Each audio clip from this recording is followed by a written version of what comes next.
Armstrong a shrinking violet. It's not me. I don't call names. They called her a shrinking violet. Now, Call her what? paragraph 12 in your Shrinking charge talks violet. about all the evidence comes from here. Shrinking violet, whatever. Okay. What the hell that is? This is your shrinking violet. This is what the evidence shows you who she really is.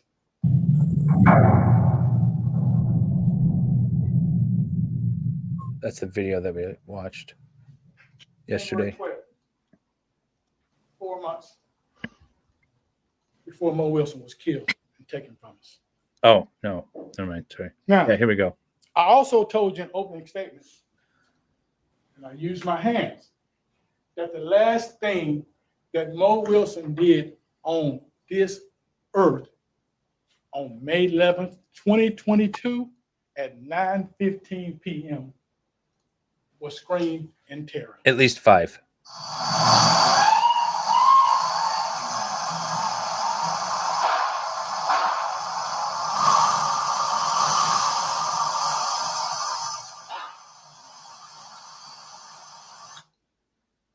That's such a terrifying video. And that evidence. Yeah, it is. We listened to it so many and times Mr. last Donnelly's night.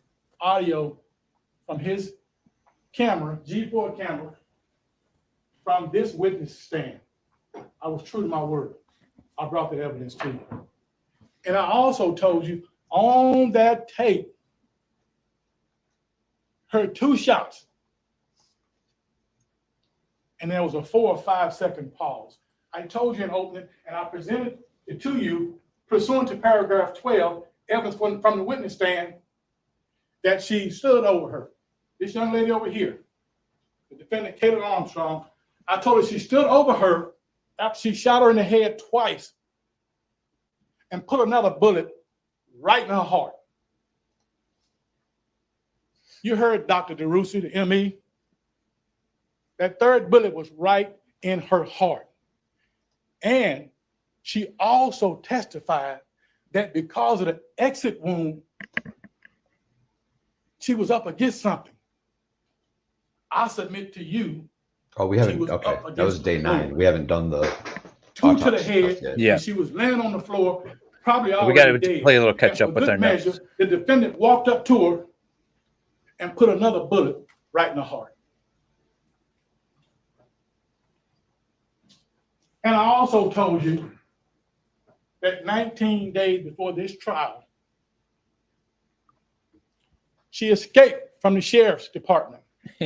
That was bad. That was so I'm bad. going to tell you the irony of this.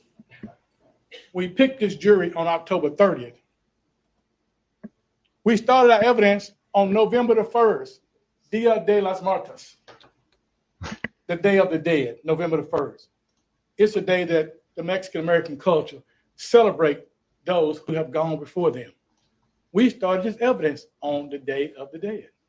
So you see from this video here? You see her? You see the officer falling twice? Did you see She's not that? just running from the sheriff's department. No, sir. That's 19 days before this trial.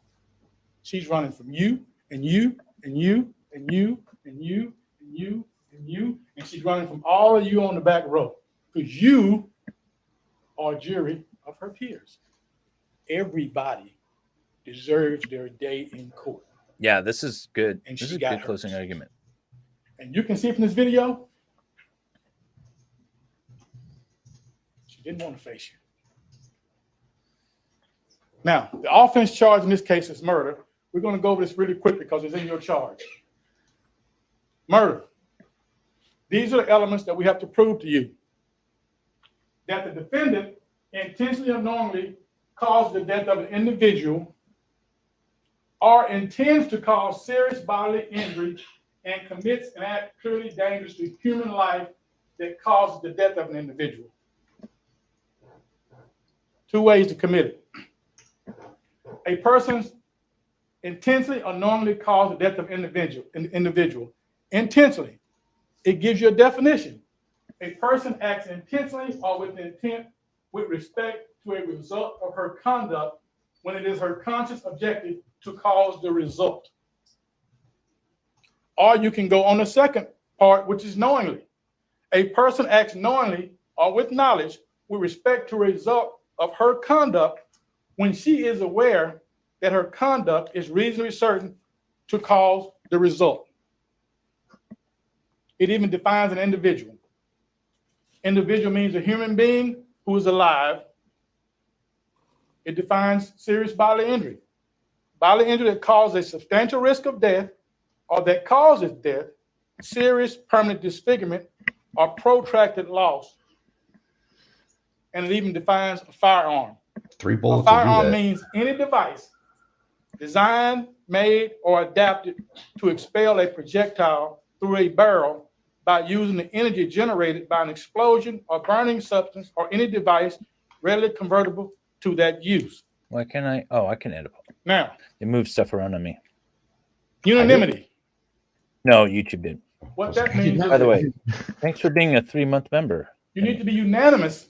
I agree. Bye-bye, that the Kaitlin. defendant Yeah, committed she's not a murder. prison. I can't You do imagine. the not role need she to be doesn't. unanimous on what theory you use if for some reason you don't have the same theory. Some can believe that it was intentional, some can believe that it's knowingly, and some can believe that she just committed an act clearly dangerous to human life. As long as you all believe that the defendant on May 11th caused the death of Anna Mariah Wilson. So, He this said is what the Mariah. state has to prove. Interesting. Right here. On or about May 11th. I think we're getting a lot of evidence about what day it happened. In Travis County, Texas. We talked about through the detective that this happened in Travis County. That the defendant, Kaitlin Armstrong, intentionally or knowingly caused the death of Anna Mariah Wilson or intended to cause serious bodily injury and committed an act clearly dangerous to human life that caused the death of Anna Mariah Wilson with the firearm. I believe the state has met that burden. I think we've proved all them elements, and I believe we have proved them beyond a reasonable doubt. So, if you remember, doing an opening statement, the defense showed you a little mountain we had to climb. I'll submit to you that I don't know what pursuant to paragraph 12, Real quick, I don't know what the charging documents are. So in theory, potentially, if the charging documents allow for like involuntary or Lesser second degree, included. yeah, if they allow lesser included, then possibly. through But those with these 40 set of facts, witnesses, I don't see it we happening. climbed this mountain. Yes, Never we seen are so much live. evidence in my life. This against is right one now. person. Well, we're like 30 seconds behind, but yes. Now, the purpose of this is to relate to I do too, Chris. Steve Aston, the ballistics Oh, tool yeah. mark expert, I can't imagine. who, this by the one's way, gonna take very testified long. that he's never had issue with proficiency tests. And they asked him 3 different times. So you never made a mistake? No. So you never made a Anyone mistake? who No. So you never made a mistake? gets No. 100% every time, something's up. Just saying. Now, if you allege he made a mistake, guess what? Pursuant to paragraph 12, no evidence that he made a mistake came from that witness chair. In fact, you heard 3 hours of testimony from Mr. Tobin. And at the end of 3.5 hours, he said, and I Quiet. quote from Mr. Gonzalez, "No, I'm not here to contest his findings. That's 4 hours of our life we'll never get back." I said, not my words. It may be funny, but those are his words. I'm not here to contest his finding or to say that it's not a match. Now, That was the defense they asked expert. Steve Aston several times, why did you not exclude all other guns in the world?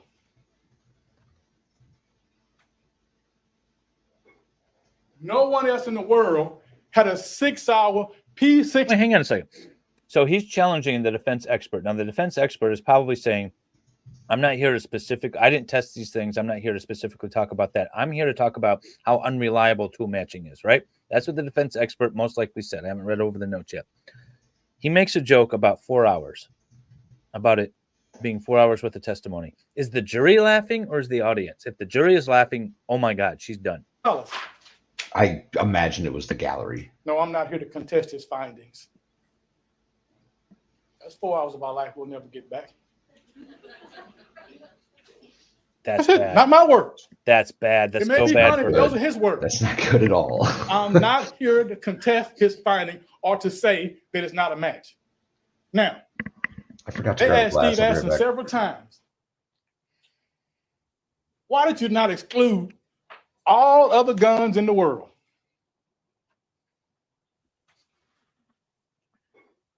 No one else in the world had a 6-hour P365 and left their DNA at the scene. Nobody else in the world fit that description. No one else in the world was angry that their boyfriend was out with Mo Wilson. Just her. Hit and miss from what I gather from the notes that we've been reading. No one else in the world And the people in had the their courtroom. Jeep circling 1708B Maple for an hour We saw. before you heard that 915 shot. So, no like, one else in the For example, from the defense, they pointed out the fact that GPS wasn't quite on, like she might have been several yards to the east. Well, she's still circling in the area for an hour, several yards to the east. It's still world bad. match that description. That's what you do when you got nothing. You pick on the detective and you talk to him about where you didn't look, not the mountain of evidence that we have. You try to He's distract him from charismatic. that. Yeah, I like him. Yeah. He's a good And fine. jury attorney, and a good trial attorney for a jury. No one else in the world left the scene of the murder in Kaitlin Armstrong's Jeep that was parked in that alley from 8:40 p.m. 2 minutes after the murder. We don't need no one else in the world to make these facts She did. She that turned her came phone from off. that chair true. These are not Well, my words. We don't know that though, do we? These Well, are facts that according to the came from testimony- witness Either chair. turned her phone off, the No. battery died, or it was on airplane mode or something.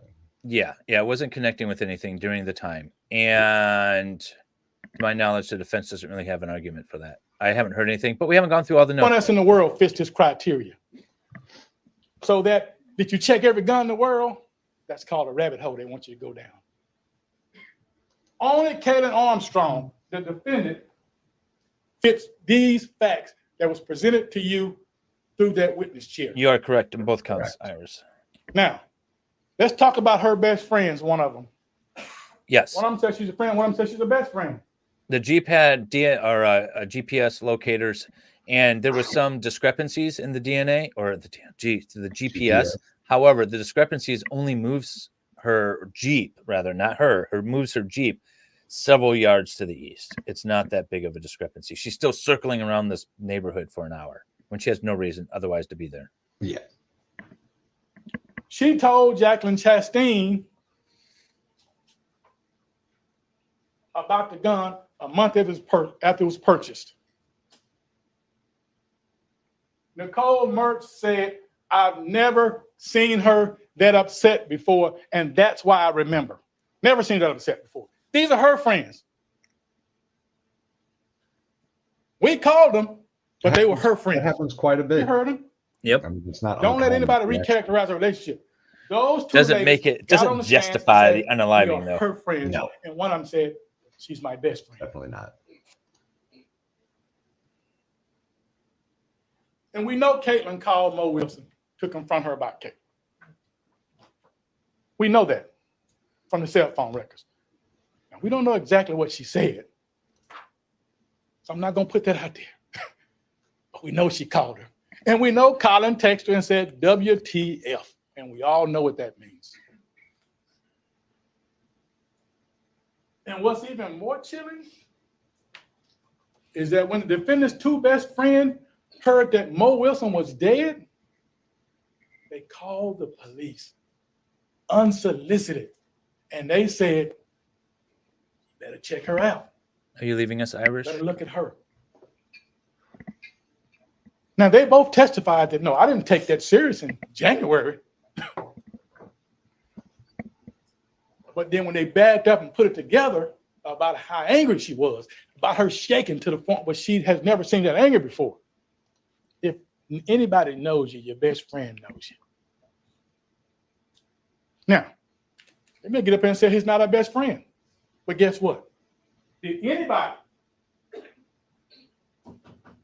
sit right here and contradict Chastain and Mertz's testimony that they were her friend and her best friend? No. So that's the evidence that you have to work with. Her best friend called the police on her. Now, let's talk about these surveillance videos. The problem is the Ivan case that I've been covering. His phone is on and off, on and off. I don't know if that's his normal MO. The state's still using it, but I have a feeling the defense is going to come up and say he turns his phone off all the time. They're still going to use it against him. Yeah, there's not a right I heard answer. a lot of talk No matter about what you do, surveillance they're going to videos. argue that that's why you did it. Didn't cover the stairs to Cash's house. No. Generally, people have surveillance cameras to protect their own property. The lady in the alley, she had a camera in the front and the back of her house. Her camera wasn't to figure out who might go up Cash's stairs and kill her best friend, Mo Wilson. Her camera was for her own protection. It was on 18th Street, north. And to the east, on Maple, there was a couple of cameras. And those cameras point to the front of those people's house and their porches for their protection, not in the alley. Once again, they want you to look somewhere where the evidence is not. And when she left, you didn't see the Jeep. The reason you didn't see the Jeep is Where else are you streaming this? she left south in the alley. Where else are you Camera streaming was this? north and east. Rumble. Remember further north? The camera caught the motorcycle going by. Cool. There was no camera. Now, I'm not suggesting that she knew that at all. I don't believe she did. Because if she did, I don't believe she'd been circling in that Jeep that whole time. But no, a camera didn't catch her leaving. The GPS, that Jeep put her there. Now, let's talk about this black Jeep. I love the way Remember you said initially that. when the 3 or 4 video people came up here? And I want you to split your mind down the middle. On the left side, all this noise I'm talking up here, and they're going to be talking. On the right side, I want you to think about section 12 of your charge and what came from this witness statement. Now, initially, when those video people came about, you remember the cross-examination? Do you know how many black Jeeps in Austin? Do you know how many black Jeeps in the neighborhood? How do you know it's that black Jeep? How do you know it's a Jeep? Aren't there a lot of black SUVs? Well, the minute Daniel Portnoy comes up and takes that GPS out of her Jeep, and we see her at CarMax in her Jeep, now they switch gears to how do you know she was driving her Jeep? You see the rabbit holes they're going to try to send you down? First, it wasn't her Jeep. Then we got proof that it was her Jeep. And now she wasn't driving the Jeep. Now, I want you to look at your picture on the screen and think about one thing. At 9:17, track 100 of that Jeep, 2 minutes after that murder, just a few feet down that alley. Hey, Track don't forget to hit the 100 thumbs up, starts guys, at 9:17. if you Now, wouldn't mind. This is not a true picture of 9:55 p.m. that night. I just wanted to show you this because you see Colin Strickland in that garage right there? That's exactly where he said he was at 9:55 p.m. or somewhere around that time when Kaitlin Armstrong, the defendant, drove up from murdering Mo Wilson in that black Jeep. The same black Jeep that from our first 10 witnesses wasn't a black Jeep, wasn't her Jeep. And then the second set of witnesses, she wasn't in the Jeep. That same black Jeep that she was not in, drove up. I would never do And such a like thing, Colin Chris. testified, He was in the driveway with the garage up when she showed up at 9:55. How dare you? That takes accuse away me of all such a these thing. random people. You remember all that talk about how many people went to the house for this, that, and the other? Rabbit holes. Go back to section 12 in this chair. Did you give any testimony that anybody was driving that black Jeep, her black Jeep, with her phone? Now, You got 5 gifted. Oh, snap. Ms. Rabbit Mazak, gifted 5 memberships. did a Thank you wonderful so job. much, Rabbit. They went to Showfoss, Susie Lee, all those KK Gons, Old Line Red, and Craig Taylor. Welcome to the Goat Herders, y'all. text messages, all those things. See how easy that was, Dave?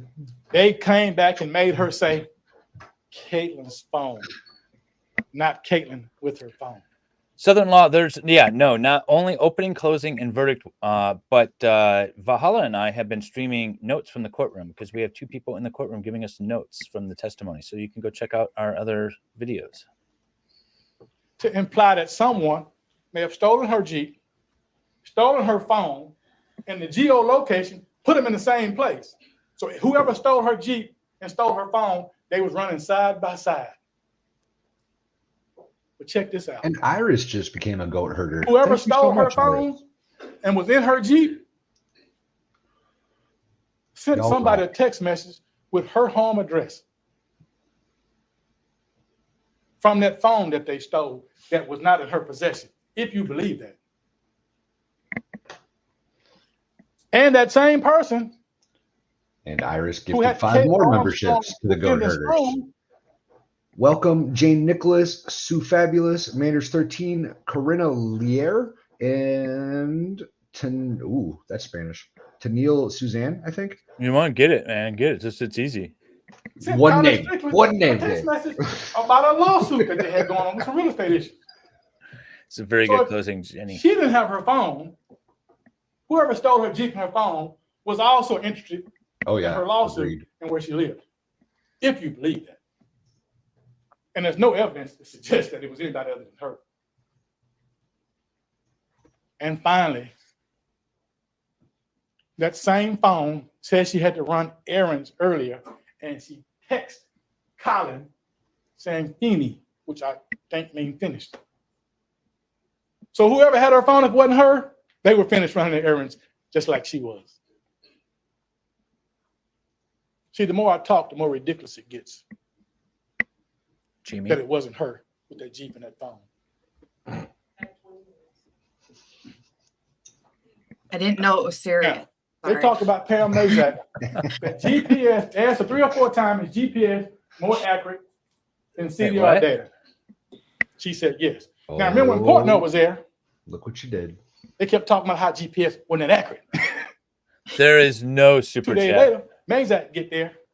Now, GPS. Hang on. I need to address this. There is no super chat. I have this, and then this, and then this, and then this, and then this. There is no super chat from Iris this morning. It's more accurate than CDR, isn't it? We agree. It's accurate Well, that's weird. because it puts her Jeep at the scene, puts it at 8:40, has it Hey, leave Scott. about 9:17, and has it driving up at her home at 9:50. Her Jeep, her GPS, pulled out of her car at CarMax. And the DNA on the bike Yeah, puts her at the right. scene. Can we just skip the sentencing? There's no way. Proof that this- Kaitlin was there when you when get Mo out of Wilson this. was shot. There's just no way. Gunshots at 9:15. Jeep parked in the alley, Scott, leaves check out after the number chat. gunshots. Caitlin's DNA on the bike. Shell casings that matched the gun. And like Detective Ramirez said, it was personal. So she shot her in the heart after she's all on the ground based on the exit of that bullet. Now, when the defense expert got up there, he said 3 times, and I'm like, whoa. DNA tells us who was there. I agree. That's their expert, not ours. Our expert was more cautious talking about the ratio. He said DNA tells us who was there. And I agree. He's good. She was there. We'll go to this evidence real quickly. The video evidence shows us that Kaitlin was circling 1708 maybe about an hour. Shows us her Jeep in the alley 1 minute before Mo unlocked the door.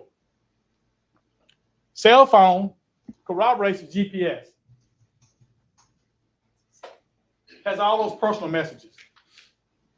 DNA evidence, Dr. Caliphate talks about tertiary and quaternary or whatever that fourth level is transfer, never seen it.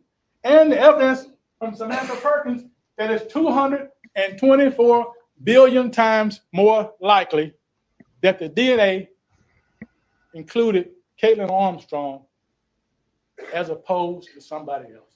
Now, you I heard don't a lot know. of testimony about that third profile. It's a good Could have been question, anybody. actually. Could have been a mechanic. Well, Could've been- okay, but again, yes, but we're not privy to the defense strategy, right? We don't see all the evidence. There's probably evidence that didn't come into trial. I'm a guarantee there's evidence that didn't come into trial. We're not seeing it all. So we're not seeing like they see everything, they develop a defense strategy. I'm not here to ever second guess defense strategy because I'm not seeing all the evidence. So yeah, it seems odd, but they might have had and probably did have a good reason for doing what they did. Been an airport person. It could have been anybody's Morning, Christy. DNA. So don't let them go down that rabbit hole, and that's the real killer. Some kind of grassy knoll theory, because you know what that doesn't explain? That third person DNA. It doesn't explain Kaitlin Armstrong's DNA on that bike. That's what it doesn't, unless she took somebody with her. So don't go down the rabbit hole, because there's no evidence that any third person did that. And look at all the other evidence and just use your common sense. Steve Aston, Hey, Haley. very confident that Kaitlin Armstrong 6-hour P365 is the gun that killed Mo Wilson. And the GPS has a circling for an hour. I feel weaker before. about that, but at the end of the Right, day, for it the whole doesn't time. change my opinion that the jury's going to find her On the guilty. witness stand. I talked about this. You didn't see her exit route because she went a different way than where the cameras was.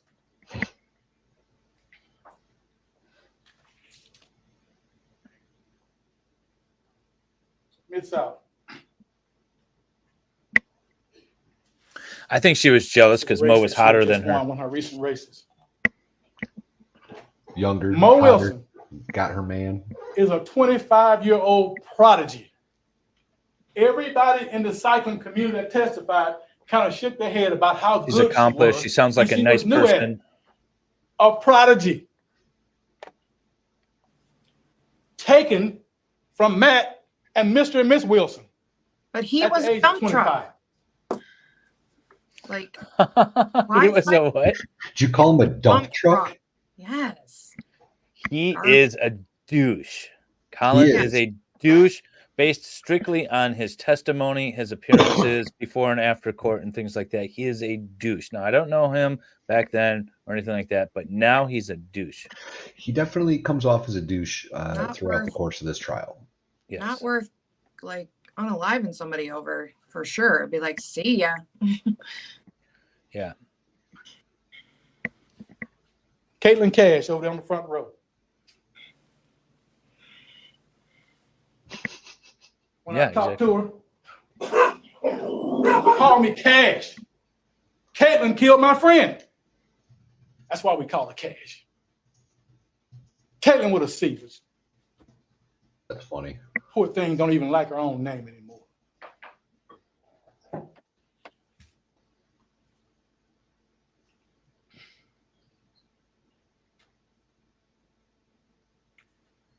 She pumped her friend's heart over 100 times. You heard it on the 911 call.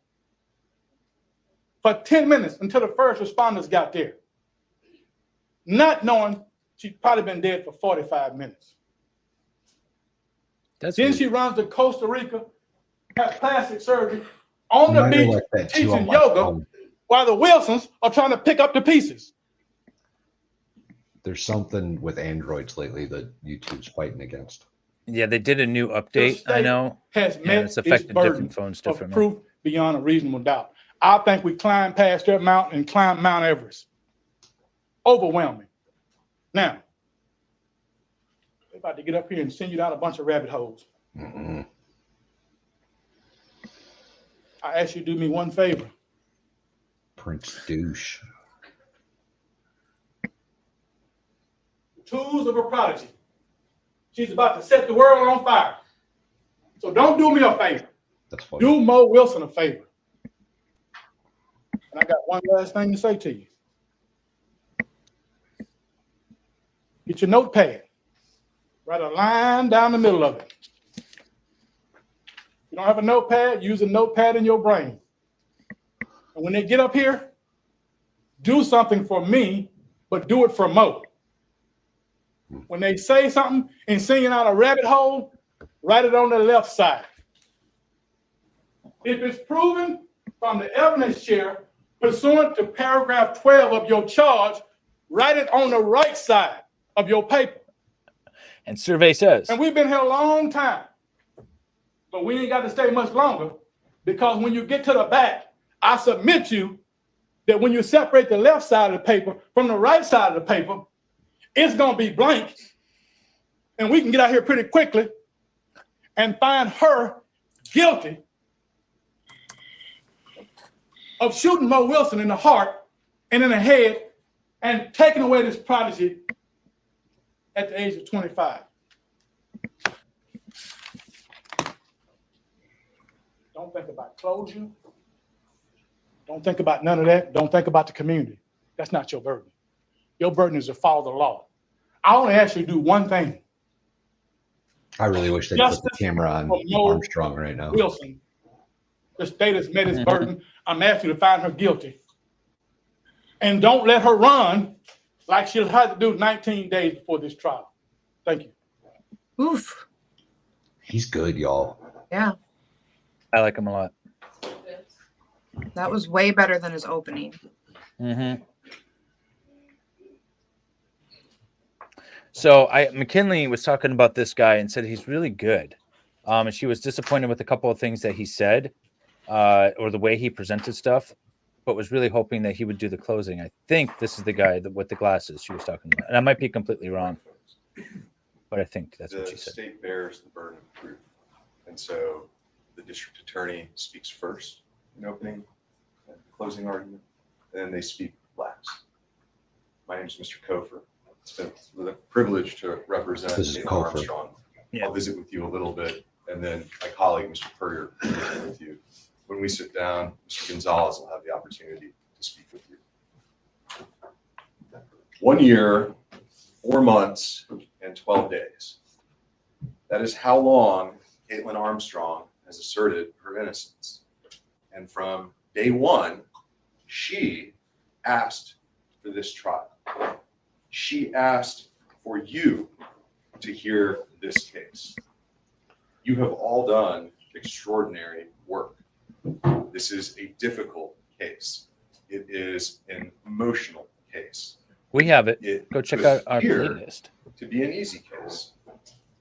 For those 1 year, 4 months, and 12 days, Kaitlin Armstrong has been trapped in a nightmare of circumstantial evidence. She ran because she was scared. How do you go about That's the disproving argument. a negative?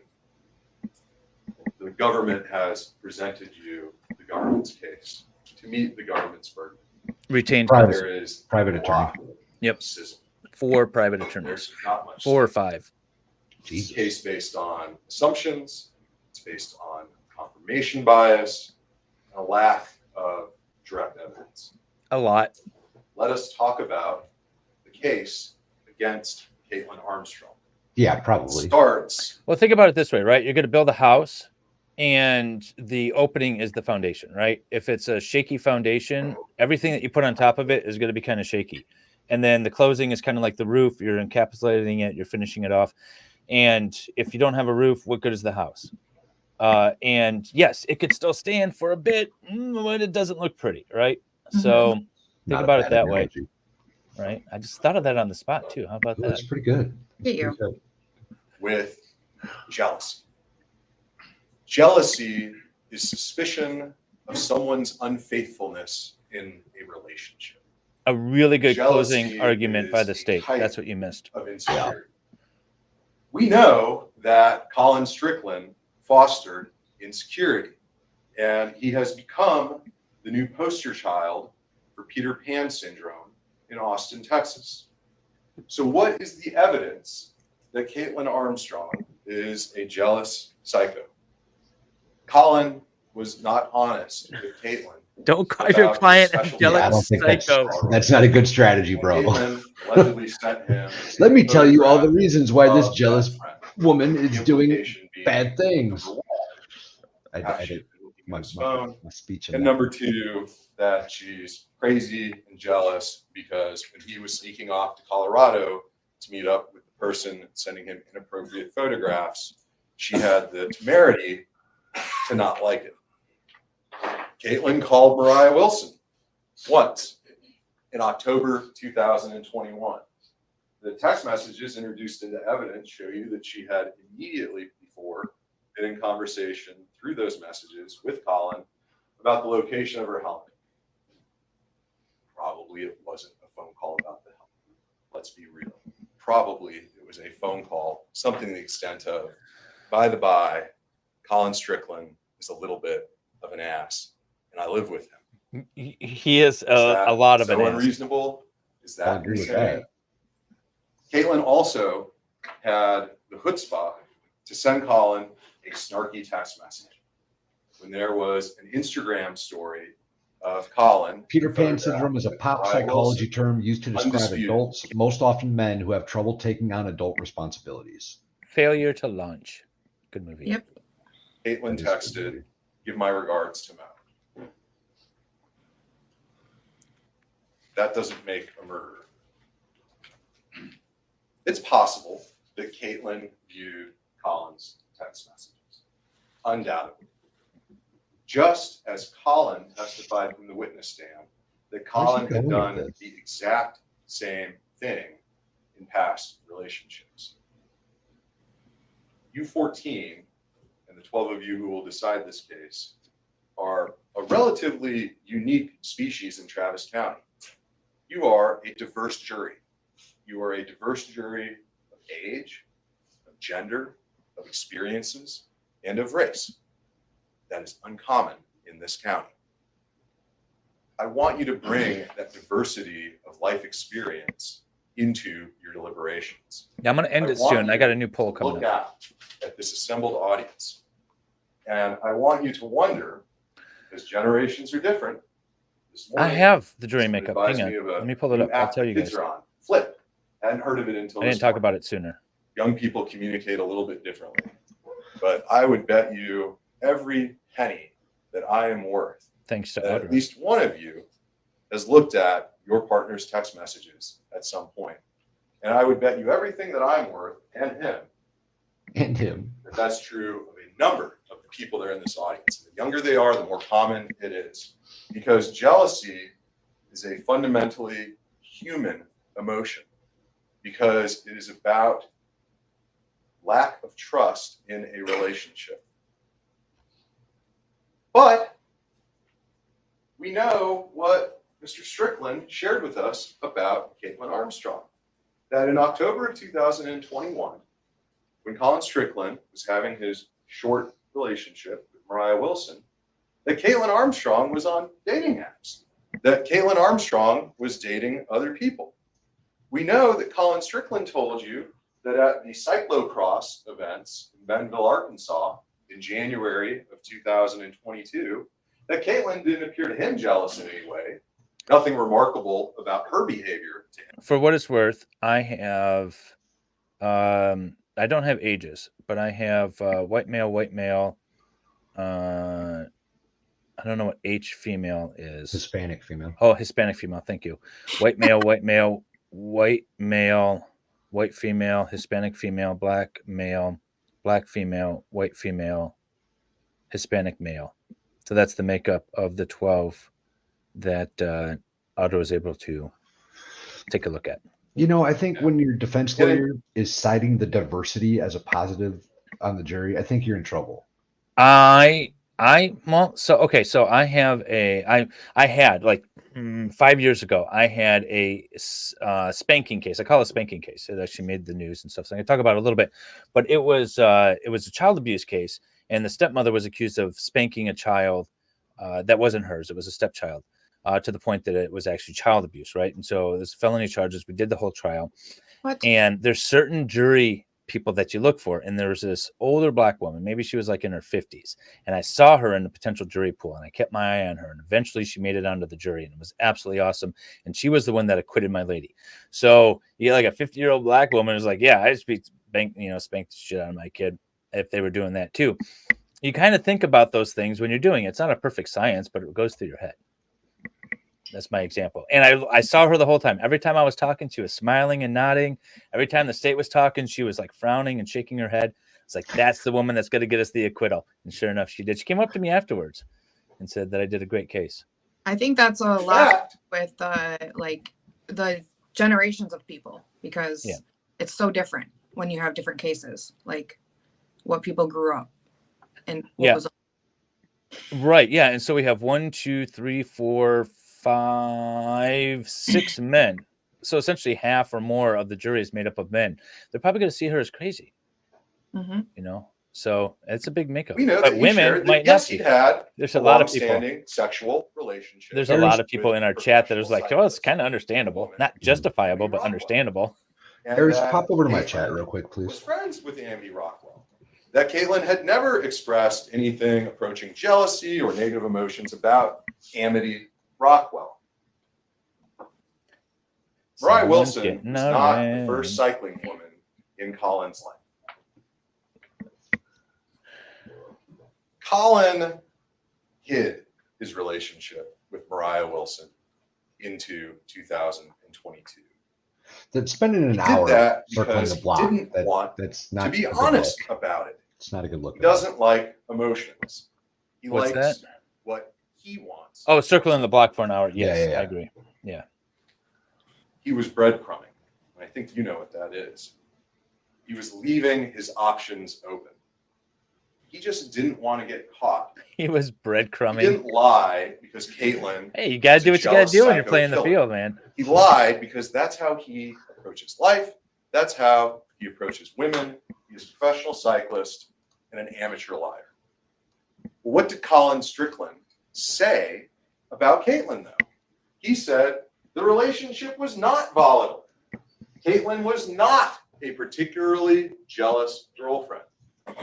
He shared he'd had girlfriends in the past before Kaitlin, and that Kaitlin was not jealous like those other past girlfriends. Who brought up that's jealousy too. first? Her friends called the police. Austin spontaneously. Police They didn't call them. Detective Richard Spittler. On May 12th, mere 12 hours after the murder of Mariah Wilson, when Detective Spittler interviewed Colin Strickland, who first said that J word.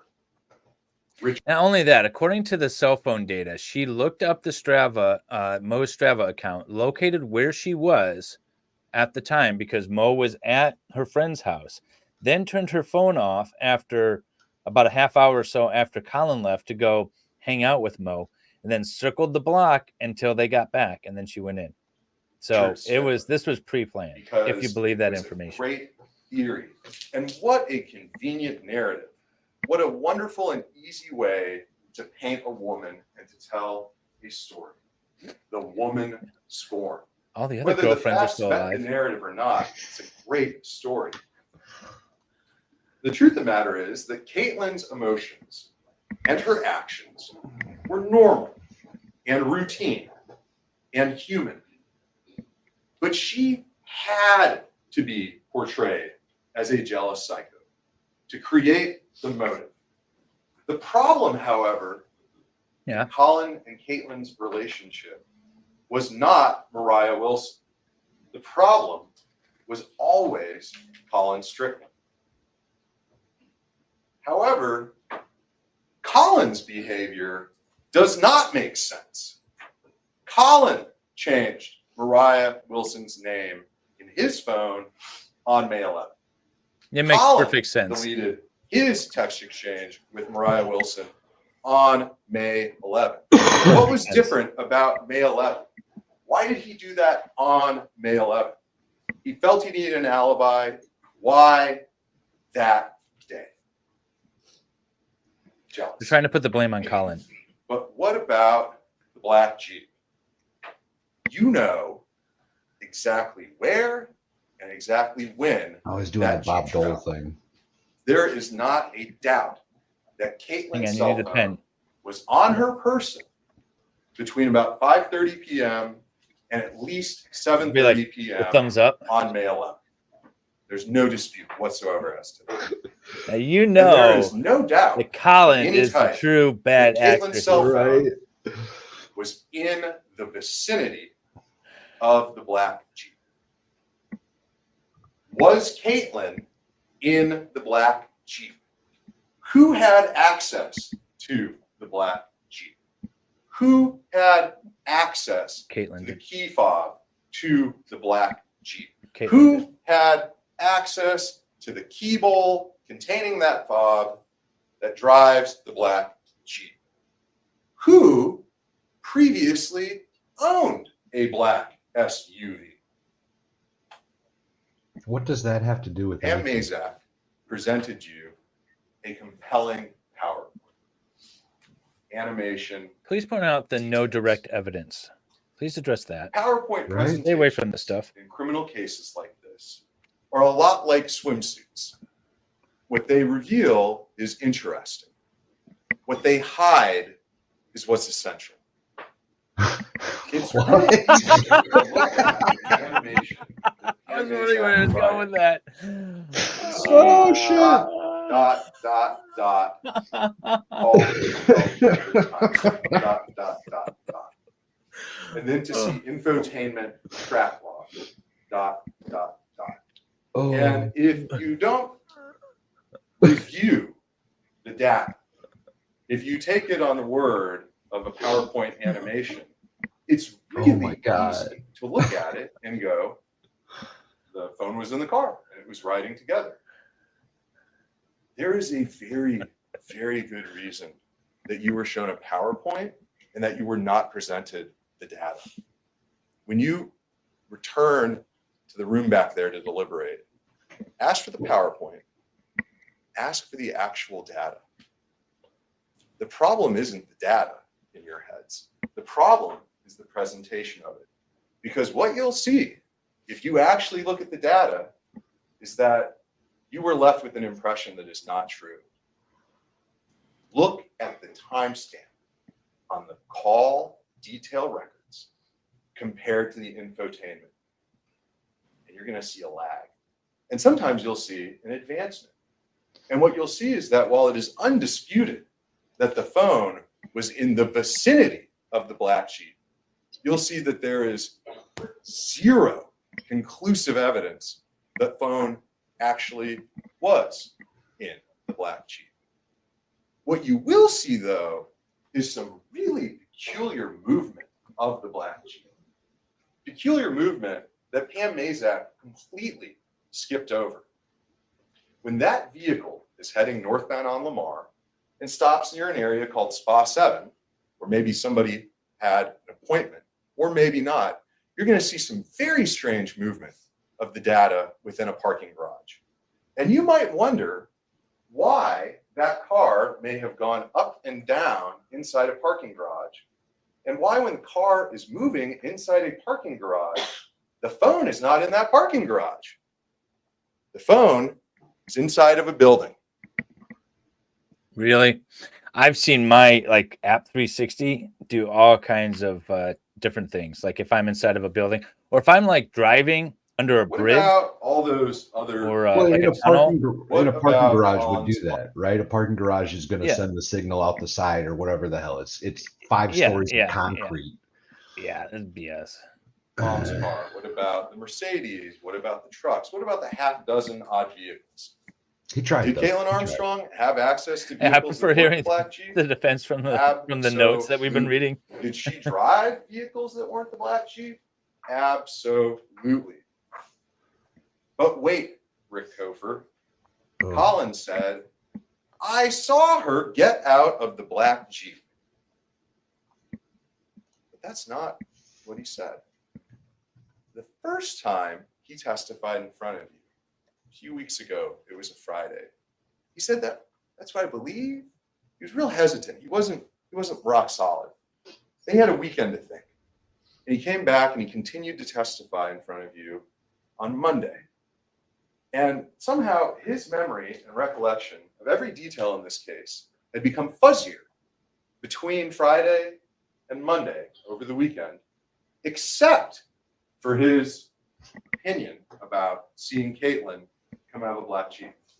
And when he sat on the witness stand and testified yesterday, somehow all of his recollections had become even fuzzier still, except that he claimed he saw Kaitlin Armstrong come out of a black Jeep.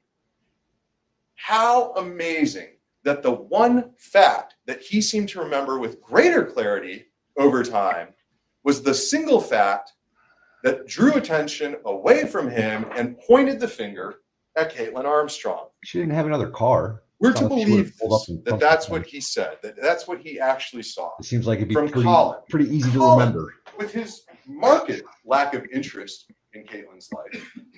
Colin, who on May 12th said that Kaitlin had arrived home mere moments after he texted her at 9:21 p.m., 6 minutes after the killing of Mariah Wilson. Colin, who couldn't recall a single detail about Caitlin's behavior that night, that does not make sense. And Colin may have had other reasons for saying what he did. Remember, Richard Spittler did not believe that Colin was truthful and forthcoming. What about those guns? Colin bought those guns.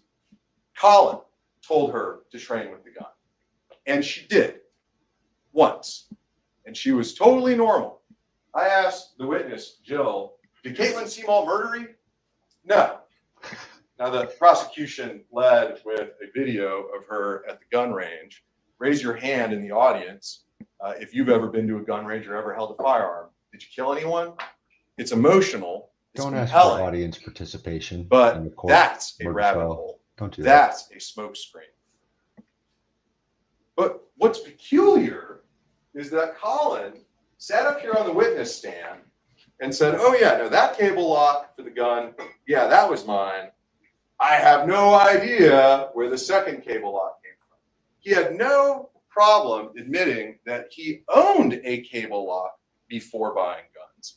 He had no problem admitting that he owned a red cable lock on a Smith & Wesson, which appears unaffiliated with this case. But when confronted with the evidence, I have no idea where this black cable lock on the black 6 hour. I don't like came his from. way of presentation. No. And At all. when we invited him to come and demonstrate to you, to stand here, to show you how a cable lock works, suddenly Colin Strickland, engineering degree, Colin Strickland repairs and sells Spartan motorhome trailers. Colin Strickland, the mechanically sophisticated man, suddenly he has 10 thumbs, and I don't know how this works. Bullshit. He wasn't straight with you. He knew exactly what that cable lock was. And he knows exactly how it works. And the reason that he was blowing smoke to you is because he did not He almost want said up your to ass. see He wanted that to. the usage of a cable lock is no easy feat. To rack the slide, to eject the magazine, to then replace it. And so Colin It's no wanted to easy leave you with the feat. impression, I don't know. The black, I have no idea. The thing from the murder, I don't know. And yet somehow Kaitlin Armstrong, who appears at best, had in her life held a gun one time, somehow knew to use, to remove and then reattach a cable lock. When you heard from Jill from the witness stand, Kaitlin didn't have any experience with that. When they went to the gun range at Colin's direction, there was no cable lock. How did the cable lock get on the gun? Colin says he didn't do it. We know Kaitlin didn't do it because Jill said so. That does not make sense. But Rick, what about the DNA? I don't think he was quoting anyone. Kaitlin cannot be excluded as a potential contributor to a DNA swab for Mariah Wilson's bike, period, full stop. A swab from the handlebars and from the seat of that bike. In all fairness, I don't think know there's a whole DNA lot expert. the defense has to work None of with y'all in this are case. either. Yeah. Heard from Yeah, I several will of say them. that's fair. I don't know. I know that there's transfer DNA. That's what I would be. I know that there can be lab contamination. Is anyone being I know that compelled there by was this a at lot of all? conversation No. about Take his mannerisms out, right? Just absorb the information, imagining, the best person to present this information. Is anyone being compelled by this? Just the facts that he's trying to put out there. No, I'm not. It's all muddy. None of it's really that relevant. It's just it's grasping at straws is what it feels like. I feel like a better argument would have been this is all circumstantial. They have no direct evidence of this. They're essentially guessing, and they're asking you to guess. And since they're asking you to guess, that's reasonable doubt. That would be the argument that I would go with. That's a better argument, in my opinion. That's just, everyone's got their different styles, but I feel like that would be better. He almost sounds like it comes off as manipulative almost. Like, Yeah, he's trying to like this pull thing, one over this on you thing. guys. Right. It's this, and you can hammer the fact that Colin might be involved, but I would still hammer the fact that it's all circumstantial and play up on that, right? Because that's what you have is circumstantial. So emphasize the fact that this is circumstantial, which means that we have no direct evidence of this, which means that we are guessing. We have no proof who was driving the Jeep. We can't put Kaitlin anywhere near the scene of the crime other than electronic stuff, which all that really does is prove that her Jeep was there. It doesn't prove that she was there. Didn't work for Zachariah Anderson, yes, but I have some fundamental problems with the closing with Zachariah Anderson. I think the other attorney should have done it. I don't like that one that gave the closing. Get wrecked gravely. Yes. helmets and who wore what helmet and when they wore it, and if we know who wore the helmet when and this and that. Hey, Or dude. did Colin put on a black motorcycle jacket as he discussed with Richard Spittler on the way from Kaitlin Cash's apartment to Deep Eddy and Poolberger? I'll be right Would back. that black jacket have his DNA? And then if Mariah would with Kaitlin and I don't know. You will make of that what you will. But the upshot is this. There are two realities. Schrodinger's cat. Either Kaitlin Armstrong was there. It's not a and Schrodinger's that's why cat there's DNA issue. that was found on that bike, or at least It's not a Schrodinger's cat disputed, issue. blah, blah, blah. Or a person wearing gloves had their hands on a driving steering wheel that had Caitlin's DNA. Or Mariah Wilson had touched the same bike, or the same helmet, or the black jacket. I don't know. But I do know one thing. Every person that handled this bike handled it in the same way. It was arm day at the gym this morning, and this is still really easy because this Where's his gloves? is how you pick up this bike. But what the government and the police would like you to believe is that after a brutal slaying, that the way, and see how this tire is arranged, that the way then, Kaitlin Armstrong would have, I guess, wanted to hold the bike like this. That does not make sense. This Everyone guy held it skips this leg way. day. It was He's certain. astounding. All right, I wanted to get to this. So Schrodinger's cat is a thought experiment in physics, and it says that basically two states of matter can exist simultaneously and in different locations in both time and space, and that you really don't know where and what form and space and stuff that they exist unless you look and measure it. But once you measure it, you fix it in this particular spot. And they used it as you put a cat in a box, and you put food in a bowl, and you put poison in a bowl, and then you close the lid. And you don't know if that cat is alive or dead until you open the box. And once you open it, so it exists in two different planes of reality until you open the box and take a look. Once you look and you measure it, then it's fixed in a particular location. It's either alive or dead. That's Schrodinger's cat experiment. It's a thought experiment having to do with physics. That's not an appropriate argument here. And this is what you heard from the APD expert right here on this portion of the Yeah, bike what frame. Valhalla said. This was the area not swabbed for DNA. Why not? It was more appropriate for Lane Prince. Could you I have swapped want the him to get DNA? on it and start Absolutely. pedaling it Why around. didn't you? It was more appropriate for Lane Prince. No DNA here. But why would anyone? If someone were to get on and pedal it around, this is what it would look like. This is what you would touch it. And then he falls off of it. That would be hilarious. The whole thing. He hits the That lectern and doesn't falls make over. sense. But what about the missing DNA? Get on the bike. analysis? Do it. Do it. Can I will it? No analysis of any DNA from that bike frame. What about the swabs taken from the black Jeep? You heard testimony. DNA swabs were taken from inside the black Jeep. Never tested. Why? Why not? Why leave it to chance? What if it had shown yet another unknown profile? How inconvenient. We do know, as a fact, unknown DNA profile on the seat, Whatever. unknown DNA profile on these handlebars, unknown DNA profile on the gun. Pretty sure it's That does not make sense. Austin American Statesman got it right. There's mystery DNA. And there's one more source of DNA that was never tested. The rape kit. The truth of the matter is, Austin Police Department did not want a single piece of evidence in front of you that might point away from Kaitlin Armstrong. They didn't want any evidence that could potentially be inconsistent with their version of the case. And that's why the black swabs from the Jeep, or the DNA swabs from the black Jeep were never tested. And that's why the rape kit was never tested. Rick, what about the police interrogation?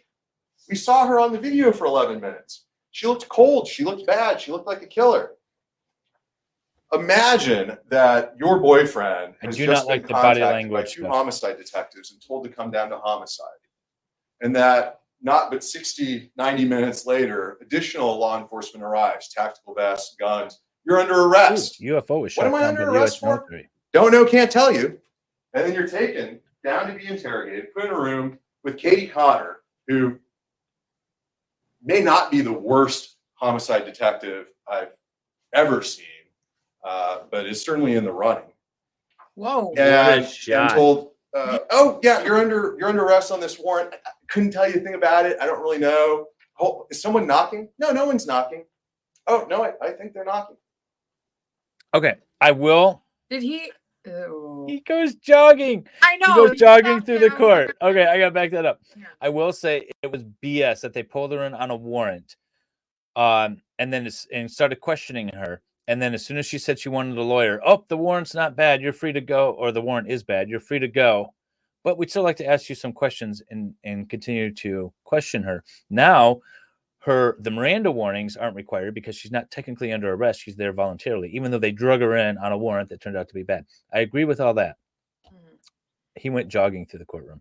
It's almost as good as riding a bike. You're under arrest on this warrant. I couldn't tell you a thing about it. I don't really know. Oh, is someone knocking? No, no one's knocking. Oh no, I think they're knocking.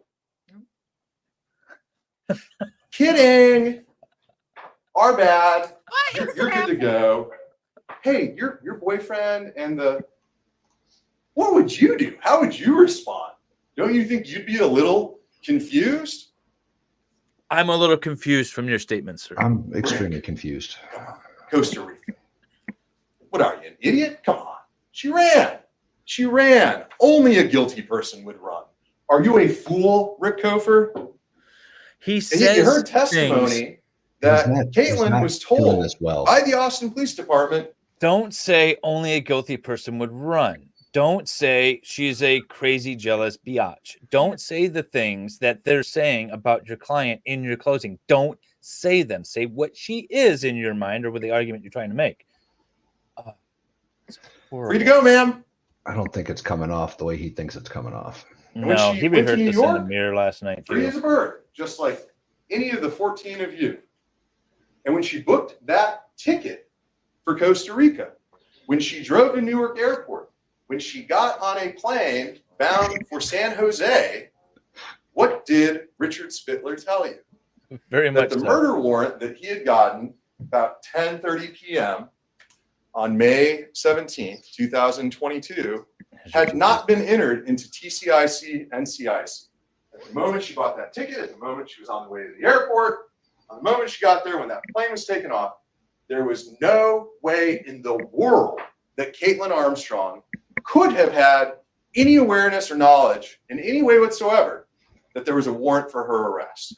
I will say that interesting, according to reports that I get from people in the know, he took this case very cheap for like 10,000 flat, and he thought he would use it as sort of a career booster sort of thing for the press, essentially. Don't know if it's going to work out for him. Well, he's no Elaine Brederoff, but That's true. That's true. He's not the worst, right. using his words, but he's damn near close. He's not good. He's not good. But we do know that Kaitlin Armstrong routinely traveled internationally.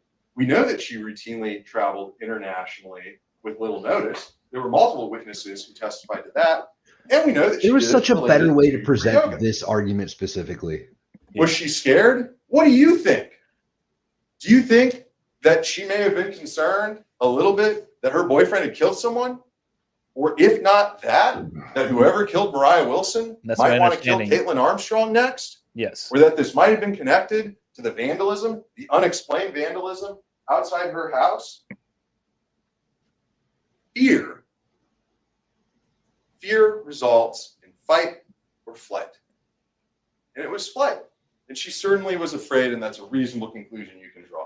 Rick, a couple of weeks ago, she ran away. They took her to a medical appointment and she ran away. Guilty. Why are we even here? Again, not the way I Terrified present woman. this. Fearful woman in jail, abused, injured, someone who doesn't know what they're doing. There's been no testimony about the things he's talking about now. I'm moving He can on. twist the evidence any way he wants to, but he can't try to add new evidence. Speaking of That's objection, one. oh, he's going to start objecting more and more now. That's the case against Kaitlin, right? I bet 5. Isn't that what it boils down to? Did I miss any of the big points? Isn't that where we're at, that circumstantial evidence case? It's a simple case. It's an easy story. It's a beautifully simple story, but it's wrong. And it's based on assumptions of gender and of motive and a bias toward confirmation. And who got to investigate this? Richard Spittler on his first homicide. He did look like a Why little bit test of a rape baby kit? in the case. Why would I need Colin's laptop? I looked through it. I mean, sure, I've got no background in digital forensics, but I looked through it. It seemed fine to me. Yeah, that Let's was the return it first. to Colin. We have 4 more to go. One single solitary piece of physical evidence has been removed from this case. Colin Strickland's laptop. Why was Richard Spittler so eager to get Colin's laptop back to him? Why does Colin get treated differently than everyone else? What about Colin's iPad? Why was it never seized? Why was it never extracted? Why didn't Richard Spittler bother to contact or investigate She should pull a In Gwyneth Paltrow, like potential slide her suspect attorney a note telling her to until land the months plane. and months after he had issued an arrest warrant for Kaitlin Armstrong? He calls Alan Lim, a putative lover of Mariah Wilson. He calls Gunnar Shaw. Surely he did that in the days after the murder. No, he did it in July. And he did it, as he said, because he doesn't know what the defense is going to pull. He was arguing that her second escape attempt was because she was scared. She had been beat up in prison and there was a bunch of stuff going on in prison. She was injured. And so she was scared again, fight or fight sort of scenario. And he said objection because none of that was brought into evidence, which is a proper objection. You can't argue evidence that wasn't actually presented. So if there was no evidence presented that she was actually injured or beat up by security or whatever, then it would be a proper objection. And it sounds like there wasn't because the judge sustained the objection. Guess what? Alan Lim didn't kill Mariah Wilson. Gunnar Shaw didn't kill Mariah Wilson. Did Richard Spittler know that on May 17th? Nope. He didn't even know their names. That was the level of his investigation.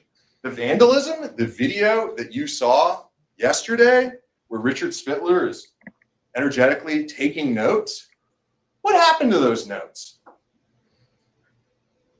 where Colin Strickland is showing the photographs of that vandalism. What happened to those photographs? Richard Spittler thought so little of it that he violated Texas law, that he refused to provide this district attorney's office that report. He refused to conduct a single scintilla of investigation. Why?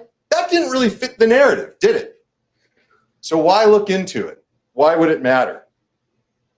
He didn't test the DNA from the black Jeep, but he did go and get an arrest warrant based on hearsay and innuendo and anonymous phone calls.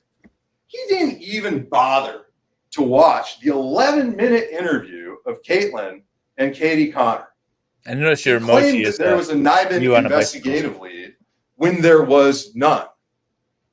But we know one thing, he testified he knew Colin from before.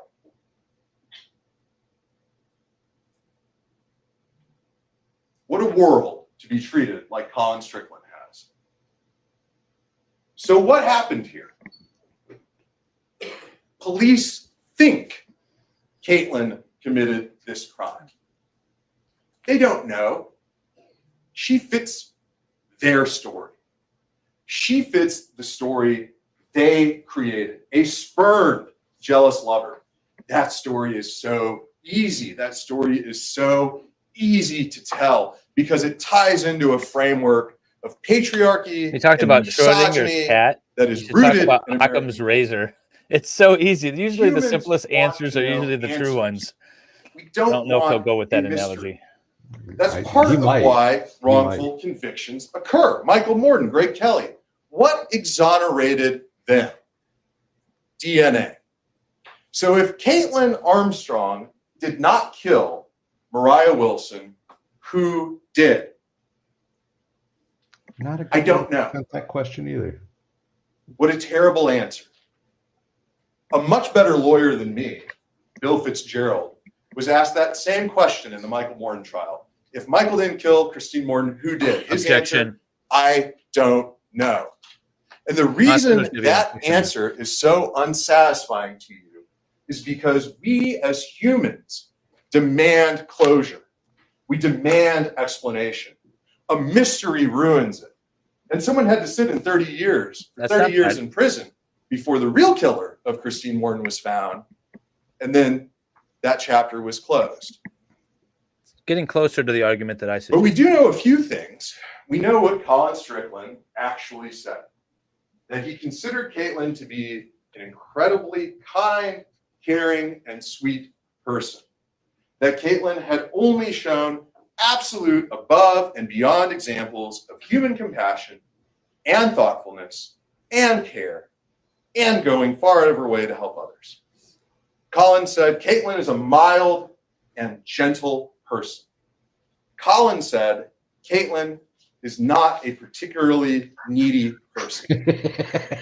Colin said he could not imagine that's funny. Kaitlin hurting Perfect. anyone. He needs to wrap it up Kaitlin had never done anything with a callback violent to his in swimsuit her analogy life, and then according run with to this. Colin Strickland. Kaitlin had never been violent, says Colin. How did Colin sum her up? Kaitlin was a soft.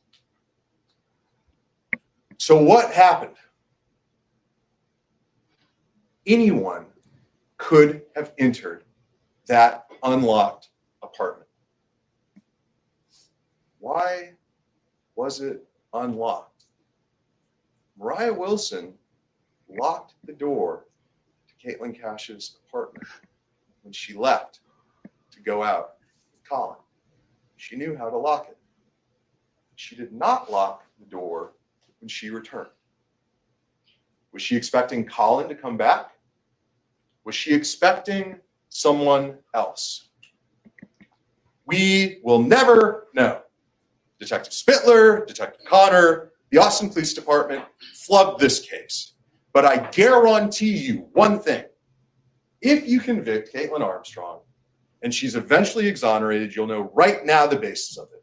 Untested DNA. That is inappropriate argument. That is an inappropriate argument to the jury. Oh, he looked How like is he it wanted to punch inappropriate? him. I imply that they might make a mistake and come back to hunt. That is improper to put that kind of pressure on them. That's not. I have no What? further argument. Why did he just let that? He didn't argue why that was appropriate. It's Courier argument. will join you now. Ooh, tag team.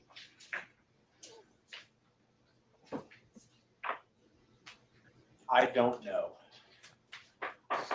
Ooh, he's I serious. don't know. A guilty verdict Today's dramatic reading will be Proof provided beyond a by reasonable Attorney doubt. Poirier. means putting the I don't knows that you have in a box, moving them aside, and pretending The last guy. they don't exist. The I don't knows that you have are something you need to start thinking about. This is the time to do it. Those I don't knows are important. I don't know why Cash's apartment was unlocked. I don't know that. I don't know why Mo was clutching a black baseball cap 45 minutes after she got home. I don't know that. The guess. Argue the guess. They're asking you to I don't guess. know why Colin lied. And I don't know why he lied about lying. I don't know that. I don't know why Detective Richard Spittler didn't test the sexual assault kit. I don't know that. And I don't know why he didn't test the swabs from the black Jeep. I don't know that. And you don't either. And that is the whole point This of is this better. trial, is that those I don't knows are important. And it's easy to disregard those I don't knows. It is easy to swipe those off the table, right? And just accept Detective Spittler's version of what happened, just to accept that narrative. 90% Right? of you That's the said easy. in my poll, by the way, I just closed my poll, but 90% of you said this. She's essentially guilty or the jury's going to find her guilty. That's about what While I'm thinking. jury service, the service that you're doing right now, is a privilege, it's also a duty. It's not supposed to be easy. It's not easy. It's difficult.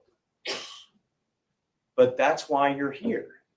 That's why you're here, and you're here, and you're here, and you're here.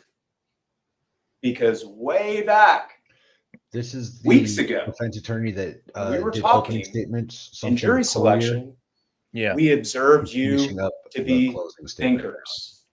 We observed you to be gripped with the courage to ask the tough questions. We observed you to be willing to set aside your basic assumptions about what it means to be accused of a criminal offense. I'll put a new poll up. That's why you're here. And it's not easy. It is difficult to ask those tough questions. That is difficult. To address those I don't knows. That is difficult. But that is why you're here. Sometimes Let's it's talk about permitted. DNA. Depends. You heard from at least 3 experts about DNA, and you heard a lot of different perspectives about what DNA is, what it means. But one thing that they all agreed on is this. DNA means that a clump of cells was found in the exact spot that they were collected from. That is what DNA means. And we have a tendency to mythologize DNA, right? From what we see on TV, from what we see in the movies. We have a tendency to mythologize it, to put it on a pedestal as meaning something that it doesn't. DNA is an artifact, just plain and simple. Now, I think what you've seen, despite what Dr. Calfett told you yesterday in court, is that it doesn't confer a crystal ball on anyone. It doesn't confer on anyone a time machine, the ability to go back in time, like a Christmas story, to revisit things that happened from an observer standpoint and be able to create a narrative from it. It is not scientifically defensible. It's just not.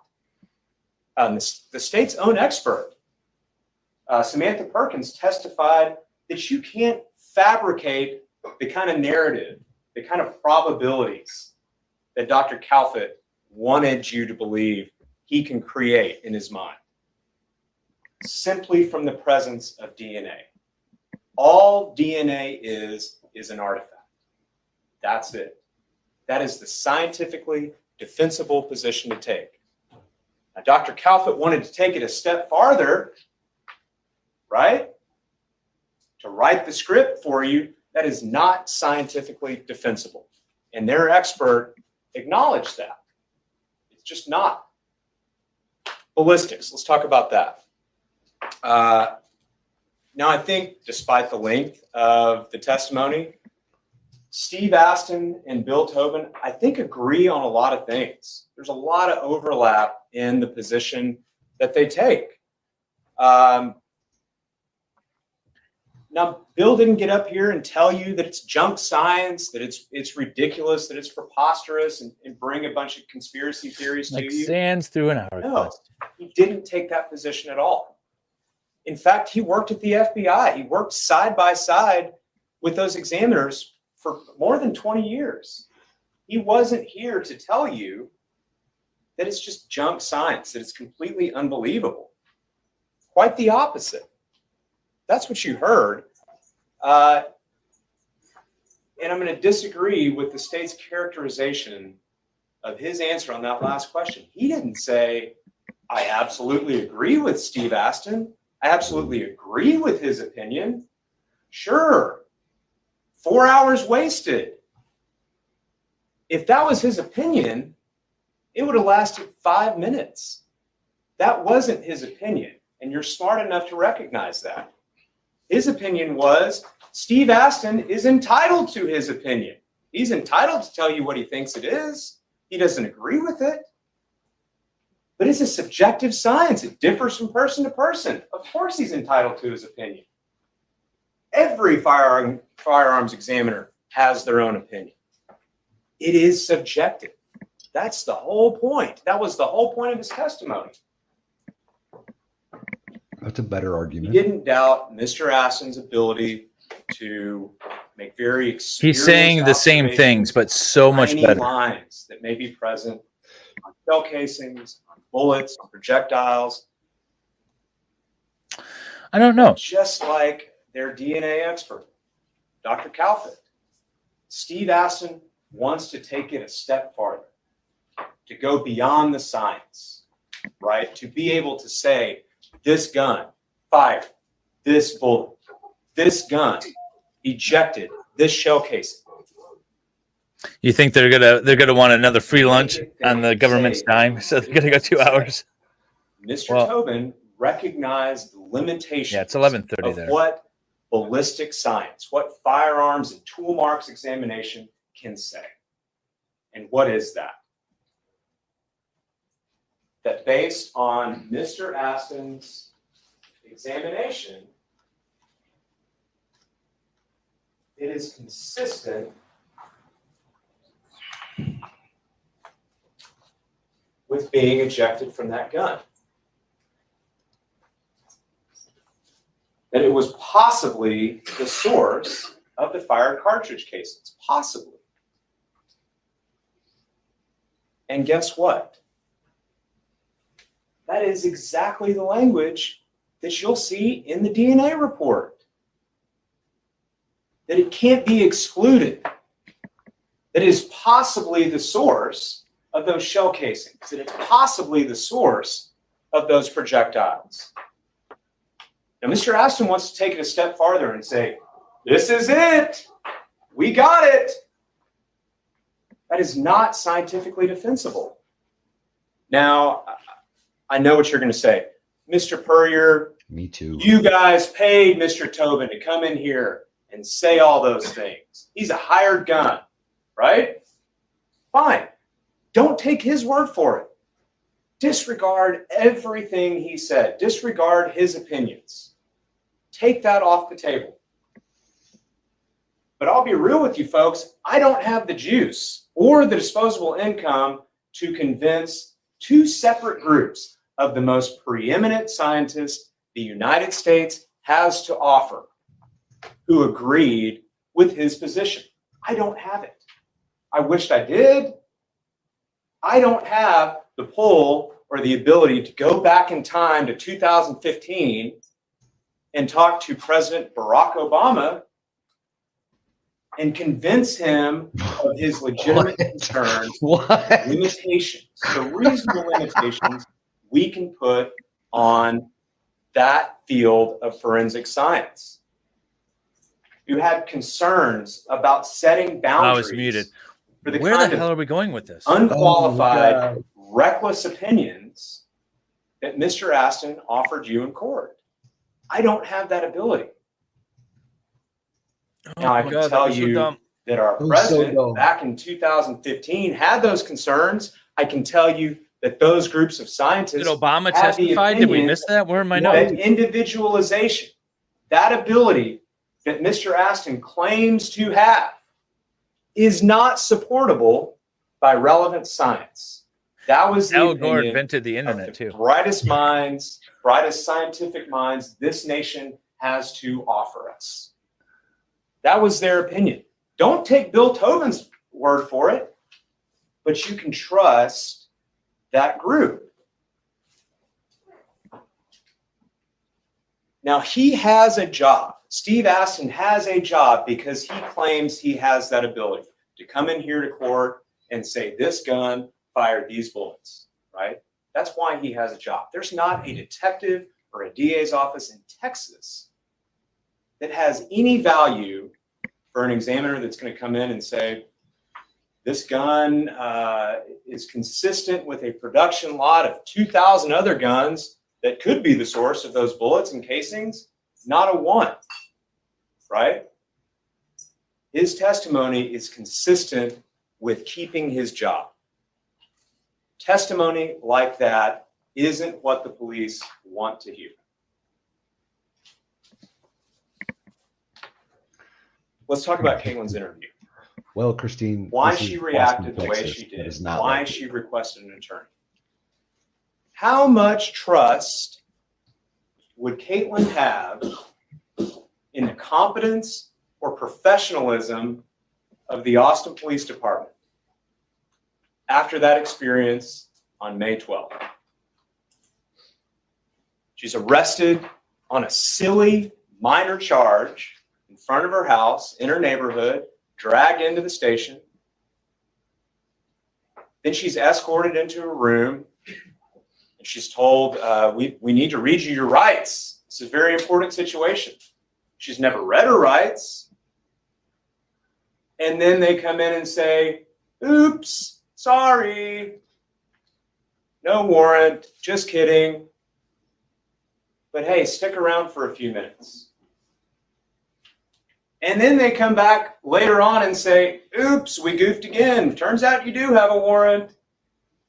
How much trust would you have in their competence? Put yourself in her situation. If that's me in that room, I'm looking around for game show cameras. Is this a joke? This He can't gets be so real. close to like a good argument and then waddles away from it in the worst way. And then That comes is back what to you something heard. that's a plausible But argument. what else and did then Katie Connor tell you? is off that to the White Kaitlin House on with that Obama. day- I don't know where the hell The day that she left for New York City, the day that she left for Costa Rica, she was as free as you or I or Detective Katie Connor. Now we just need Obama and Fly across the Christine to country this out. to fly out of the This country. whole closing is like Right? holding in a sneeze. That's what you I'm heard. struggling here. So it's easy to say she fled. It's easy to say that. That is not what the evidence supports. She was perfectly able to go anywhere she wanted to. and from a deeply ingrained primal place Again, in all our the brains, buzzwords. when faced Patriarchy, diversity, with fear, block. when faced in a stressful situation, like my colleague said, what do? It's fight or flight. That attempt to retreat, to find a safe place, to find a place of comfort. And she's not alone in that. Colin did the same thing. Colin went to his dad's house. That's a place that I felt safe. That's a place that I felt comfortable. That's a place that I felt good. That's a natural reaction. And it's easy to say, well, I would have done something different. It's easy to project what you would have done on somebody else. We all react differently to stressful situations. Now, I want to talk to you about some other things that we talked about. Do we believe that David Harris killed Mo Wilson? No, we don't. Of course not. The point is, there was no investigation into him at all because Detective Spittler had tunnel He's vision. the landlord, by the way, guys. They didn't investigate him, whatever. They didn't even go into the government wanted to into the imply that this is a red herring, a rabbit's trail, a smoke screen, to ask any questions of Detective Spittler about the failures of his investigation. That you should just disregard all of those things. Oh, can we get me to 100 likes, guys? I'm at 99. Oh, somebody hit the like over there. Yes, Your Honor. Somebody's in urgent Yes, Your need. Honor. In the hell was that all about? Somebody is in urgent need and they need to take a recess. What is Yes, that? Your Honor. Of Detective Spittler about I thought I heard the judge say something like a couple of minutes ago. the failures of his investigation. That you should just disregard all of those things. Excuse me, counsel. I think some of our jurors have urgent needs, so we're going to take a brief. Some of our jurors Yes, have Your Honor. urgent needs.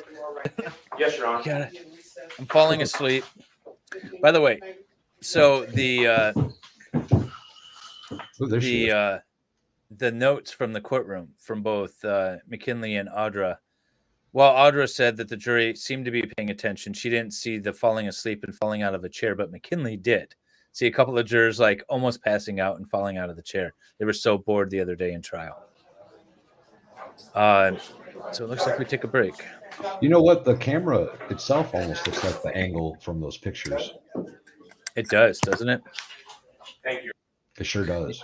And if you don't know what we're talking about, there's been some pictures of the defendant sitting in the courtroom, and there's not supposed to be cameras in there taking pictures during the trial. And it looks like, you know what? She's looking more and more like her original self in that.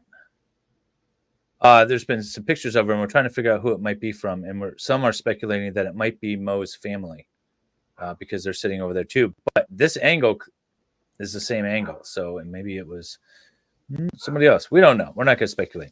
But isn't she looking more and more like her original? So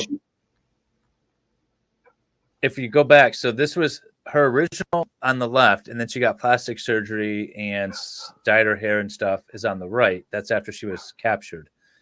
So, but this in the courtroom right now looks closer to how she looked before all the unaliving stuff. Well, it's been some time, right? Yeah. Since that arrest. When was she arrested? June of 2022. Yeah, so it's been over a year. But yeah, I think she's reverting back. You know, plastic surgery only lasts for so long, I guess. Hey, Heather's been a member for 4 months. Outstanding. Awesome. Thank you very much. Glad that you are here. She's feeding a fox in that picture. She is. That's Wow. awesome. Make her watch 35 hours of Verdict Watch. I'm going to say 30 minutes, sir. They're already taking their break. But no, I'm going to screenshot this real quick, and then we'll get caught up live, which I think they're still on break.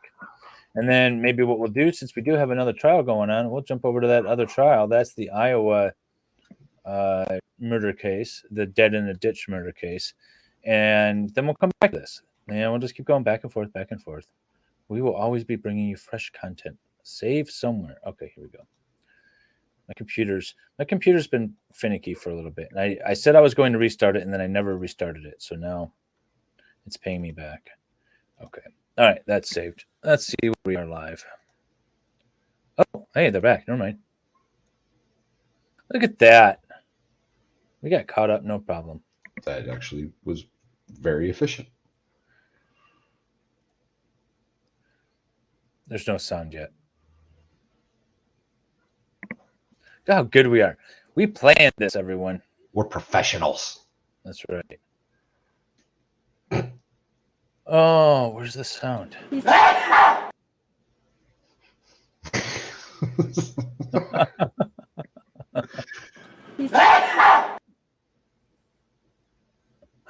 Oh, Jamie, if you guys don't know, likes to record her coworkers at work sneezing and then give it to me so I can use Yeah. it Make as a some sound. bites out of it. You're welcome, sir. You're welcome. We appreciate it.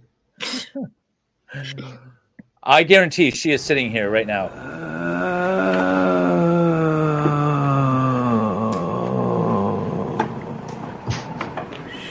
Look at her face. She knows. She knows. She knows that she's absolutely screwed. Iris, you missed a terrible half of a closing from the defense And we get Until to the jump judge- back into it. until the judge interrupted him and was like, the jury kind of needs to take a break, and then we'll come back to you, sir. It was just all kinds of shenanigans. Thank you, Your Honor. What would be the evidentiary value of a forensic analysis of that rape kit, the sexual assault kit that was collected? I don't know.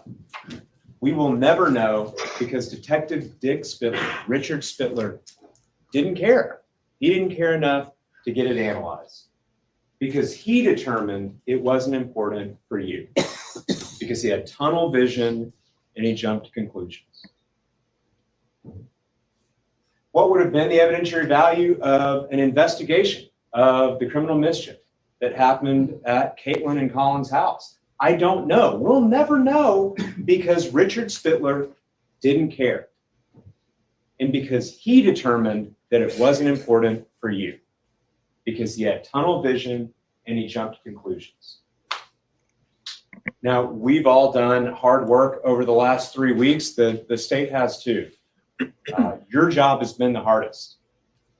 And never was your job more difficult than maintaining your attention through the testimony of Detective Portnoy. My gosh. But what did he tell you? What did he tell you? That it was extremely irresponsible of Detective Spittler to return that laptop to Colin after just a Yes, Baker, Baker. That's how you glance pronounce through it. I was waiting for somebody to do That was it. extremely Glad irresponsible. Baker came through for us. And he did so with really no direct evidence or really any evidence at all to exclude Colin as a suspect. He just did it. How easy would it have been to prioritize a download of that laptop, to have Detective Portnoy do it? He didn't do it because he had tunnel vision on Kaitlin Armstrong and he jumped to conclusions. He needs Folks, to jump to conclusions, Matt. Trials Jamie. like this are inherently difficult. A young girl's life was taken. That we have no doubt. And that is tragic. We can all agree on that. And you've heard things and seen things throughout this trial that understandably create strong emotions, that pull on your feelings. And the easy path is to let those emotions sway your decision, to let those dictate your decisions, to let emotion stand in the place of reason and common sense. That is the easy path to take. But the oath you've taken as jurors necessitates that you have the fortitude and the conviction to use your minds, not your hearts, as you analyze the evidence that was presented to you, and more importantly, the evidence that wasn't. Guess. When we say, Use that I word. don't know, we're tempted to mean that we're unintelligent, right? Or uneducated. When we say those words, I don't know, it may even mean for a moment that we're confessing that life sometimes just doesn't make any sense, right? But that is what a not guilty verdict means. It means, in plain terms, we don't know. Not for sure. Not for sure. Not guilty doesn't mean innocent. It can mean something different, right? And we've talked about that. If you say not guilty, you're saying as a group, as an individual, we don't know for sure. And in most real world situations, saying I don't know, that's not an acceptable answer, is it? To your boss, to a You know, client. I'd have more That's not respect for your acceptable. comment if you paid a super chat and didn't It do a is in the member jury chat. room. Just saying. It is. And don't feel like you failed if that is your conclusion. Because again, the oath that you've taken as jurors compels you to say that if it's appropriate. Don't feel that you failed. In fact, it is your obligation to say those words if you believe they're true. You must only convict if there is proof beyond a reasonable doubt. Say the words And guessing. if you have doubt, and quite frankly, in this case, you must, then it is your obligation to come through that door and stand before us all and say in substance, we don't know. No one Not for sure. has said that there's no direct evidence yet from either defense attorney that has given a closing. That's stupid. Thank you, Your Honor. What? Something Folks, about in time, this is that what she life, said? we Oh, know maybe a lot wrap of it up. things beyond a reasonable doubt. Right? Oh, 10-minute warning. They get a That 10-minute warning. Austinites love salsa. That we love our families. That it's raining when those rare drops fall from the sky. Right? That the sun rises in the east and sets in the west. We know all of those things beyond a reasonable doubt. We know them to be true. But that Kaitlin Armstrong is a murderer, that she committed this crime, do we know that? Are you certain?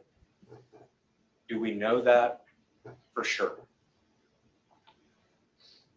Find her not guilty. That is the stupidest fucking thing I've ever heard. So bad. He was better than his. But I'm like talking about the defense's closing in general. So bad. Oh yeah, none of it was good.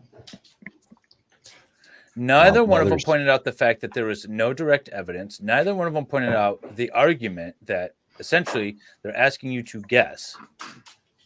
Nothing. This is the state again, y'all. Yeah. But Rick, why is the defendant's Jeep in the alleyway? But Rick, why is the defendant driving around Maple Avenue for over an hour? It's like a Shakespeare Rick, play. Why does her Jeep start up more or less 2 minutes after Mariah Wilson is killed? But Rick, why does the defendant have a 9mm pistol that even the defense expert says is possibly the murder weapon and who the state's expert says is the murder weapon? But Rick, why does the defendant sell her Jeep, which we all know is evidence in a murder investigation, the day after she's told it's on video? But Rick, why? It would have been it's better than the alternative, which was having the first guy talk the whole time. So Yeah, that I'm would a have been fan a of it. mistake. Yeah, that would have been really bad. Does the defendant Wouldn't fly even out of the so much United worse. States using a fake name and a stolen passport to a different country where she uses fake names and goes and gets plastic surgery? But Rick, why is Colin Strickland on video at Pullburger when the Jeep is driving around downtown? But Rick, Mariah Wilson was fully clothed when she was murdered. So when was she sexually assaulted? But Rick, Mariah Wilson was on her phone the entire time she was at the apartment. So when was she sexually assaulted?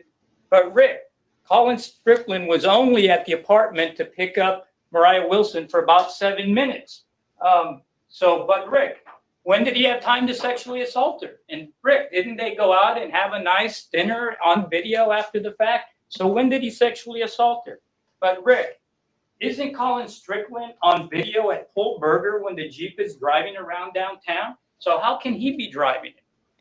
But Rick, Colin Strickland's phone tells us that he's in South Austin at the time the murder happened. So how could he have killed Mariah?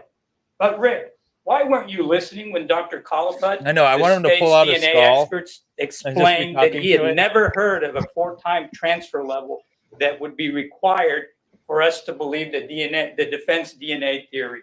But Rick, isn't it likely that every single passenger who rode in the black Jeep would likely leave DNA in the Jeep? And Rick, how would that be helpful? But Rick, I know the defense doesn't have any burden whatsoever in this case. But didn't you have a DNA expert that testified in this case? And why didn't you ask him to test the sexual assault kit? Why didn't you ask him to test the Jeep DNA swabs? But Rick, did the vandals know Mariah Wilson? Who is Rick? Objection, facts on evidence. We did ask, the state opposed, and the court denied the testing of that DNA evidence. Judge, that is an absolutely flat out incorrect statement. Ooh. The court said that the defense could test the sexual What the court assault kit whenever they wanted to. That's And the not true. defense didn't do it. The district attorney opposed the testing. That's filed not such true, a Judge. motion. I'm moving for the defense motion and the record of this happening in the court, in prior proceedings to be allowed for the jury. Keep Rick's name out your Read mouth. it themselves. Ladies and gentlemen, the evidence that has been admitted is what you will consider the attorney's arguments of just that argument. Why didn't this instruction? Why wasn't this instruction given by the judge when the state objected to the defense's arguments? Right? Assumes facts, not evidence. Well, the evidence is what you heard on the witness stand. The jury's or the attorney's statements during closing is not evidence. Why wasn't that instruction given when the state objected to the defense? This is the kind of stuff that I don't like. A little shady. Yeah. It's not before you from this proceeding or from the witness stand. Just recognize that the attorneys are. Wish she'd use her using mic. their statements on their recollections and the evidence as they have used or believed. Thank May you. proceed, counsel. Thank you, Your Honor. There's no way that a prosecutor can stop a defense attorney expert from doing whatever they want with any kind of evidence. No way. There's no way that any judge would not allow that to happen. I always get There's fired no up. evidence of that, and that's a flat out lie. Ladies and gentlemen. Wow, he got emotional. Why, Damn. and maybe Rick can tell us, but apparently the vandals who vandalized the home knew Mariah Wilson, had access to the black Jeep and to Colin Strickland. I Colin have no Strickland's- idea, Sue. Colin Strickland's laptop, and got away with it. The defense is Rick- messing up a perfect story. You seem to be blaming this on Colin Strickland, but then you say you don't know who did it. Why can't you just stick to one simple, reasonable version of what happened?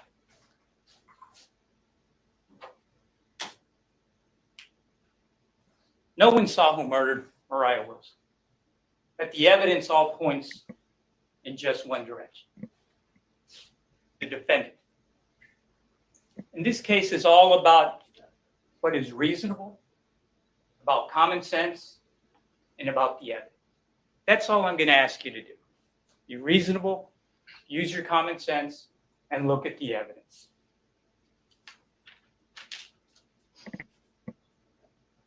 Again, you heard the judge's charge. You have it with you. I urge you to read it.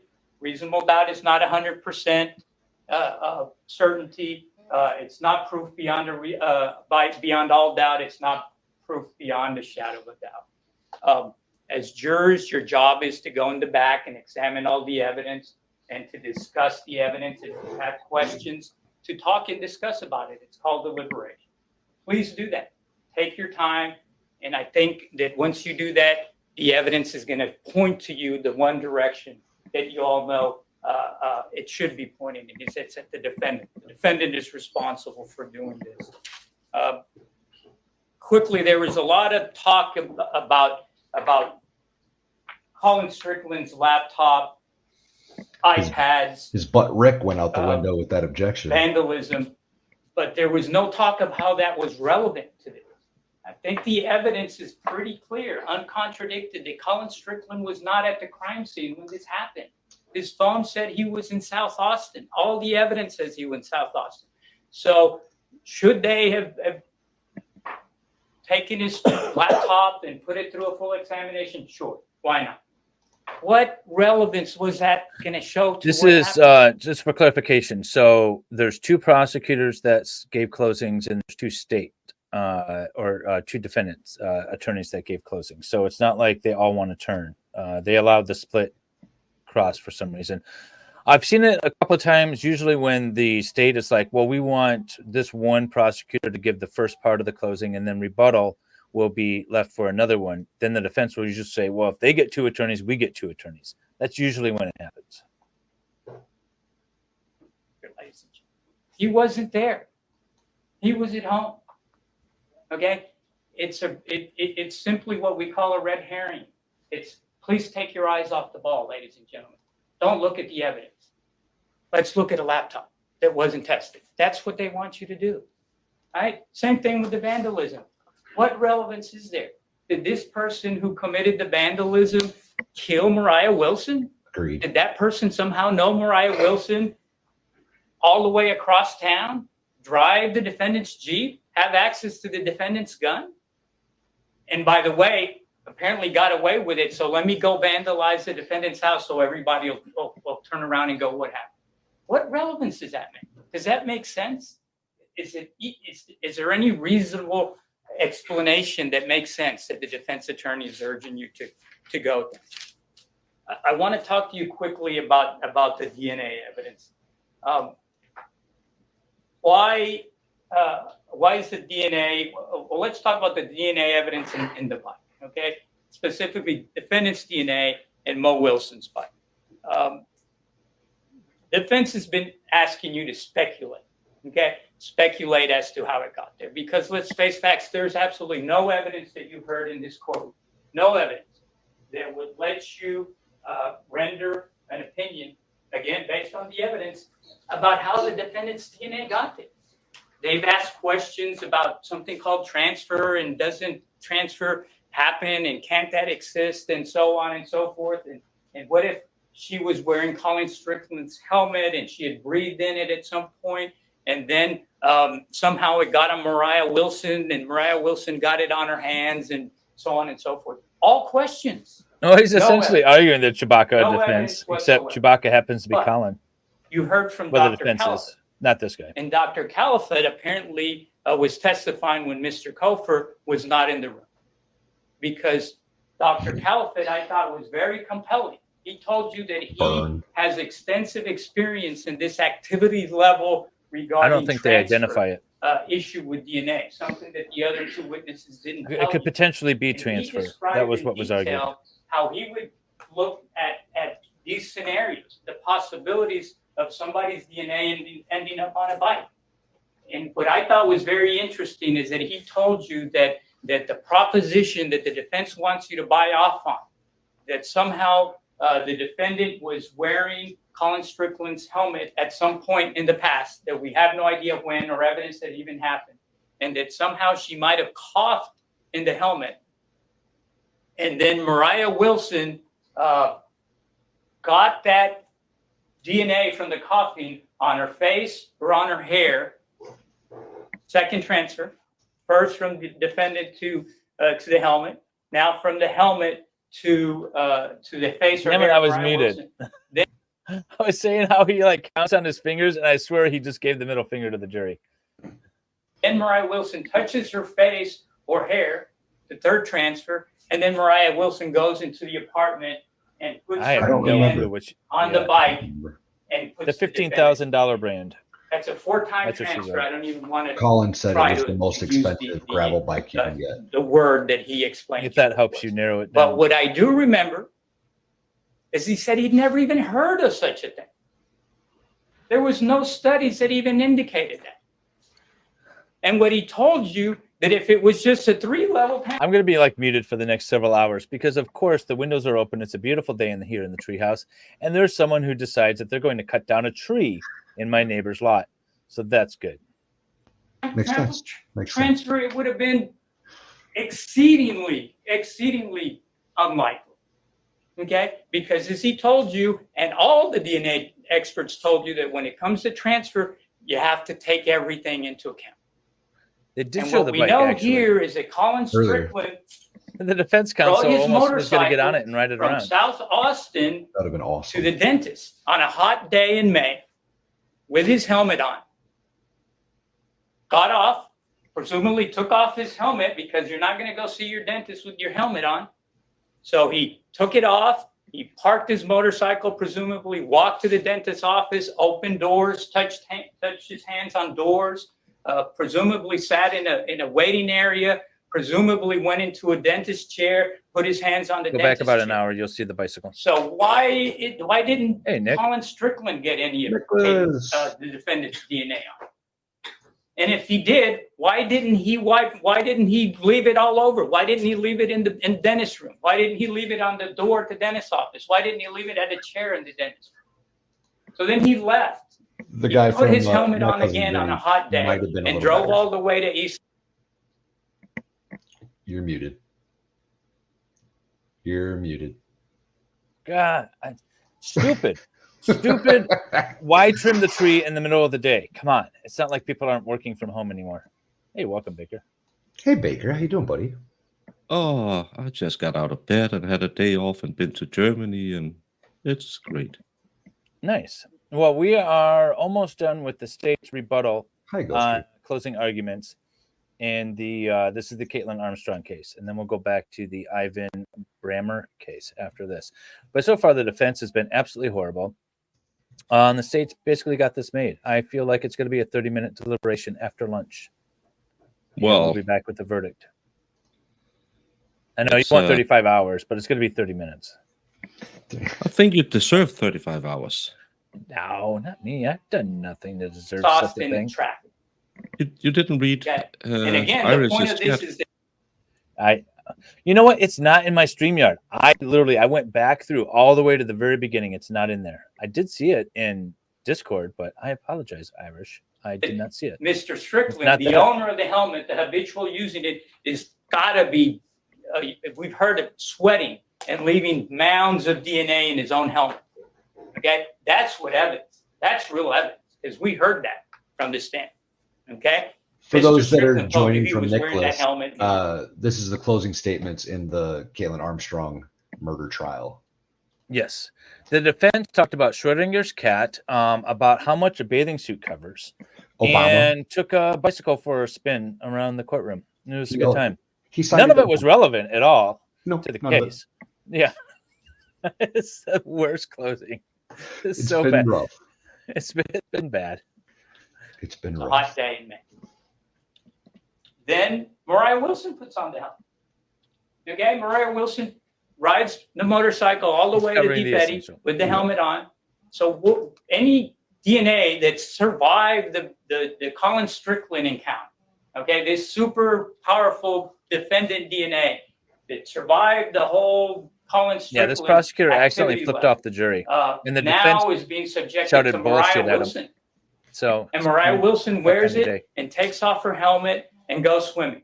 So this super strong defendant DNA that presumably had to rub off on Mariah Wilson the first trip to Deep Eddy is now on Mariah Wilson. Mariah Wilson goes swimming. You heard the expert said it's going to get washed off. yeah, the And bathing she suit goes to covers the eat. important parts, She's according to the touching all kinds defense. of things. She's at a table. She's This is eating so dumb. food. It's not Oh, good. the Obama defense. Yes, he had the Obama defense. The Obama drama was in there too. The defense said went that. from bathing suit. You said that. You're right. I'm sorry. Yeah. Bathing suit, Obama, Schrodinger's cat, rode the Patriarchy. bicycle, the patriarchy, And diversity. Diversity. and diversity. Yes, That's it. diversity. All the essential points of the defense's closing. It's been an interesting closing, yo. It's so odd. Oh my god. And then she goes back and puts her helmet on and goes back. But somehow, in this strange world of possibilities, this super powerful defendant's DNA is still on the helmet. Okay? It's still there.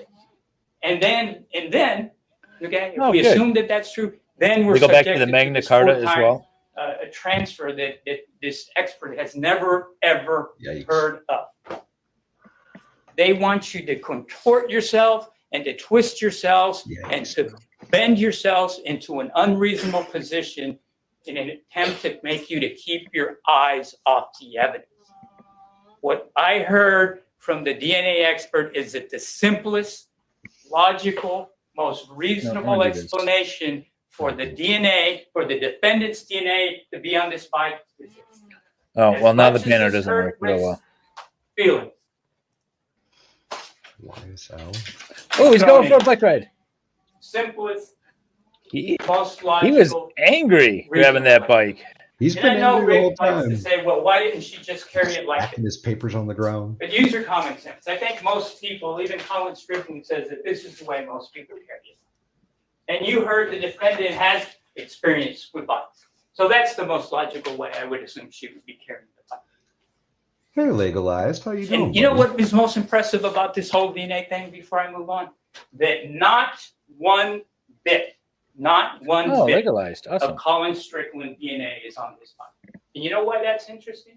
Because we've already talked about that Colin Strickland was the person who was wearing that helmet most of all. He wore it from South Austin to All right, I'm putting Northwest a banner Austin. He up. wore it to East Austin. This is the state. It's hot, so presumably He's he's part of sweating. the prosecution. Then we heard that Mariah Wilson was in close contact with him riding that bike. Her arms and her legs around him while they were riding that motorcycle. So when Mariah Wilson somehow magically transfers this super powerful defendant DNA onto this bike, why is there not one bit, why is there not one bit of Colin Strickland DNA? Not one bit. I can't. And you right know now. the reason, ladies and gentlemen. You all know what the reason is. It's because Mariah Wilson didn't touch that. The defendant touched the bike after she exited. She took the bike out and she threw it outside. Did you just say Mariah Wilson didn't touch her own bike? You heard from Steve That's what he Aston. said. Okay, I submit to you, Steve Aston was a careful and deliberate examiner here. Okay, he told you exactly what his results were. He showed you the results, and he told you that his results, his conclusions were not to the exception of every single firearm in the world. Okay, he told you that was just something that he can't testify, even though the defendant, defense attorneys gigged him into saying, but you're bucking the AFTE methods, and showed him on his laptop and said, but AFTE says you need to say that it's beyond the other gun, and he's beyond any other gun in the world. And he said, no, that's not the way I do. That's the type of guy he was. And I don't want you to remember that this is the same guy that did say all 3 shell casings came from her gun. But out of the 3 projectiles, found one inconclusive. So I submit to you that Mr. Aston is not on any kind of a vendetta or trying to nail somebody or anything like that, because he wouldn't have testified in that way if that was in fact his agenda. Well, what I said from the beginning was that the defense needs to argue guesswork, right? That the prosecution, the state wants you to guess. There's no direct evidence. They're asking you to guess. Let's just say what it is. And that would have been a better defense. And that would have gone against what he's saying right now. Use your common sense, this and that. At the end of the day, they're still asking you to guess. Nobody said anything like that. They argued about Obama and bathing suits and I don't know what else. Stupid. I would also remind you that really a separate analyst reviews all this and comes to the same conclusion. So it's not just Mr. Aston. What was that, Baker? Now, Mr. Cover up. You need a lawn and trim bathing suit. I don't have one. Damn it. All right, I'll make one. Mr. You guys are Tobin, so eager very about smart this. man, who I would submit Iris also will has a beat you if job you don't that get it. depends exactly I on know, the type I of know. testimony that you saw here. Those around the country testifying and didn't pay to that. He offered a lot of hyper-technical information. But what I took from this, and your recollection, talk to yourselves, I'm sure some of you guys have good notes. He said that firearms examination was one of the 3 most effective investigation tools that he knew. One of the 3 top investigative tools that he knew. That's from the man that apparently has not heard any has nothing good to say about this field. But he admits that it's one of the top 3 investigating tools that he knows about. He didn't disagree with Mr. Aston's Oh, that's right. conclusion. We did forget Again, about talk Peter to each Pan other, and look at your breadcrumbs. notes. Oh, we did. He said, I can't disagree with what his conclusions are. His Well, major when there's issue, so much nonsense, and it's I hard to asked keep him track of was it. with the issue of uniqueness, which what the defense attorney is calling individualization and had up here on the screen. I don't know if I've ever seen a Unique. closing that I took don't think 4 they should people be either. saying that this is the only gun that could have. I have. I mean, it's That's rare, really what he but was it saying. happens. I don't think they should say that.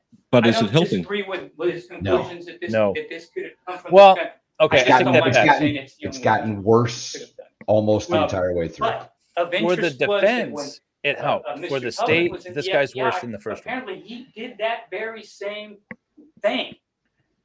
We talked about that article he wrote where he was able to take a piece of plastic and link it to the machine that made it. Isn't that what we're talking about? Linking bullets and shell casings to the machine, the gun that made it? He had no problems when he was with the FBI doing that. And he specifically told you, when I asked him, he used the word uniqueness in his article. Unique and uniqueness. That was Mr. Tobin when he was the FBI. What happened? There you go. I don't know. You get paid. Are you become a excited? defense attorney. Look, I'm not going to question why or what the Bakers? change of whatever I'm took just a place in messenger Mr. boy. Tobin's mind. That's beyond me. I just think Yeah, I it's have no idea something what we're that was talking about interesting. either. You We guys could just should turn him consider. down. I would also point out that after a lot of pushing and shoving, it turns out that a lot of the most prominent scientists in the world, the United States, disagree with what Mr. Tobin is. And you heard that. And we went from talking about somebody called Bruce Bedoli, Dr. Bruce Bedoli, who said, I may have heard of it too. I got his report on my computer. If you give me a minute, I'll look for it. Okay? But this man, Bruce Bedoli, one of the most prominent DNA scientists in the world. I think that even the defense attorney I was trying to like play expert music was asked like at one point, it during might the have slipped in Oscars. if they knew and who want Bruce people to walk off Bedoli the is. And he stage. said, oh, of course I do. Right? But those are the You kind need of people that, who disagree with Mr. Tobin. You need that guy So with the all big, I'm saying is, look, Mr. Tobin. Yeah, the big hook. Entitled to his Yeah. Pull him off. But don't accept it like it's gospel, like he wanted you to take it. There's equally as powerful and as smart and prominent people who disagree with him on this very issue. Okay? And as you heard, this subject it's taught all over the United States and all over the world, and people testify to this all over the country and probably all over. That's all. That's all. I do want to mention of interest how all this That is the evidence stupidest fucking thing I've ever heard. blocked, and every time you turn around and try to go, well, maybe I'll give her another thought. Maybe it wasn't her. Maybe or something. You run into the door and it has Kaitlin Armstrong's face. And you know what that was? The one item that just jumped up to me. We got to go back to January 12th of 2022. Right? Months before the killing. Defendants at the range in Austin, Texas, learning how to shoot her gun. All right, we've seen her on video. She apparently can hit a target at least 20 or so feet away, which, by the way, is more than enough of a distance to kill Mariah Wilson. And she buys a box of ammunition. I need a drink. I have no beer. Now, using your common sense, I have you all know moonshine, that but there's no way I'm getting down from the hundreds, if not treehouse. thousands of different Oh, you'll get down one companies way or another. or boxes Well, of that's ammunition. safely get down. I got She 2 new bottles picked the of one bourbon, and box maybe I should sniff one that of them. had the same shell casings as that were recovered The- at the crime scene. That whatever box you of gave me when I ammunition was that in she bought. Sweden, She had the I pick left of the for litter. my She could pick father-in-law. any ammunition He she apparently wanted. loved the stuff She that's bought a gone already, box of from what I ammo Inc. understand. ammunition that we Yeah, he's a all sweet- know Yeah, now Pat's owns an alcoholic. Jaeger. And that commonly when you open ammo It's Inc. not- boxes of it's not that ammunition, good. they're full of Jaeger or head stamps on Jaeger, Jaegerman's head stamps on the ammunition. Jaeger? And again, Jaegerman is what Oh, was found Jaegerman. at the crime scene. I mean, He you hears can't us make talking this up. about liquor. Every time Goes you into go around, Jaeger. it's pointing at her. There's no Detectives told reason you for this this was man to be personal. speaking. Okay, They this should is have from just left it detectives with at APD, with and they Rick's explained the reason. close He's up. almost making Heard it from the worse. medical He examiner. is. Yeah, If absolutely. I was on the jury, I'd be like, Two you know shots what? to the head. Screw you. One Not behind the guilty. ear, one in the face. and then another shot while the person was laying on the floor, through the chest, through the heart. Okay? Again, common sense and logic. If you're some unknown person who's not there for a personal reason, you just shot somebody twice in the head. Are you running? Are you getting the heck out of there? Shit. Are you taking additional Breaking time, things. crucial time for you to get away? Oh, sorry. I didn't know you're Walk putting. up to somebody. It's okay. I was plugging Jamie, but apparently you don't want that to happen. So Bloody- that's No, fine. Jamie's on That's panel. fine. She can speak. Put one more in. Right. I don't know. You And put by the something way, in chat. nothing's taken from this If Valhalla was apartment. trying to Nothing's pull up. kicked over. Nothing's pushed down. Nothing's broken. Nothing's gone. I did not. Did I? Except for what turns out to be really. Oh, this is- eyelash this is funds? Mariah Wilson, isn't it? Isn't that what the defendant sees here? That's Mariah Wilson. Mariah Wilson, the up and coming superstar cyclist, who my boyfriend is constantly talking to, who also is a superstar cyclist, and that I can never be. And that apparently that's something I will never be able to bridge, that connection between my boyfriend. A lot of people and think this that, but young I find it to be improper. But 24-year-old I'm an attorney. up-and-coming super Like, This so is I Mariah like to hear Wilson. laymen She knew what that. they think. Jamie, what are your thoughts? She took the one thing that she hadn't done already. She already killed her. I'm taking Are they this and I'm convincing you the throwing more it. they talk? Just kind No. of an extra. Actually, take. No. No. Are they? Are you thinking the same as me? Like, I am so confused by your closing that I am This like guy- ready to quit now. Viewing This Mariah guy Wilson's is throwing me off. profile and activity on Strava on May the 9th.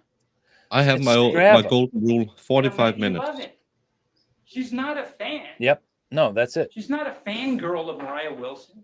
We heard that from the people that know her best, her friends, and Colin Wilson. Why is she I've looking been sending at work Mariah emails Wilson? and doing everything 9, else, and it's just 10, 11. Why is she looking at Mariah Wilson 5 or 10 minutes after the last text exchange between Colin Strickland and Mariah Hey, John. Wilson? everyone can relax. Jung is Making here. I'm plans, happy now. formalizing Welcome, John. plans to go. Farrell's Why? sleeping and Jung is here. It's a good Why is stream. she searching through the profile to the 3rd level so she can see in every Poor excruciating Farrell. detail where Mariah Wilson was when she started and finished her run? And if we go back, I turned them down. I mean, does anyone want me to turn them back up? The day that she No. decides Okay. to fly out, or the It's like, decision did anyone to notice? fly out to meet Colin Strickland. No, in it her- sounded like he's still yelling. Why is she viewing Mariah Wilson's Instagram account? Because she's interested in the guy and the girl that the guy's cheating on. That's Why these are does she things. have this note in her phone, 1704 Maple? Because girls that we do that. introduced Jesus. the map about, Jamie telling it like it is. and then Well- deletes it. Why? Why, Don't act Rick? like this is not uncommon. It's so common.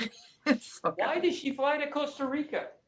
Why does she use her sister's passport? Why doesn't she use her own name? Why doesn't she use her own passport if this was just a minister? Is this symbolic to Costa Rica? state Because or that's what I He's use. state. Why does she Yeah, use this is the fake state's names code. if See she's the from caption Costa at the Rica? bottom, Why the does banner? she desperately start looking for plastic surgery? And So this is the second prosecution to give a closing. The first one went. That was the game show host. He was awesome. He and was then the the best. first, and then the first defense attorney went, which was horrible. He was talking about bathing bad. suits and Schrodinger's cat, and took the bicycle for a spin. And then he stopped talking. The second defense counsel then started.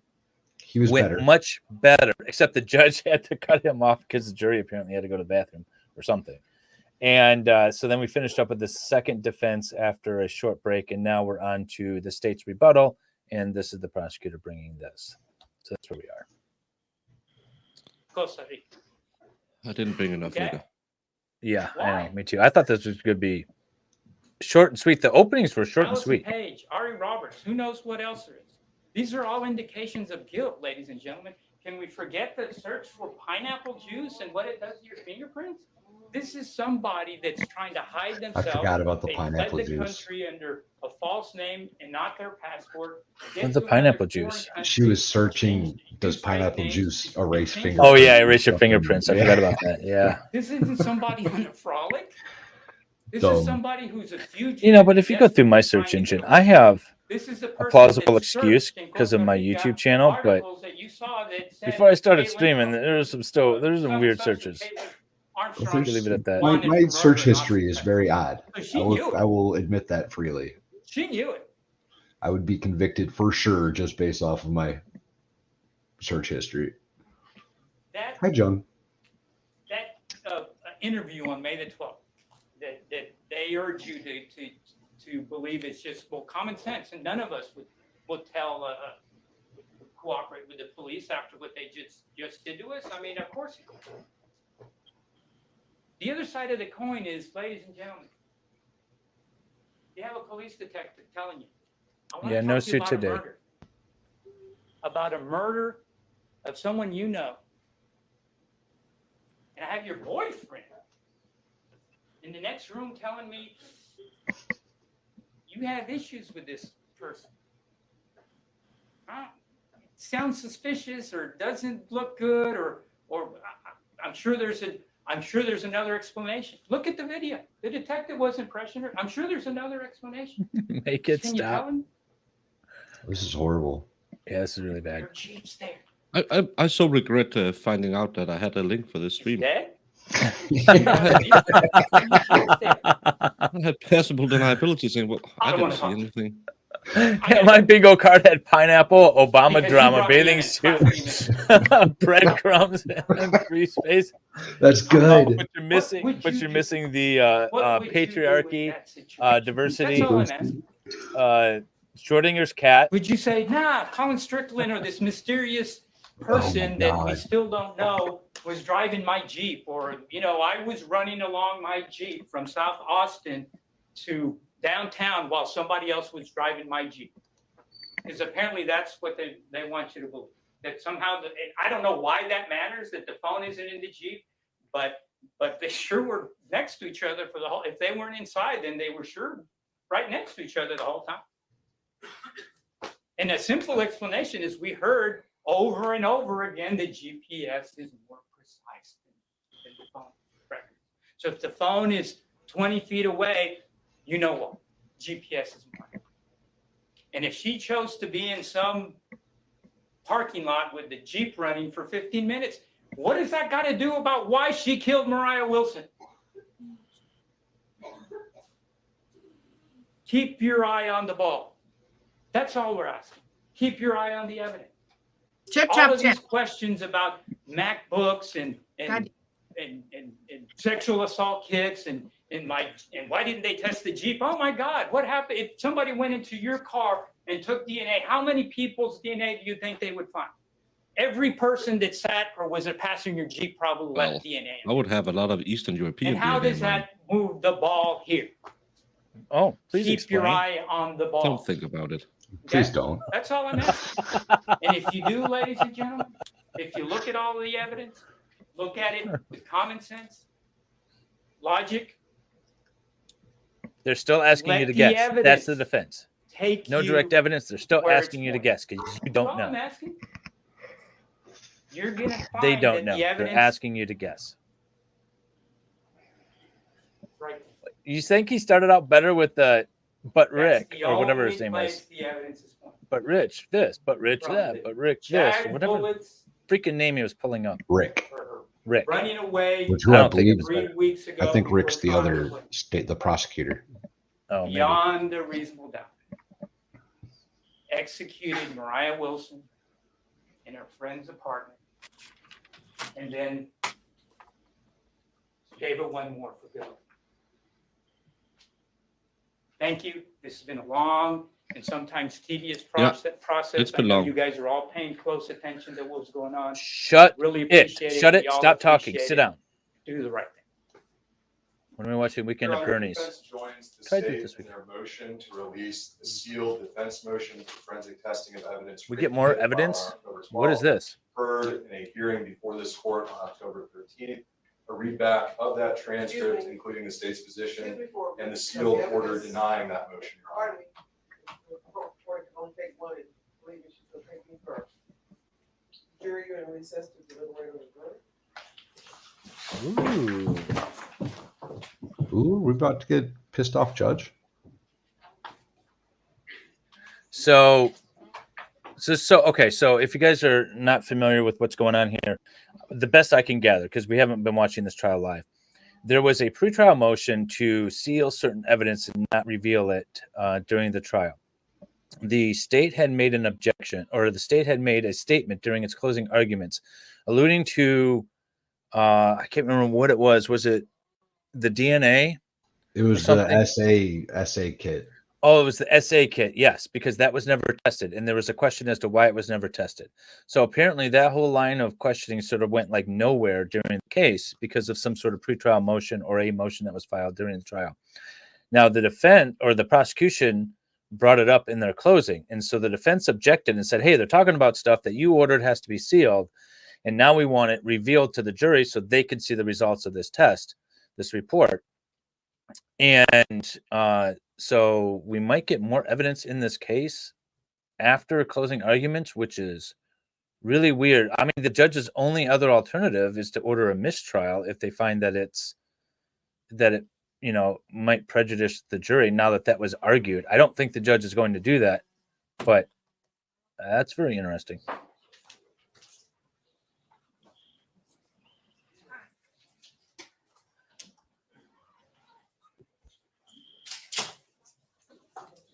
If the jury's experience of the same brain part than I am from this, they may find her innocent. Well, not guilty. Not innocent. They may vote to acquit.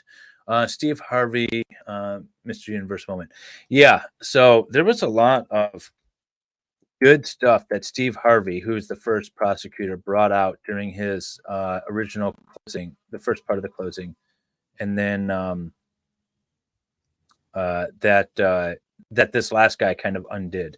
All right, so we're only back by like 4 minutes or so, and now we are just dead space. So, thoughts, feelings? It's really hard to get a grasp on. I know you have done your readings, but when you're not watching the trial, it's hard to. Oh, I took the wrong thing down.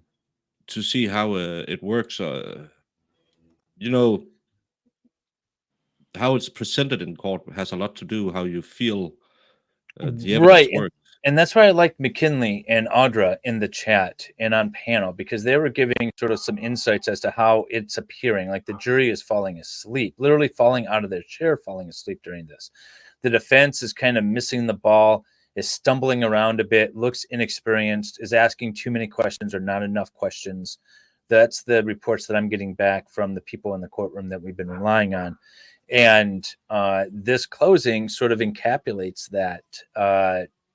The defense was all over the place with the closing.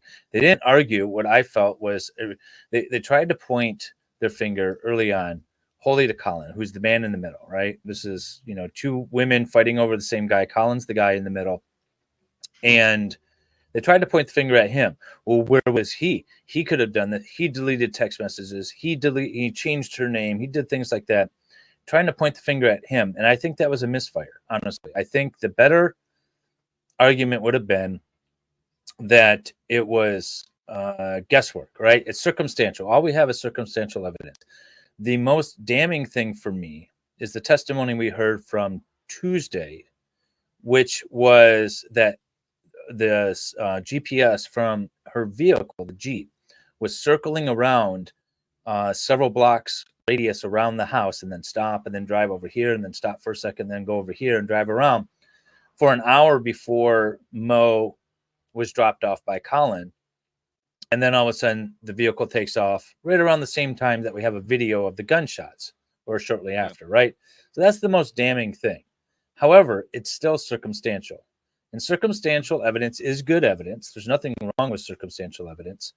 It's, I explain it always, and I'm sure most of you have heard it many times. If you look outside the window and you see water falling from the sky, you see that it's raining. But if you're inside, you see someone coming in with a yellow raincoat covered in water, with an umbrella covered in water, that's circumstantial evidence that it's raining. Might be wrong, but it's a pretty good indicator that it's raining. Either way, you're assuming, you're guessing. So play up the guesswork with the defense. No matter what the prosecution says, no matter what the evidence you heard on the stand, there's no direct evidence that my client did this. They want you to guess. I think that's the only way to make a successful argument in this case. I don't know. What do you think, Baker? Well, Or Jamie? but it's a love triangle, and if you watch daytime TV, you've seen a lot of those. Yeah. So most people would. That's instinctive. You go back to, oh, what do I have a previous experience? And if you're thinking on the last time you saw Love Boat. So she probably did it. Hell had no fury as a woman scorned. Right. I had to believe pull up that's in the Bible. earlier. I had to pull up earlier, and it was a 4-part. It was, is she guilty? Is she not guilty? Is the jury going to find her guilty? Because I feel like that's more of a test. Like, I feel like the jury is going to find her guilty, regardless of the holes that might be or the questions that we have. I still feel like the jury is going to find her guilty. Is it the right call or not? I don't know, but I just think that this defense closing was really bad.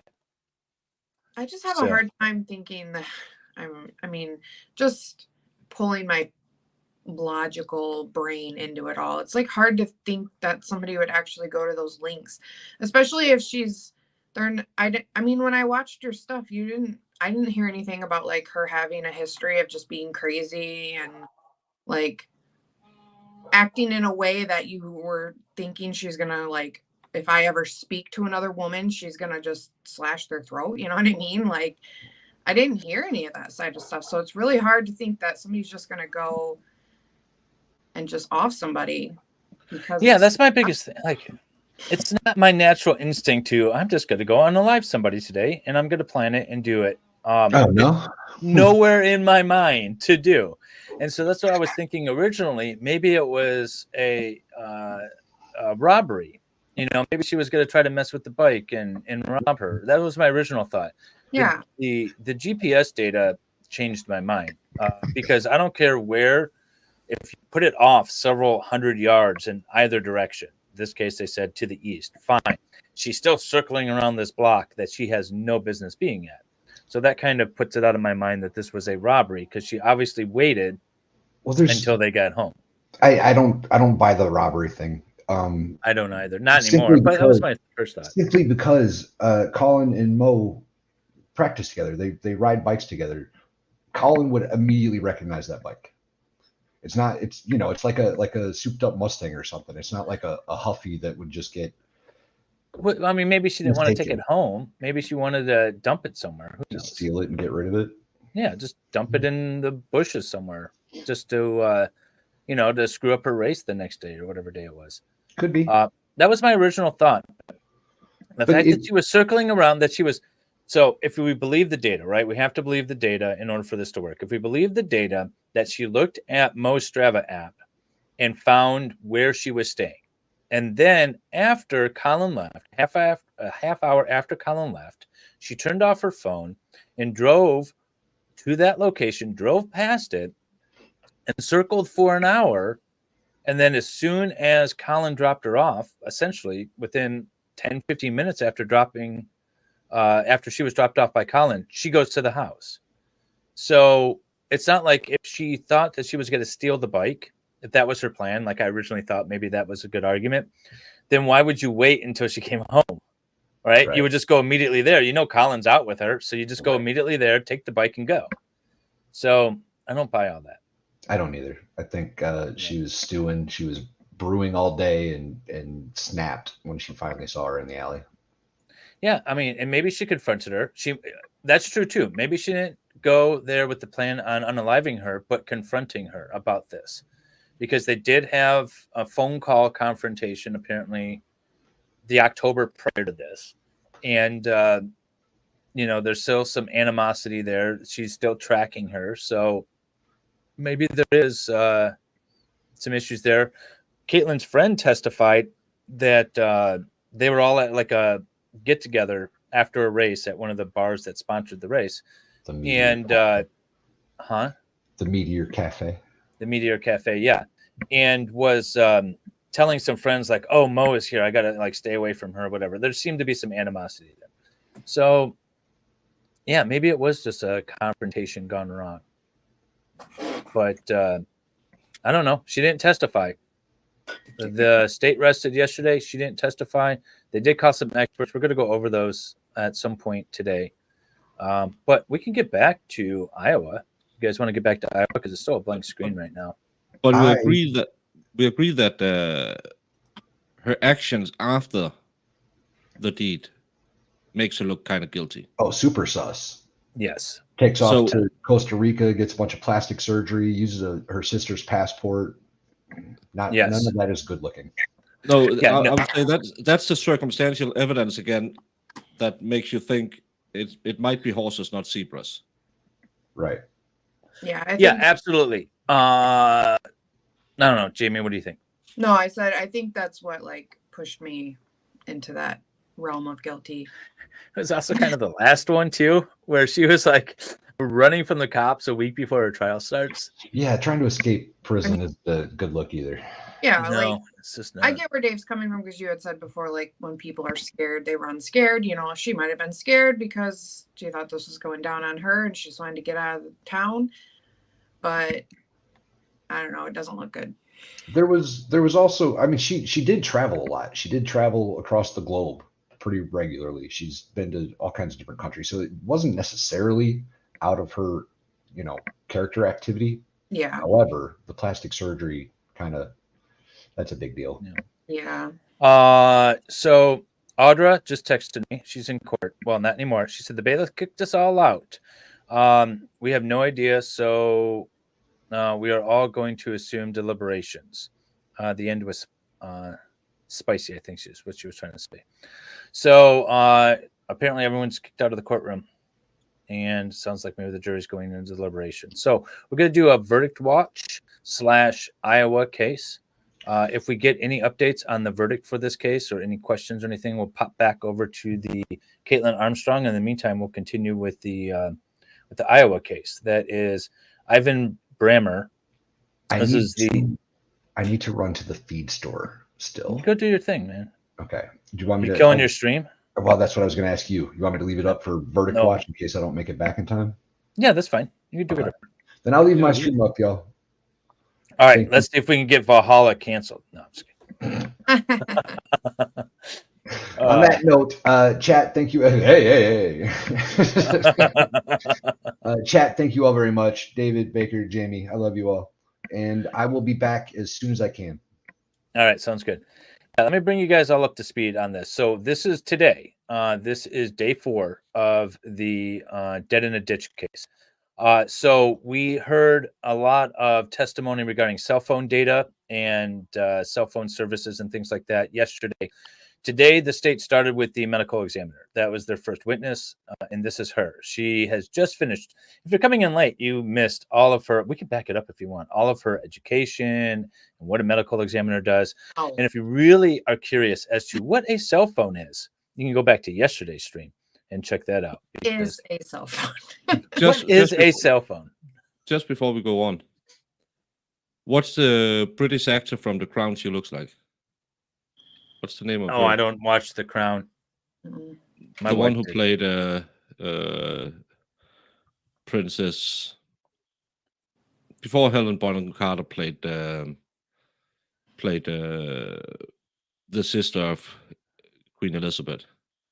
I don't know, but you obviously haven't heard her voice yet. Her voice is her voice knocks her down a few rankings, in my opinion. She's got a decent face. Why tell me to IMDb it? Have you never met me? I'm sitting here looking like a lost duckling, and someone would Google it for me because of my baby blues. We all have Google machines in our pockets. I mean, I forgot mine out in the living room. But Michael I have Bolton? 3 screens. I could probably put it on one of them. Yeah, see, yeah, we are. I'll just gonna get right back to bitching about her voice again. Yep. Yeah, But I no, have been her. taking copious notes of all the timeline stuff so I can put it all together while we were listening to that awful closing on that guy. So Okay, so Moni Mani. So an update here on this Iowa case.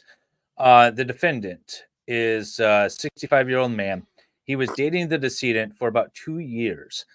They met because their children were dating, so that's fun. no, actually, And they what's- and then the children started dating. I clarified that. oh, okay, and then the children started dating. Okay, so they keep it all in the family. All Yeah. right, it is what it is. The Well, it decedent keeps it easy at Christmas. You don't need to have so many platings out. Right.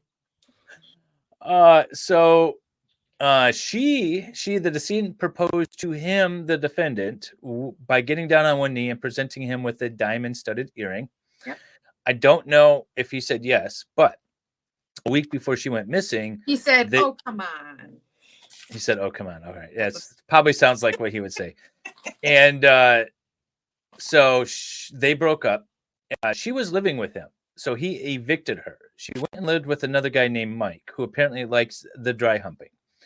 But she did not. She complained about the dry humping. However, they all worked at the same place called Sugar, which is not a strip club, but a bar, restaurant sort of thing. And so the defendant picked her up the morning she went disappearing. Picked her up from work. She did the morning shift, cleaned or something. Yep. Took her to her mother's house where she picked up a safe. Then they went to a Burger King. Then he parked on the street, and he and only he went into a bank and deposited some money. And then that was the last anybody saw her. She was found 11 days later in a ditch. He also had her cell phone at this time, and he sold his truck to a scrapyard, and it ended up getting crushed and shredded. So they're saying that he unalived her, threw her in the ditch, crushed his truck to hide the evidence, and that sort of thing, and that took her phone. Which I don't know why you would take her phone and then hang on to it if you were unaliving her, but apparently that happened. Well, according to the videos, I don't know. Like, this is going to be fun to look through because he did pick her up at 8:30. They went. This is all at the video show. They went to her mom's place. She picked up the safe, and then they're on video with her still alive at 9:13 at the Sherwood Apartments because she was trying to get an apartment there. Yes. But And they then- claim that he killed her at some point and drove around with her dead in the car. Yeah, and at to Burger King. 6 p.m. they have him driving, and this is the time that they claim she's in the car, and then at 10:30. So what they're claiming here in this image here, this is from Burger King security, and what they're claiming is that leg you see in the passenger seat is her, and she's sitting in an unnatural position, so she must be dead at this point. Yes. The problem with this is 10:30 a.m. 10:30 a.m. Why would he be driving around with a dead person in the car and then go to Burger King? Yep. Plus, it doesn't look. She just looks like she's sitting there, so I don't get it. There's a video of it too, and she's just sitting there. I watched this yesterday over at Brandy's channel, where you could see, and in the end of it, it seems like he gives her something. He reaches over to the passenger side. Yeah, I saw that. Yeah, the too. video does not suggest a dead body sitting in the passenger seat going through a drive-through. The video suggests two people going through a drive-through, two alive people, sitting in the car going through a drive-through. Yeah, and then he supposedly parks the car after this on the street. And if you watch that video, there's like 8 or 9 people that walk on the sidewalk, like maybe 5 feet from the car. Well, I would imagine if there's a dead-looking woman in the front seat, someone's going to remember something, right? Well, mind you, by this time they believe he's already dumped her, because at 12:59 is when he's back at his apartment, and that's when he's parked on the street, and they claim he's cleaning out his truck. Because they have on video going to the trash can, and that's when he's dumping stuff of hers to get rid of things. I don't know if it was a formal court eviction or not, but the testimony used the word eviction, so as opposed to kicking her out. So I would have to assume, but I am only assuming that it was like a formal eviction. They were living with his granddaughter, so he told her to leave. They were just staying with her granddaughter together. And they got in an argument, and he told her to leave, and the granddaughter was cool with that.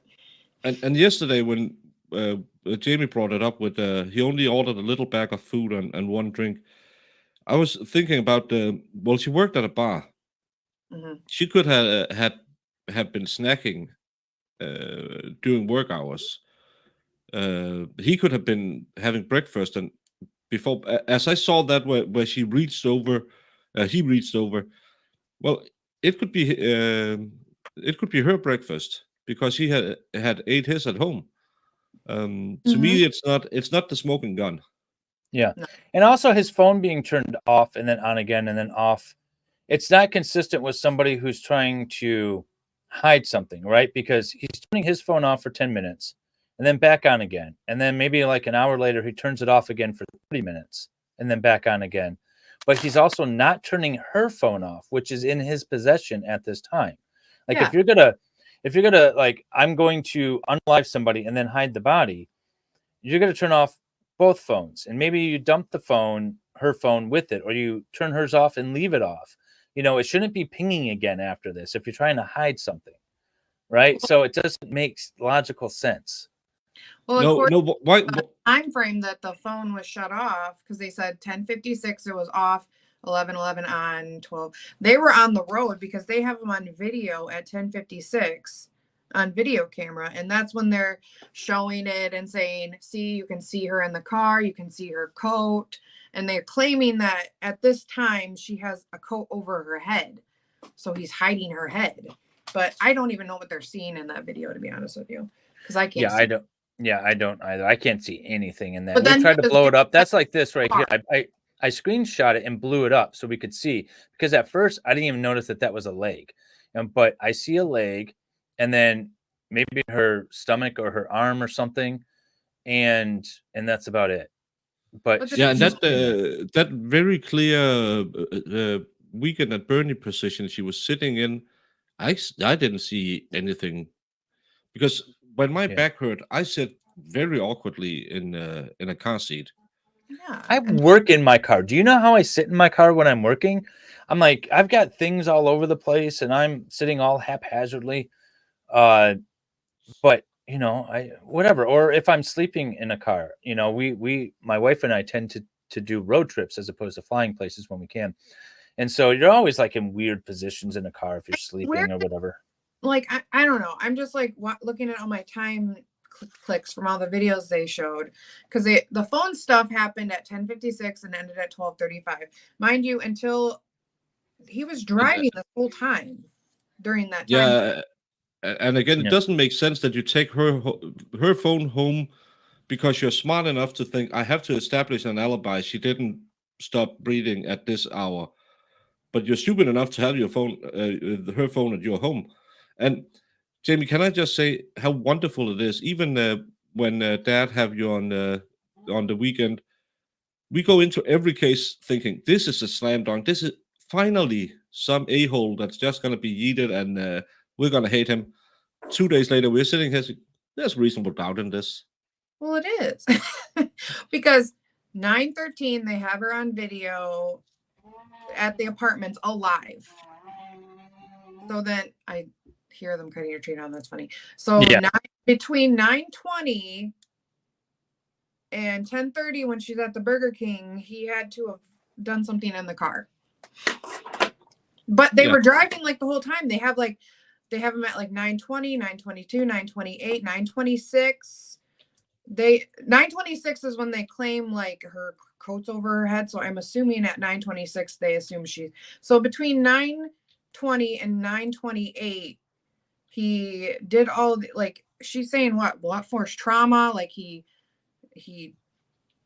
choked her out and beat her up in the truck like within 8 minutes. Yeah, it just doesn't make sense. Plus, I like this guy's mannerisms. Like, it was hard to hear, and I'm hoping VO Hammer can help us with the interrogation audio. If you can just cut that down and then remaster that would be awesome. I'll play that again. But I just like his mannerisms. He's just a good. I say he's a good old boy, but I don't mean like he's just a good old boy causing trouble. I mean, he's just just an average kind of guy. Yeah. So I'd like to really hear what he has to say. Yeah, and Let's I mean, see. yeah, the story changing is a little off-putting, because when I went back to the son's testimony, he was even giving him stories too. So Oh, I is my audio? My audio has been messed up for the last couple of days. I need to restart my computer, but I'm not going to do it right now. Yeah, And I got an update. I don't know if you use that equalizer that Shizzy talked about. I Because got rid of it because it was messing with my headphones and everything was sounding really weird and it was just throwing me off. So I got rid of it. But what I need to do is actually restart my computer, and I just haven't done it. It's been like 3 days. So I'll try to keep my conversations to a minimum. But should we watch? Go try and see if you have that beta reduce audio background audio, because it puts a really high noise gate on your mic. So you kind of like Jamie's, because iPhone have the same problem. Yeah, I turned it on because they're cutting down a tree in my in my neighborhood, and so I hear it, and so I wanted to reduce that. Obviously, it's not working since Jamie keeps hearing it, so I'll just turn it off. Yeah, so it's not working, so I might as well just turn it off so it doesn't mess with my mic. We'll see how because it is going forward. it just puts your noise gate really high, so whenever you start speaking, it takes 1 or 2 seconds to pick up. Oh, you're talking, kind of like Jamie. That's why I always pause and say go to Jamie, because iPhone have the same mechanics. Yeah. So let's just see how it keeps going forward. I've made some adjustments, and I if don't it's think still a the problem, tree cutting down is that loud. I can't really hear it that loud. I can hear just like a small whining. It's not that bad though. Yeah. So I'm basically now a zombie, according to the cops, since he sleeps funny in his car while his wife is driving. Yeah, essentially, yeah. If I turn my phone off, I'm dead, or being unaliving someone. I think it's just the whole point of like the video camera. I mean, unless he stopped off somewhere for like 45 minutes and gave her the business, I don't know. Like they have him on camera like the entire time until he's by himself at the apartments at 12:30. You know what I do, Danny? I go around with my trailer when I hear the chainsaws going, and then once they're done, I go pick up the giant logs and I bring them home and use them. Seriously? Yeah, I do. They don't drive around with our trailer. I'm like, oh, since you're loading that up in your truck, why don't you just throw it in my trailer? I'll take it. You're such a doofus. Do we want to? All right, let's hear this beautiful sounding medical examiner. Okay. And was that done in this case? Yes. All right. I sped it up, by the way, too. Let me know if it's an issue. May I approach, Your Honor? You may.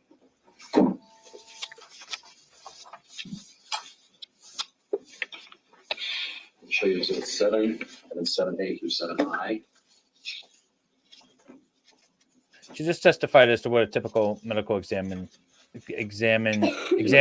Yes. Do these appear to be consists of? photos that were taken her clothing at the Can you guys She's hear the one okay? who can't determine the 7, cause of and then death. 7A through I inclusive. Any objection to 7 and 7A through 7I inclusive? No, Your Honor. The testimony from Once again, yesterday these are was that just half photos, of her face photos was of the clothing, but eaten request off. permission to publish, Your Honor. And first, they are received. I'm sorry. And yes, you may publish. Sorry, but thank you, Your Honor. Could you put 7 for me? I feel like this woman eats sandwiches off of Go through these her fairly quickly, her but body's Yes, stomach, your screen is as she's doing the examination. Um, Hey, Melissa. I'll confirm it. Welcome. Yeah, You so came in right at the right moment. Are they gonna go? So just, she had one shoe. Correct, on her right foot. Okay, and I just, on all of these pictures, we'll go through these pretty quickly. It's just, you're the only one we're speaking to about the clothing, so that's why I have to do this. Sure. I see a ruler off to the side that has a number on it. Is that your office's internal control number? It is, and the ruler with the number should be in every photograph. Absolutely, right. So that's one of the reasons you know these are your photos, because your autopsy report indicates that it's case number 23-01865, and the ruler is the same. Exactly. Okay. Go to 7A. Just the bottom of the same shoe? Correct. Okay. 7B. Okay. And these are socks that she was wearing. Now, I don't know if you can tell from this, was the sock that appears to have some leafy debris on it, was that the one for the foot that had no shoe? I think that makes sense, but they're not marked in the photo. Sure. Okay. 7C. I think that makes sense too, but that's not Where she was wearing? Yes. Any damage to those that you had seen? Not that I had noted. Okay. So I know there's some people that don't 7D. like the autopsy photos.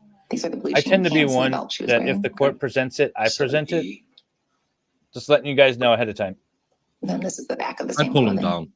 down. Yeah, 7F. I know you do. But I'd like to see the evidence. I This don't is get the jacket squirmy that she about was it wearing, the front of it. And that discoloration, would that be wet? unless it's a water, child. that's I not will blood or pull the anything, child that's, ones down, but there's no moisture. child. Is that Correct, fair? that's moisture. Okay. 7G.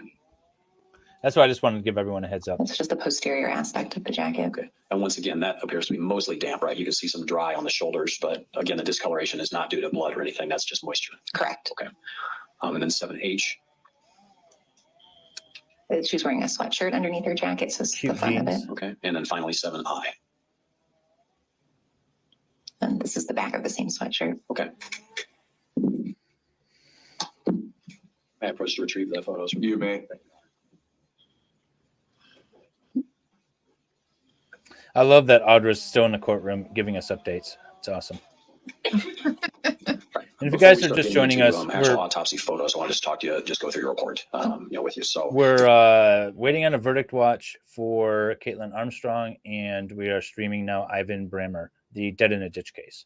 if you have And that this in is front of you, live from today, although we're about 3 starting hours with, behind. can we put? You're gonna republish I'm 15A gonna jump off for because report? there's a You ready? football match on. I'm gonna watch. I'll be doing your morning show tomorrow, and you'll take Yes. over when you're done with Hunley. Yes. So for those of you who don't know, I'm going to be on with Layback News at noon Eastern to about 2 Eastern. So I'm going to, am I streaming first thing and then, or am I streaming after? I'm streaming after Hunley. You're going to stream in the morning, right? Okay. Yeah, so we didn't have to switch twice. Yep. Perfect. So I will put a link in the description on this channel to Baker's channel. So you guys can go over there and continue this case, the dead in a ditch case tomorrow morning, if you want to start bright and early with day 5. Yeah, we should be getting rid of the verdict watch. They talked about yesterday if they could get this done by today. So either we'll just start up with closings and then we'll go on. It should be closings and verdict watch tomorrow in this case. Yes, it sounds like the defense doesn't have any or many witnesses. So it didn't sound like they were going to put any on at all. Yeah, so, that's what it sounds like. And I don't know if I would either. I mean, there's not a whole lot to. I mean, maybe a cell phone expert or something to say this doesn't match up. But other than that, I really wouldn't do anything. Oh yes. And Fed, I got 3 kilos of marzipan today, and a bottle of Gentleman Jack and some bean wine. So it was a good trip. It was a 200 euro trip, but still, now on my 200 euro. Yeah, that's like $20. No, that's like it's like $200. A little more because the dollar is low. Yeah, it's not all that bad, but I still prefer the Danish crown and the Swedish krona to US conversion, because it's like, well, I think it's 7-1 or 8-1 with the Danes, and then it's 10-1 with the Swedes. So my dollar goes a lot further, and everything else is just less expensive. It's because the Swedes are only 80% as good as we are. It is. I love going. The only time I buy fudge is when I go up to Mackinac. I have a question real quick before you leave. Completely off topic. Did you watch the clip video that I did for our Lego stream? The one you put up, I think yesterday with me in it. Yeah, well, like a couple of days ago. Yeah, did you watch that? I believe so. Yeah. Oh, okay. What did you think of my music choice? I'm not sure that I'll have to go watch that. Yeah, go watch it. Let me know what you think. It's only like 10 minutes. You could take 10 minutes and watch one of my videos. That'd be fun. We'll see. But Jamie, thanks for. I sent you a link. I think I sent Dave a link as well if you want to be on in the morning. Yeah, you didn't, but that's okay. You never do. No, I don't. Get. I did to Jamie. All right, there we go. And I did post a link to your stream in the channel description. So if you guys are watching this on rewatch, or if you want to go set a reminder now, you can go do that, and then come right back, and then watch tomorrow morning with the Broken Baker. And Ace, I didn't pay 200 euros for marzipan, but I got marzipan, and then I got a couple of bottles of bourbon and some beer and some sodas and a lot of chocolate. Yeah, what do you not buy in Germany?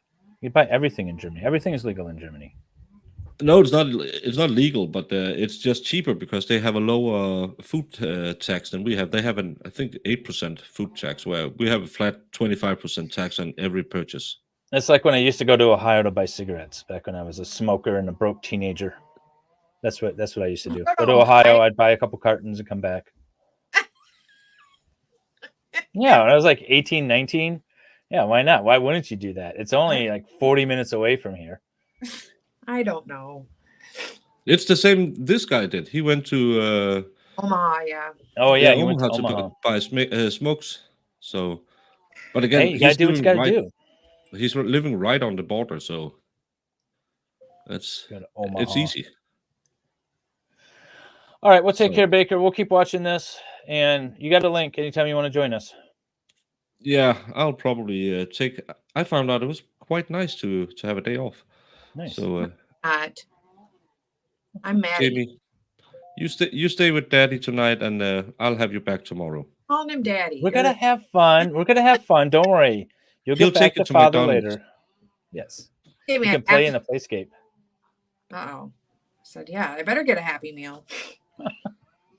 See you all later. Bye. See you guys. Bye. Goofballs. All right, I really want to see what this because my understanding they weren't able to determine cause of we see death. the case number, and that's indicative of the same rule that you had. I want to hope this didn't go a little further. Here we go. So I want to talk to you first about evidence of injury. So you have, can you tell the jury what injuries that you found? So a number of injuries were found, mostly on the external examination portion. At the top, I had listed a laceration and contusions of the scalp. She had a laceration, which is a tearing of the skin on her scalp, on the left sort of frontal scalp near the hairline. That involved the full thickness of the scalp, and there's actually a slight sort of divot taken out on the skull beneath it. In terms of additional injuries on the scalp, those are better appreciated once the scalp was reflected to remove the brain. She had a number of contusions or bruising on the scalp. They were in the frontal region, more toward the front, at the top of the head, and then she also had contusions at the back of the head. Okay, so when you say a contusion, as a layperson, I would say a bruise. Correct. Right, so she had contusions really all over her scalp. Is that? Yes. Okay. And can you explain to the jury when you say reflect? I know, but I don't know that they necessarily know when you're reflecting the scalp, what that means. Reflecting the scalp. So in order to take the brain out, an incision is made over the top of the head from ear to ear, and part of the scalp is pulled forward and part is pulled back. So the top of the skull can be removed, and then that skin can be brought back. So really, you wouldn't be able to tell that we took the brain out. So when that scalp is brought forward, I'm able to see the underside of it, and there it's easier to appreciate a bruise because then the hair isn't obstructing my view. Great. And we'll show the photos later, but thank you for that. Then we've got B, we'll talk about abrasions and contusions of face, right ear, neck, torso, and extremities. Explain your findings, please, to the jury. So these are more blunt force injuries. So they're injuries that occur with the She sounds better at high speed. I'm sorry. She was really bad earlier, but she sounds okay when you were under at 1.25. I know this is going to sound... Oh, it's probably not mean, but like she really is a pretty woman. But it's just like I can't even do the vocal fry. It's not. No, but like I'm just like sometimes it's like how can you? I don't know. How can people? I know and they've done studies. It's a learned thing, right? You don't have to have a vocal fry in your voice. It's a learned thing that people do. Yeah, she's pretty, and she's sort of object with a flat surface. So the laceration was one of those, the tearing of the scalp. And then she had the contusions or the bruises. And then abrasions are a third sort of category within blunt force injuries. Abrasions are just really another word for scrape, where the top layer of skin is taken off. So she had abrasions and contusions of her face. She had a contusion or a bruise on the left side of the forehead. And then below that, she had an abrasion. She also had an abrasion on the right ear. And then she had an abrasion, which part of it had a patterned appearance that'll be appreciated in photos on the left side of her neck. I don't think the word appreciated means the same in her description, but did you get all that down? It's like on both sides of her face, essentially. Right. Which I feel like is consistent with walking down the road and getting hit with a car. I was trying to listen, but I was so focused on going ew that I forgot to write anything down. Well, essentially, she's got marks on both sides of her face. Yeah, that's what I was gonna say. In terms of additional abrasions and contusions, she had a number of contusions or bruises on her extremities, so her arms and her thighs and her legs. And then she also had another abrasion on the left wrist sort of forearm area. In terms of injury on her torso, so her chest, abdomen, and back, she did have contusions on the left side of the chest, the right side of the back, and then I can't remember if it was abrasion or contusion on her left hip. I need a standing desk. Well, let me get you to see, and then I'll maybe ask for some summary. You also indicate she had a fractured tooth? Yes. Okay. She had a horizontal fracture in terms of the two middle teeth, the left one on the upper mouth. Okay. But And she already so, had that. Look, this is a picture Was when it she's obvious alive. to you in your examination that she had been assaulted? In terms of assaulted, she had sustained blunt force injuries, so there's an impact with some object, whether it was something hitting her or hitting something is difficult. Sure, and it happened multiple times in multiple places. That's correct. Okay. Now, in terms of when you have pathological diagnoses, you start with Please one. take your shirt off and right? point to where What's the the injuries significance were. of 1 versus 2, 3, 4, 5, 6? Ultimately, their order is really my choice in terms of what I want to highlight. So in terms of all of my findings at autopsy, I thought it was most important to highlight these injuries. All right. So that, in your opinion, those were the most significant in terms of preparing your report. Correct. All right. And then you indicate number 2, give it a shot, hypertensive atherosclerotic cardiovascular disease. That's it. Are you okay? All right. Explain your findings with regard to with number 2. So in terms of, hypertensive just means high blood pressure, and then atherosclerotic means a hardening of blood vessels. So she had hardening or calcification of the aorta. So that is the major blood vessel that takes blood from the heart to the rest of the body. And then she had hypertensive changes or signs consistent with high blood pressure in her kidneys. That's what that nephrosclerosis means. Okay. Would those have caused death in this case? No. Okay. And then looks like she's got pulmonary emphysema. What did you notice with regard to that? So emphysema in the lungs means that the air spaces are larger. It's often associated with smoking. At autopsy, you can actually kind of feel, it's a crunchy sort of feel in the lungs, and that just means a lot of air is entrapped in those larger spaces. Right. And did you understand Eileen to have been a smoker? I did. Okay. Uterine leiomyomata. Yes. Am I close? Yes. Okay. And then the more common term is a fibroid. So those are benign smooth muscle nodules within the uterus. So more of an incidental finding than anything. Sure. And then once again, the emphysema and the fibroid, not a cause of death in this case. Correct. Okay. Then you note mild decomposition of skin and internal organs and evidence of post-mortem animal scavenging. Yes. What can you explain to the jury the significance of these? So in terms of our findings, when we're doing that external and internal examination, I'm looking for evidence of decomposition. After a person dies, decomposition pretty much starts right away, and just I don't know what they do with the brain. time. I just know they generally don't put it back, at least in Michigan. Discoloration of the skin. Jamie, you ready for our trip? Marbling, No. web-like red or green discoloration on the If you're gonna skin keep as doing well. this, you The need to skin see can one in start person. Slipping off, and other findings, there's bloating and things like that. So I did have some of those findings here indicative of decomposition that had been setting in and had been Decomp and noticeable. bloating. In terms of the postmortem animal scavenging, it's something that we see when a person has been outside. So the right side of her face, the soft tissue, and her right eye were not present due to Jamie, animals. remind me to tell you about And the this dog happened in incident February, off correct? screen. Correct. So I would assume cold weather would slow down the decomposition process. That's correct. Right. So I know it's tough. You'll get asked as a pathologist, I think frequently, can you estimate the time of death? That's pretty hard. It's very hard. There are just so many factors, such as the temperature and versus body temperature, where they are. It's very difficult. Okay. So how close would you feel comfortable saying she'd been outside for how long? So in a cold environment and she's showing signs of decomposition, you would then be, if you wanted to assume that you were out there the entire time she was dead, classically more than a day.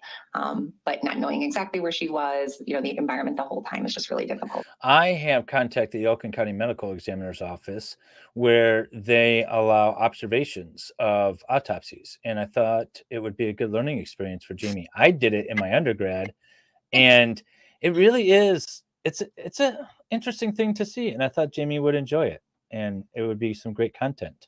I also asked about an interview too, so we can, make it content related. They have a museum there of like weird things that they pulled out of people's bodies. It's a cool place. To say. Sure. For example, someone could be frozen right? I mean, if the weather was very cold, then that would really slow down the decomposition process. That's fair? Yes, All right, and then as it thaws, that's going to speed back up. exactly. Anything having to do with the animal scavenging? Are you familiar with animal activity? Is that like for rodents? Does that decrease or go away as the weather gets colder? I just suppose it would be what Yeah, kind of no, she animals gets are to poke in it. the area. I'm not terribly well versed. Sure. Okay. I know. I want to take Would her. you say She's that her refusing state to of go. decomposition helped or Guys gotta hindered your pressure findings her. in this case? Any degree of decomposition definitely has the potential to hinder my examination. Her missing part of her face No. definitely did not help. Sure. I mean, you couldn't take a look at her right eye because it was gone. Exactly. And so if she had any sort of trauma to the face that was not a fracture, but was contusions like you noticed on the left side, 'cause I think you indicated right ear had a contusion. Had an abrasion. Yes. Abrasion. Okay. But if she had any other damage to her face on the right side, you would not have been able to see that because of the decomposition and animal scavenging. Exactly. Okay. I did see a dead person once in my life. Any evidence of sexual assault? I went to New Orleans last year with my wife. We saw a dead person. Yeah, we had a person that like died in their car at our apartment when I was like 21. Nice. And they like were in there and it was like 90 degrees for like 3 days before somebody found them. Oh, Yeah. that's gross. And then we were like outside doing something and they like had the, cops over there and we're like, of course we're nosy, and they were unloading him and he was so big and gross and it was stinky. And I don't remember. Big Yeah. and gross and stinky. And I was like, they're like, make me go outside. Yeah. We're like, oh God, we just saw a dead person. Well, the one that I saw was a guy that had died like the day before, and he was essentially sitting in the refrigerator. So it wasn't like gross, except he was dead.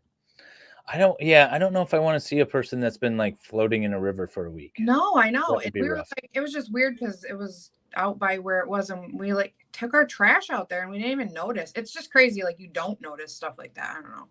And the car was parked just 2 cars But down. once you did notice, you remembered it. Oh, I remember the day it got, yeah, but it's like funny because then this is why I get people in this, because then you start thinking like, well, did I see something? Did I see somebody? Oh, that was weird.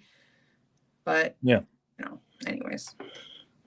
I'll be right back. Assault that you found? No. Okay. And we'll go through your report again, but I just want to make that clear. So now when you send off something for a toxicological analysis, what are you initially looking for? What's the lab looking for? The lab will initially do a screen and it's at my direction.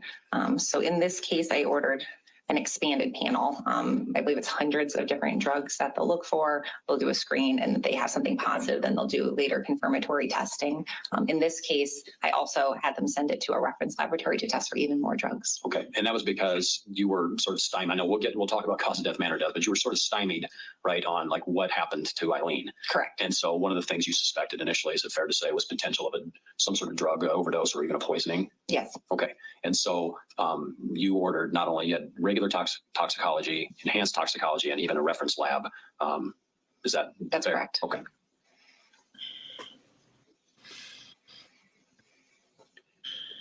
All right, now I want to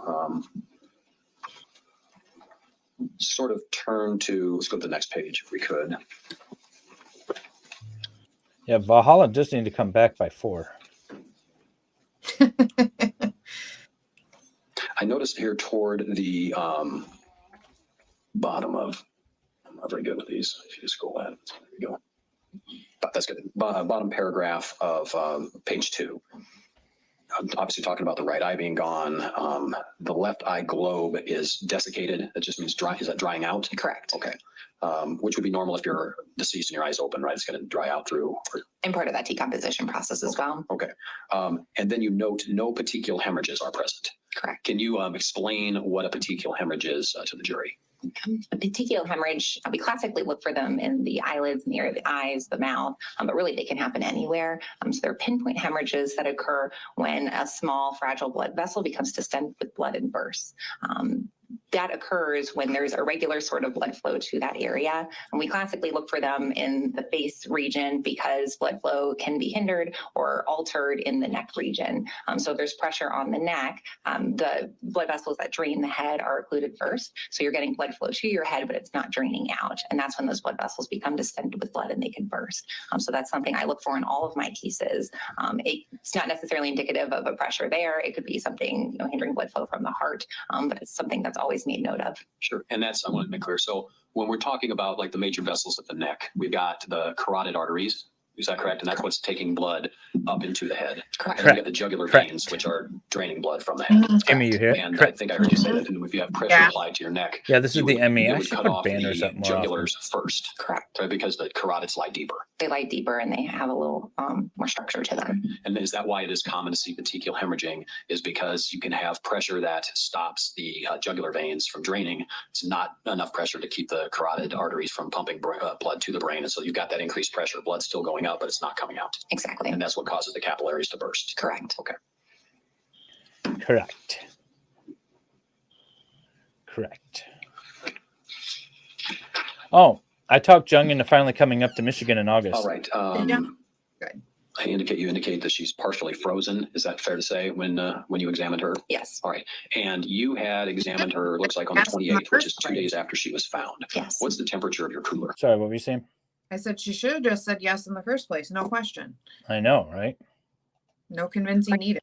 The cooler is normally set at about 37 degrees Fahrenheit. Okay. So it's definitely not below freezing. Correct. Right. So in 2 days, she would have even thawed out somewhat. Correct. And so even after 2 days, she was still came to you in a partially frozen condition. Is that accurate? Yes.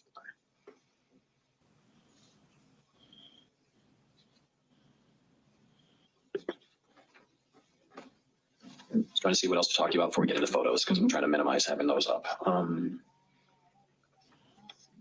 Let's talk about, I know that you had some findings with regard to her having a fatty liver. Yes. Can we explain to that the significance to this jury about what that meant to you? So she had fatty change in her liver, most evident when I looked under the microscope. Grossly, when I look with my eyes, it tends to have a yellow discoloration, no decomposition, colors just change. So when I looked at her liver under the microscope, she had these bubbles in the cells that make up the liver. That's indicative of fat is normally there and it gets washed away from the whole process of processing the tissue. There are a number of different reasons a person can have a fatty liver. Alcohol abuse, obesity, diabetes are some of the reasons. Okay. So she was not obese. Correct. Is that fair? And you did have some indication that she'd had some alcohol abuse in the past. Okay. Did you notice any cirrhosis of the liver? No, I did not. Just fatty change. Okay. So- You can have what we call NAFLD, right? Non-alcoholic fatty liver disease. Right? And that it cannot occur in people that are not obese. What? So I wrote it down, but I wanted to make sure I was correct. She did say there was no petechial hemorrhaging in her eyeball, right? Oh my God, I don't know. I was texting with Audra. I'm pretty sure that's what she said, which would indicate that it wasn't asphyxiation or anything like that. So Right. I backed it up a touch. Grossly, when I look with my eyes, it tends to have a yellow discoloration, no decomposition, colors just change. So when I looked at her liver under the microscope, she had these bubbles in the cells that make up the liver. That's indicative of fat is normally there and it gets washed away from the whole process of processing the tissue. There are a number of different reasons a person can have a fatty liver. Alcohol abuse. Does she only have one eyeball left? Diabetes are some of the reasons. Yeah. So she was not obese. Correct. Is that fair? And you did have some indication that she'd had some alcohol Iris abuse said in the yes. past. Okay. Did you notice any cirrhosis of the liver? No, I did not. Just fatty change. Okay. And you can have what we call It's not tonight. NAFLD, right? Non-alcoholic fatty liver disease. Correct. Right. And that it cannot occur in people that are not obese. It most commonly causes in people who are obese. And if you have another reason for it, you tend to point the finger in that direction. Sure. Okay. Anything about her fatty liver that you saw that would have caused her death? No. Okay. Yes, Lego is Saturday night. 2 nights away. And with any luck, God willing, I will have an evening off of streaming tomorrow. But I'll probably still stream. And it looks like she's missing a breast. Is that correct? Correct. And that was a previous mastectomy? Yes, for cancer. Okay. Again, anything about that would have caused her death in this case? No, I didn't find any evidence of cancer going anywhere else. Okay. Now I want to talk about your toxicological analysis. Just had one boob. So after you've sent it out for the toxicology and then expanded toxicology, and I'll say super expanded toxicology. What findings of note? Yeah, she's did a you local have? ME. So blood taken from the heart was sent out, and from that initial lab, nothing came from the reference lab. She had a prescribed medication and some other findings. In terms of the prescribed medication, she had bupropion, also known as Wellbutrin, which, looking through her medical records, was prescribed to her. She had a breakdown product of it. She also had caffeine and then nicotine and its breakdown product, codeine, as well. Okay. Any alcohol in her system? No. Okay, so 0% alcohol. Correct, 0 in her blood. Can you explain how the body processes alcohol? Obviously, if you take a drink, drink a beer or a shot, alcohol is level is going to go up. Then at some point, right, it has to come down. Correct. How does that process work with the body? Your body metabolizes alcohol through the liver. So once you drink that alcohol, it's in your I bloodstream. don't know if she's locally grown. Breaks it down into other products, and eventually you excrete it through your urine. There are a number of different equations and things to say how quickly you metabolize alcohol. Everybody's kind of different. So that's just kind of the standard process of how your body works with alcohol. Sure. Does your liver keep on working after you're dead? The liver would not keep metabolizing the alcohol in the postmortem setting. Alcohol or ethanol can actually be created, sort of fermentation process with the bacteria in the body. Okay, so you would not expect once a person dies, liver function ceases. Correct. Okay. So it's not that you could die at a 0.1 and then 2 weeks later be found at a 0. Is that fair? That's fair. She was 60 years old. And Wellbutrin or bupropion, that's can be an antidepressant. Correct. Is that fair? Also can be used to help with cessation of smoking. Correct. But a variety of legitimate prescription reasons to have that in your system. Yes, and she was prescribed it through my records. All right, I'm going to turn to autopsy photos at this point. I'm just making that sort of clear for the record for anyone that knows that's coming. May I approach, Your Honor? You may. She's definitely grass-fed. Before I approach you with these photos, Doctor, you gave us an email of various photos that you believe would be helpful to you in your testimony. Is that correct? Correct. All right. And then you're aware that Dr. Michael Bodden had also conducted a review of this case. Yes. Is that correct? And so he's requested some photos as well. So you may see some additional ones. But you would expect your photos to all include your ruler in there. Is that correct? Correct. Okay.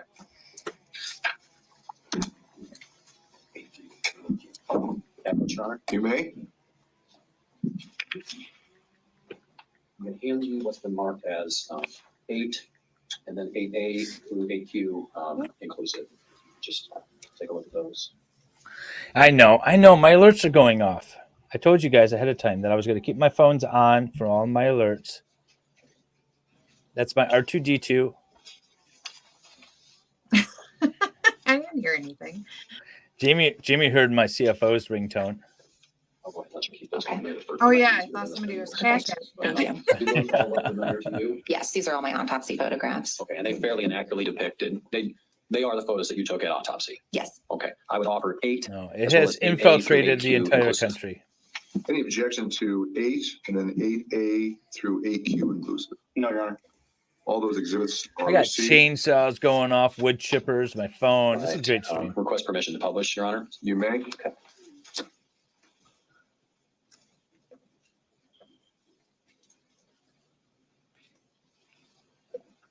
I'm just keeping my notes tight. Okay. If you could put up 8. All right, so what are we looking at here, Doctor? So when the body is sent to us and placed in our cooler, it's confined within a bag the entire time. On the zippered portion of the bag, a lock is placed, which is that blue item in the center with the numbers on it, and then a tag indicating who is in the bag. And before the autopsy begins, a photograph is taken of that lock to show that it's still intact, and that tag as well before the lock is broken and the bag is unzipped. Great. So that just indicates that the body has not been tampered with, right? Because it's been sealed the entire time it's been in your custody. Yes. Okay. 8A.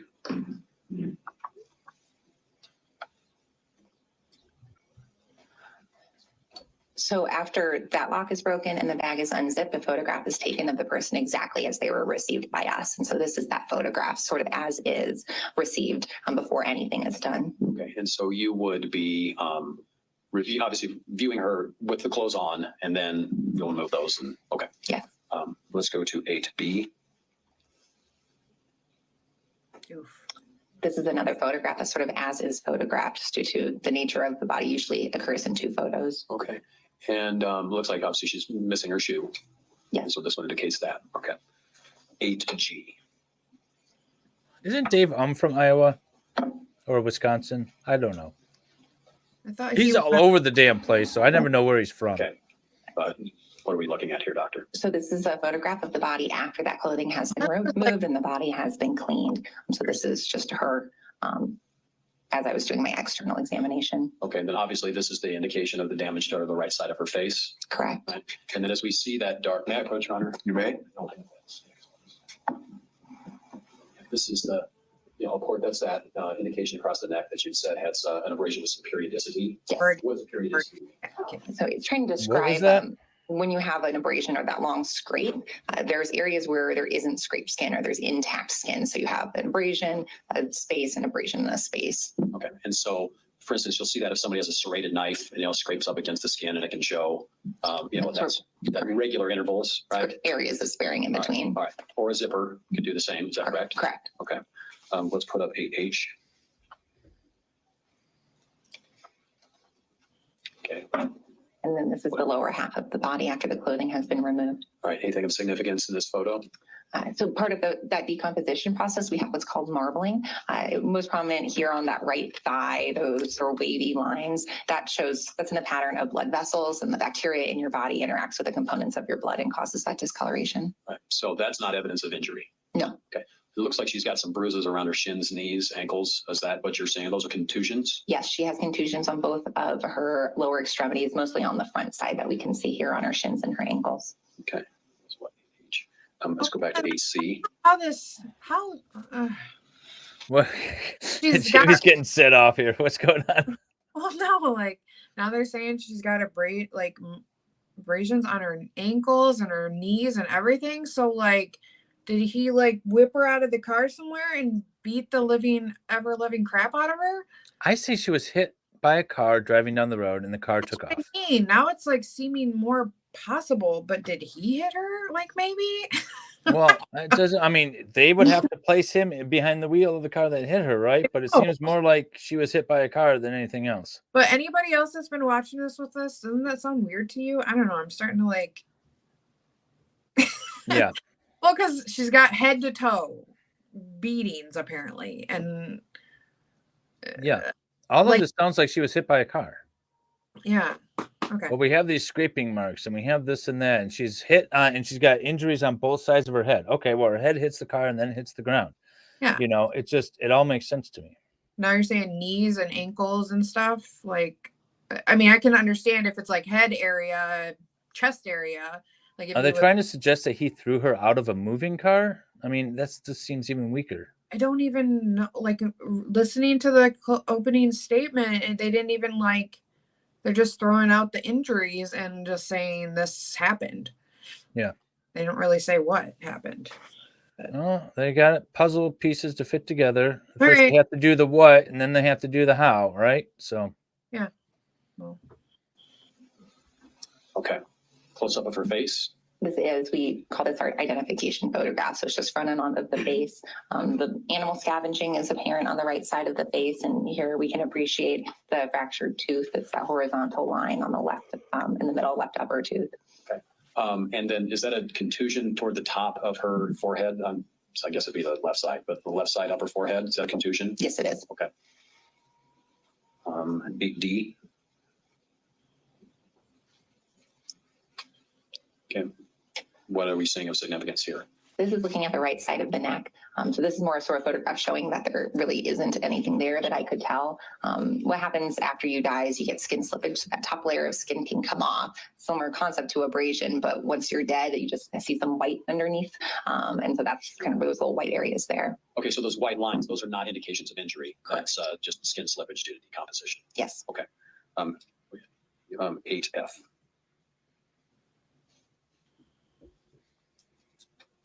All right, so what are we looking at here? This is the left side of the neck. So this is where that injury was, that abrasion that had the periodicity or a pattern sort of appearance to it. It's almost horizontal, curves a little bit. It goes from 9:30 to 3 o'clock along her neck. So it's an elongated abrasion, but there are areas where there's sparing in between, where it's red abraded skin, normal skin color, red abraded skin. Okay, 8K.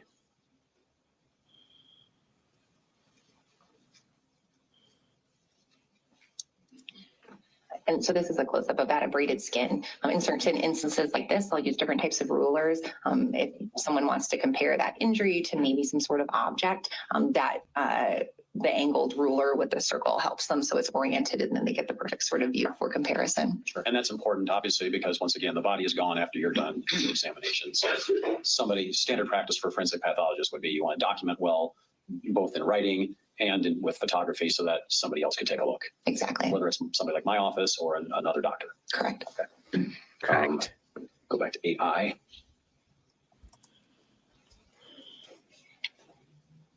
Okay, what are we looking at here? And this is that laceration was on the left frontal scalp near the hairline, that sort of upside down L-shaped defect in the scalp in the middle of the photograph. That white underneath is her skull that you can actually see through the scalp. Okay. Gross. When we say laceration, I sort of feel like it's, I think, slice, but it's actually blunt force that is like split the skin. Is that fair? That's fair. There's a very distinct difference between a cutting wound, which is what people normally think of, and this laceration, which is a tearing of the skin. The tearing of the skin is from impact with a blunt object with a flat surface, and then a cutting wound is with a sharp object like a knife. So when somebody just, for instance, we see gets punched in the eyebrow and their eyebrow splits, that's not you'd call that a laceration because it was blunt force that caused that to happen. Exactly. Okay. And then you've got cutting or slicing and versus stabbing, which would be more penetration. Right. The difference between a cutting wound and a stab wound is a stab wound goes in deeper than it is long on the skin, and then vice versa for a cutting wound. You didn't notice any cutting or stabbing wounds? No. Right. Okay. Let's go to 8M.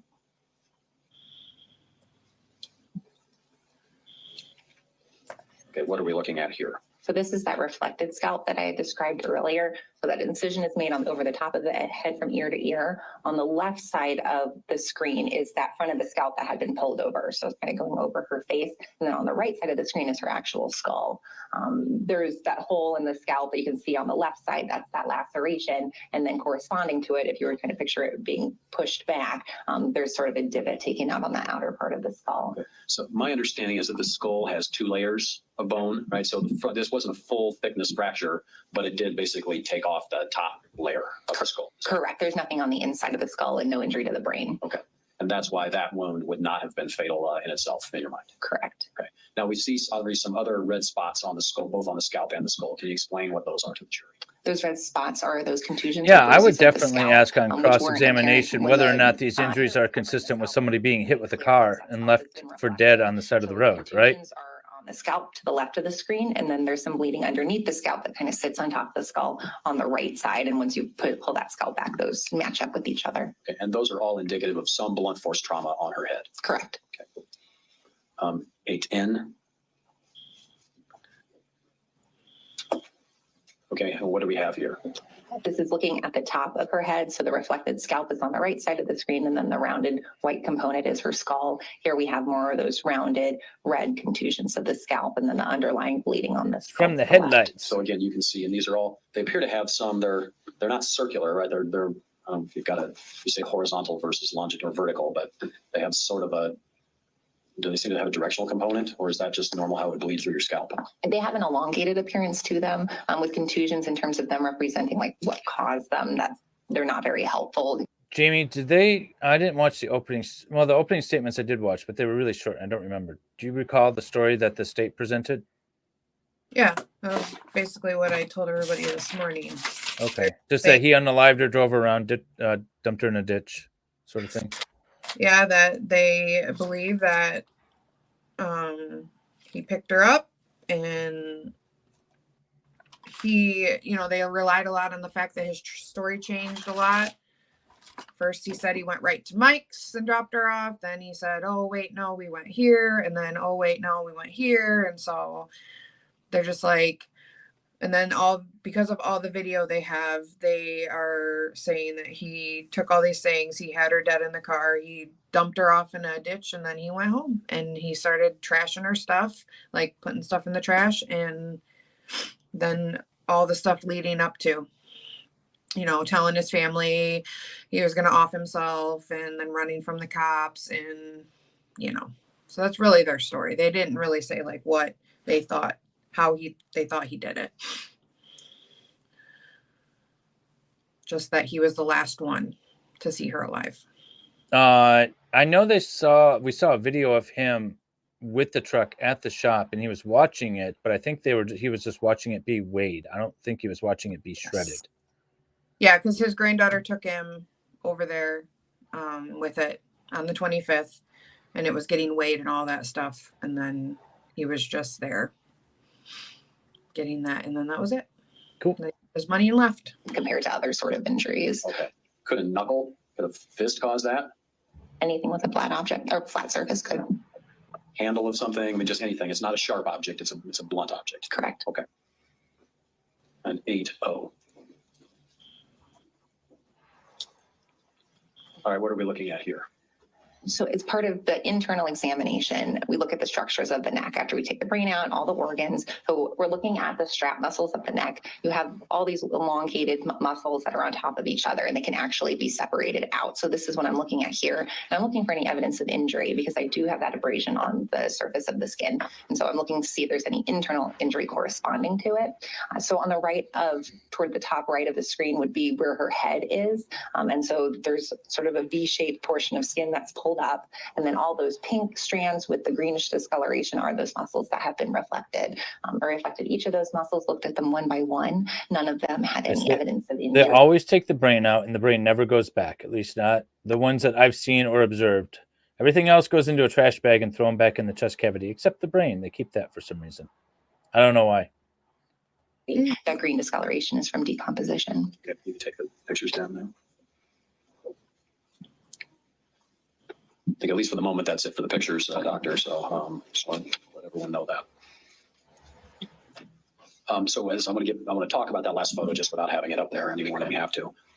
So you did not notice any damage internally that would have been, indicative of that kind of force to the neck. Is that your? Correct. There's no internal injury to the neck. So no damage to the larynx or the hyoid bone or the strap muscles. Correct. Right. And in your opinion, is that one of the reasons that complicated findings in this case? Because you're like, well, it looks like something on the neck, but there's nothing underneath it. Correct. Okay. Correct. Now I want to talk to you just a little bit about ligature. Right? So, first I'll let you explain to the jury, what is a ligature mark? A ligature mark is something we classically see in a hanging. So someone puts something around their neck, say it's a rope. Well, that's what I'm concerned with. It's going to end up in a way, conviction. and that ligature or rope is sitting on their neck for a period of time. And then there's some pressure because there's at least part of the weight of their body on it. That ligature, say for a rope, for example, will leave a mark all around the neck. It's usually like a yellow to red color, and that top skin is abraded, so it's taken off. Even after that ligature is removed, if it's on the person for any considerable period of time, that ligature mark remains. So I'll see it at autopsy no matter how much time has gone by. Sure. And would it be fair to say that the thinner the let's say rope that'd be around the person's neck, the thinner that is, the more prominent a ligature mark would be created? Yes. Because if you are you have a thin rope, it's going to create a very thin, very but it can't be strangulation if the ligature. Is that fair to say? Right. Yes. And then as the object gets bigger, then the force is If dissipated. the injuries aren't consistent with strangulation, then why are they talking about strangulation? Yeah, she said there was no busted blood vessels in her eyeballs. Yeah, and like the throat and stuff was like all intact or whatever. They said there was a mark, but Ooh. And so you're going to get a less significant ligature. Correct.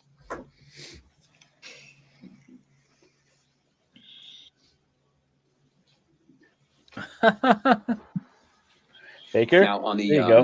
I'm going to talk a little bit about just sort of the asphyxiation, especially in the context of a homicide, as opposed to somebody hanging themselves. Mm-hmm. Is it fair to say that you would expect to be looking for signs of a struggle if someone is being, if they're being choked or strangled or something, that you're going to be looking for those types of injuries, because a person is not going to just allow themselves to be asphyxiated. Correct. And so as a forensic pathologist, that's something you're going to look for. Yes. All right. And so would you be looking for like damage to fingernails or even like clawing at your own neck, something like that? Are those factors that you'd be looking for? Yes. All right. I assume, obviously, if a person's unconscious at the time that they'd be asphyxiated, they would have no ability to struggle. Correct. Right. Okay. Wait, if they're unconscious, they can't struggle.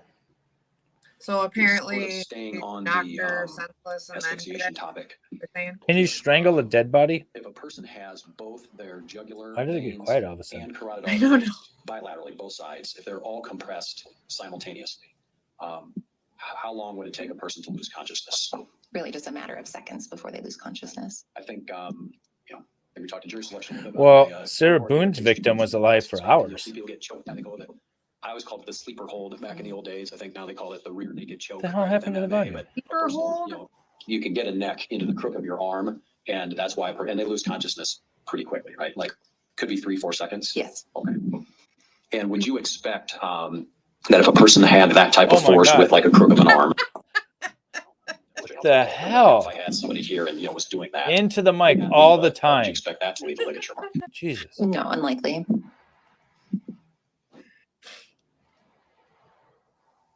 So, And I know that that you and I spoke on the phone, and I think for you it was troubling that there was no petechial hemorrhage. did they in talk this about case. that? Is But there was fair? no. Yes. All right, and is that because Let's with talk into manual all these. strangulation cases, Let's go in usually a person depth can have for enough 10 pressure minutes to about all occlude these the things that it jugular, wasn't. but they don't have enough pressure to occlude the carotid arteries. Correct. Okay, and that's why we get petechial hemorrhaging, because the carotids are still high pressure pumping blood into your brain, but the jugulars are unable to drain, and that's why we get the petechial Oh, the hemorrhages. high. But muscle- when you neck muscles occlude were both, intact. The neck muscles were intact. And what I meant by the question was if she was like physically crushed or constrained, how long would it take? That was the question that prompted the Sarah Boone comment. It wasn't about the strangulation. Well, no. So I was trying to understand what she was like. Why are they talking about all the things it isn't? Like, you're confusing me. Stop it. Yes, stop it. Well, I heard strangulation. I think she was strangled, and that only happens intentionally. See, that's what's going to be going through the jury's minds. Well, yeah, exactly. But then they're saying that her. Hang on, I'm sorry, I got to take a call. I'll be right back. First. Carotids and jugulars simultaneously, then is it fair to say you would not generally get petechial hemorrhaging, or at least you certainly may not get petechial hemorrhaging? You may not if that pressure is consistent. All right. And have you seen that, in fact, in hanging cases that people will actually commit suicide by hanging and they don't have petechial hemorrhaging? Yes, if a person is fully suspended, so their entire body weight is on that ligature, then you usually do not see petechiae. Sure. Okay. And again, you had no signs of petechial hemorrhaging in this case. Correct. None. No pH. So why are we talking about it? It's stupid. Can you have unilateral petechial hemorrhaging, like one eye versus the other? You can, and I've seen it with people who maybe fall down and have part of their neck resting on something. Okay. I mean, obviously you wouldn't have been able to see that in this case if there was, because we're missing an eye. Yes. Fair. Okay. Oh, stop it. It was in the other eye. Now, when it comes to asphyxiation. Okay, what now? Well, no, he was trying to say, well, you can have one eye that has the petechial hemorrhaging, and we don't have an eye, so it's possible, right? Yeah. Like, well, yeah. Like, no. Yeah, we're just gonna leave Jamie alone. Don't leave me alone. Well, we don't have the other eye to test, right? That's what your point was. The squirrel got it. The squirrel got it. But yeah, like, so none of these, and then, how many ways can you be strangled they want to talk about? I don't understand. There's a variety of ways that a person can. Asphyxiation basically just means you've died by lack of oxygen. Is that correct? Correct. Okay. Obviously, a person could be strangled. Am I correct? Yes. All right. Smothered. Yes. Could have just compression. I don't know what we would call that. They can have compression on their chest. Yeah, that's what I meant. more common. Thank you. Yes, absolutely right. So something you could be working on a car, it drops on your chest, and so that causes asphyxiation because you can't expand your chest. Right. Right. You can, in some cases, have positional asphyxiation. Yes. Right. Just the way however your position is cuts off your airway, your blood vessels. Yes. Okay. Obviously, drowning, right, would be an asphyxiation as well. Yes. And hanging. Yes. Right. Anything else that you can think of? There's a chemical sort of asphyxiation, carbon monoxide as well. Sure. Choking is also considered asphyxia. I don't know who this person is that y'all are talking. This Baden Now, guy. are second opinions, are those something that's common in the practice of medicine? What are they talking about? Increasingly more so, yes. But this And this so, Baden guy or something. He's gonna come in and tell everybody that she was like some. Yeah, who is this person that everybody's talking about? I have no clue. Baden is the name that keeps coming up. Where are you reading this? Well, I've seen it earlier, but then Sue said something about hopefully the jury isn't starstruck by Baden. And I'm like, who is this Baden person? Oh, I don't know. Michael Baden, a famous pathologist. Okay. He's famous for what? I don't know. Yeah, I don't know. Dr. Michael Baden is coming. Okay. Well, Google search should tell us, certainly right? in the context Yeah. of like surgery or cancer treatments, much more, right? The more significant the event. I mean, somebody says, hey, you need to get a heart transplant. They might say, oh, I might want a second opinion on that. Right. Fair. Okay. Yes. But you wouldn't say there's anything inappropriate about those. No. Right. In fact, that's one of the reasons why you document as carefully as you do. Is that fair? Exactly. I want someone else to be able to understand my report. Absolutely. He's born in 1934. Is this the right guy? Now, you're aware that American physician and board certified. He's going to be wheeled up to the witness and I know stand. that you Oh, spoke with he him on the phone. Is testified that in correct? I did. He called me. Okay. Don't Testified in what? Was said or any Okay. hearsay coming in, but you Oh. understand that he issued a report that had some disagreement with your ultimate. Oh, finding. wait. Is that Hang on, correct? right there. And I did receive his report. Hang on. They just mentioned him. Now, you're aware that Dr. Michael Bodden also reviewed this Right. case. Yes. Correct. And I know that you spoke with him on the phone. Is that correct? I did. He called me. Okay. Don't want to talk about what was said or any hearsay coming in, but you understand that he issued a report that had some disagreement with your ultimate finding. Is that correct? Correct. And I did receive. Oh, his is that on report. George Floyd? And I need to back up and give you a chance to tell us your findings. Oh, So he what did you determine? I know we've disagreed seen your about report. What her. did you determine for Wasn't cause of death? For asphyxiation. cause of death, I said undetermined. Okay. And manner of death. Manner of death was also undetermined. Okay. Oh, I get it. Is that why you guys say that he's gonna say it's asphyxiation? Is that like his thing? How would that Now, benefit the defendant? Are you familiar with Dr. Bodden? I am. All right. I don't know him personally, but I definitely know of him. Sure, you're familiar with his work. Is that fair to say? That's fair. All right. I mean, you read his book as a As a teenager, yes. Right. As a He's been teenager? around for a while. Is that fair? I believe so, yes. All right. You understand. Oh, he that was the guy. found He cause was of the death guy that had the like the autopsy show, right? Didn't he have the autopsy TV show? Is there? I think that's him. traumatic asphyxiation. I did. And You a manner really of death homicide. dirt? Yes, And did you have a chance to enter? You reviewed his findings? I did. I read what he had written. Okay. And you don't believe that maybe there not. is the body doesn't tell enough of a story to come up with those findings. Is that fair? That's fair to say, Right. yes. Were his findings they're not excluded by your autopsy, are they? No, maybe not. You just don't believe. You have a different. Oh, yeah, no, You're HBO show saying, I don't Autopsy. have an opinion that rises Yeah. to that level, and he does. So, is it fair to say that's your disagreement in this case? Yeah, it's a differing Oh, medical he was opinion. in Okay. OJ, Phil Spector. Yeah, and most recently was the George Floyd case. Even Jeffrey Epstein, apparently. Okay. Well, Epstein did not unalive himself.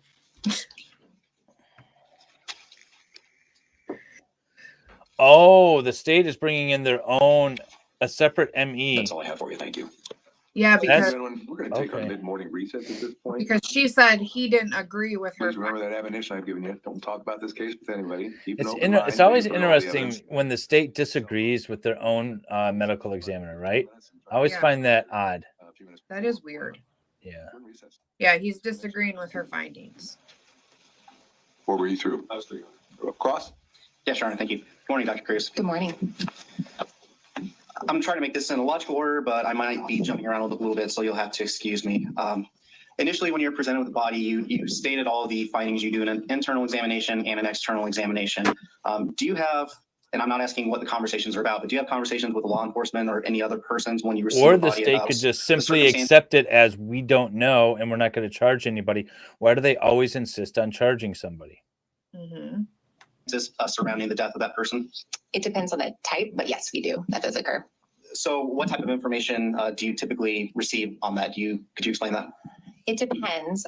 It's not something that happens regularly. It just, I need information or law enforcement may want to attend. They provide information.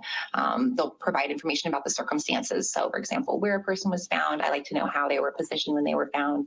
So it makes sense sometimes if you know that your witness or your evidence is going to be challenged to get out ahead of it. If you have the case in chief first and you can do that, then you can pull it up and then minimize it and address it early. If you wait for the defense to call her, then it looks like you're trying to hide something.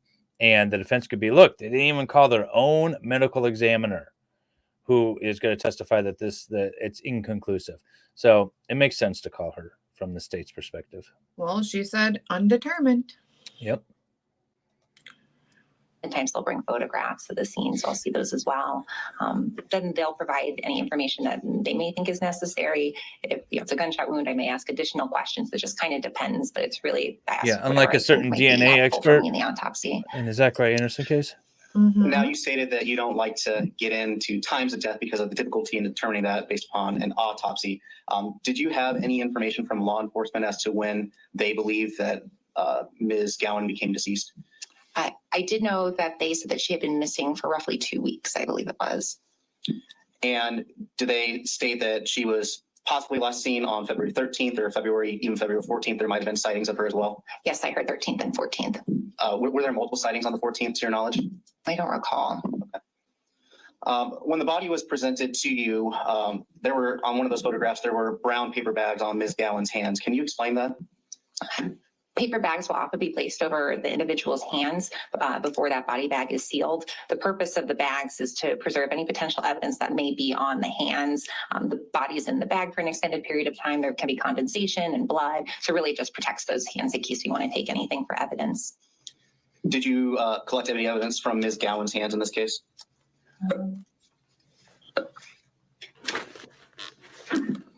I believe I did. I just want to check. They keep trying to.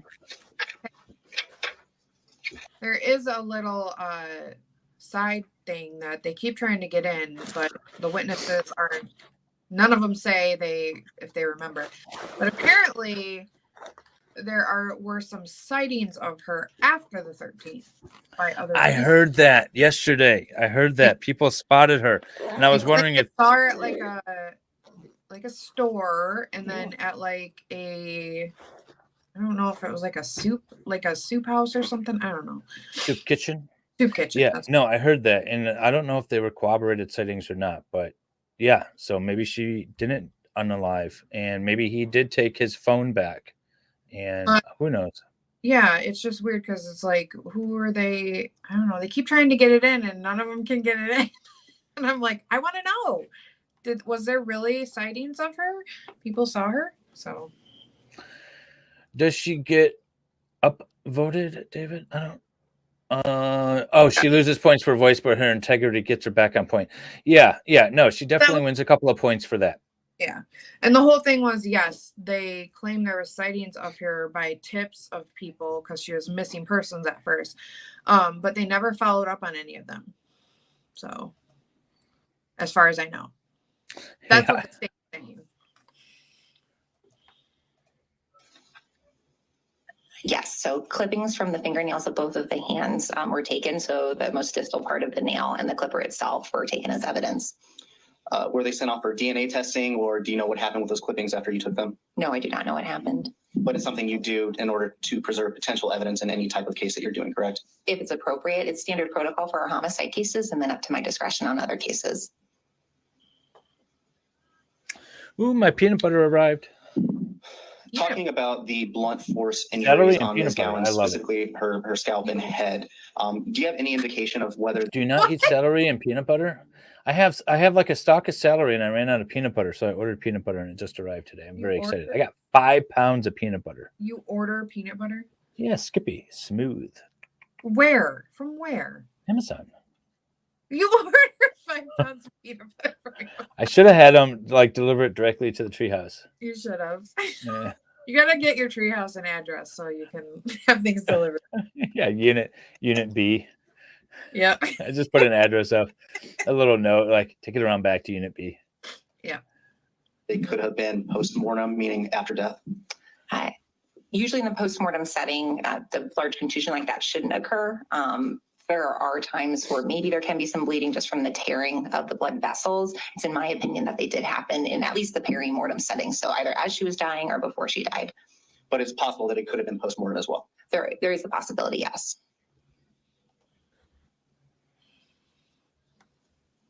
I like the Reese's peanut butter. Not just Again, straight going back peanut to your butter. I like it favorite in the topic of candy. timing But of death. Is there anything that you can view under the microscope that might be able to help you determine any potential time of death? So there have been studies and attempts to try and determine time of death with looking under the microscope. I don't utilize any of those techniques, and to my knowledge, none of them have been validated. But what would a person who does believe in utilizing that tool, what are they looking for? Some of the things that people can do, especially when you're thinking about injury, you can look for evidence of healing to see if the person lived after they sustained an injury, if you know when an injury occurred. Other things people look at, maybe looking at fluid in the eyes, you can look at chemistry that way. Those are some things I do know about. The main things we do look at is the settling of the blood after a person dies, and in rigor mortis, which is the stiffening of the muscles. Those are classic things we look what at happened see to when a rigor? person died. But beyond that, it's quite difficult. Well, you segued perfectly to my next question. Right. Can you talk about both liver and rigor mortis and also lividity and explain that to the jury? So rigor mortis is the settling of blood to dependent portions of the body after you die. So after your heart stops pumping, that blood just settles according to gravity.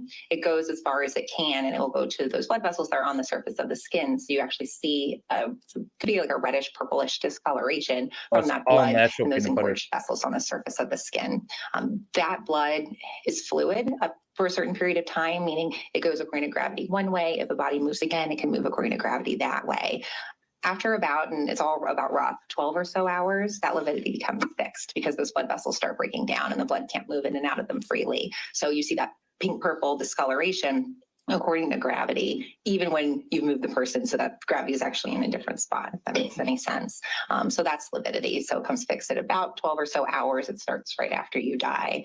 Rigor mortis is the stiffening of the muscles after you die. So once you die, you're still using a little bit of energy of bacteria and whatnot. Once that's fully used up, you actually are frozen in the spot in which you're positioned. That also happens just about right away after you die. And then it becomes fully fixed over about 12 to 24 hours, really stiff. After about 24 hours, it'll start to go away because then you're starting to really decompose. Lividity will stick around for a bit longer and essentially will stay until you can't see it anymore, until a person's so decomposed.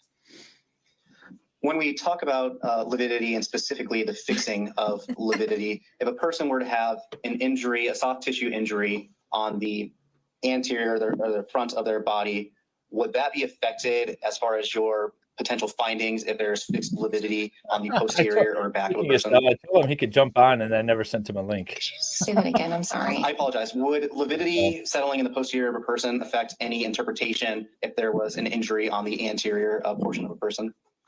If you have injury on the front of a body and the blood settling to the back of the body, I should be able to appropriately interpret their wound. So it doesn't matter if the blood has fixed and pooled in the back of a person. If there was an injury to the front of their body, you would be able to see and interpret those injuries. Yes, for example, a bruise or a contusion, that blood should still remain in the soft tissue.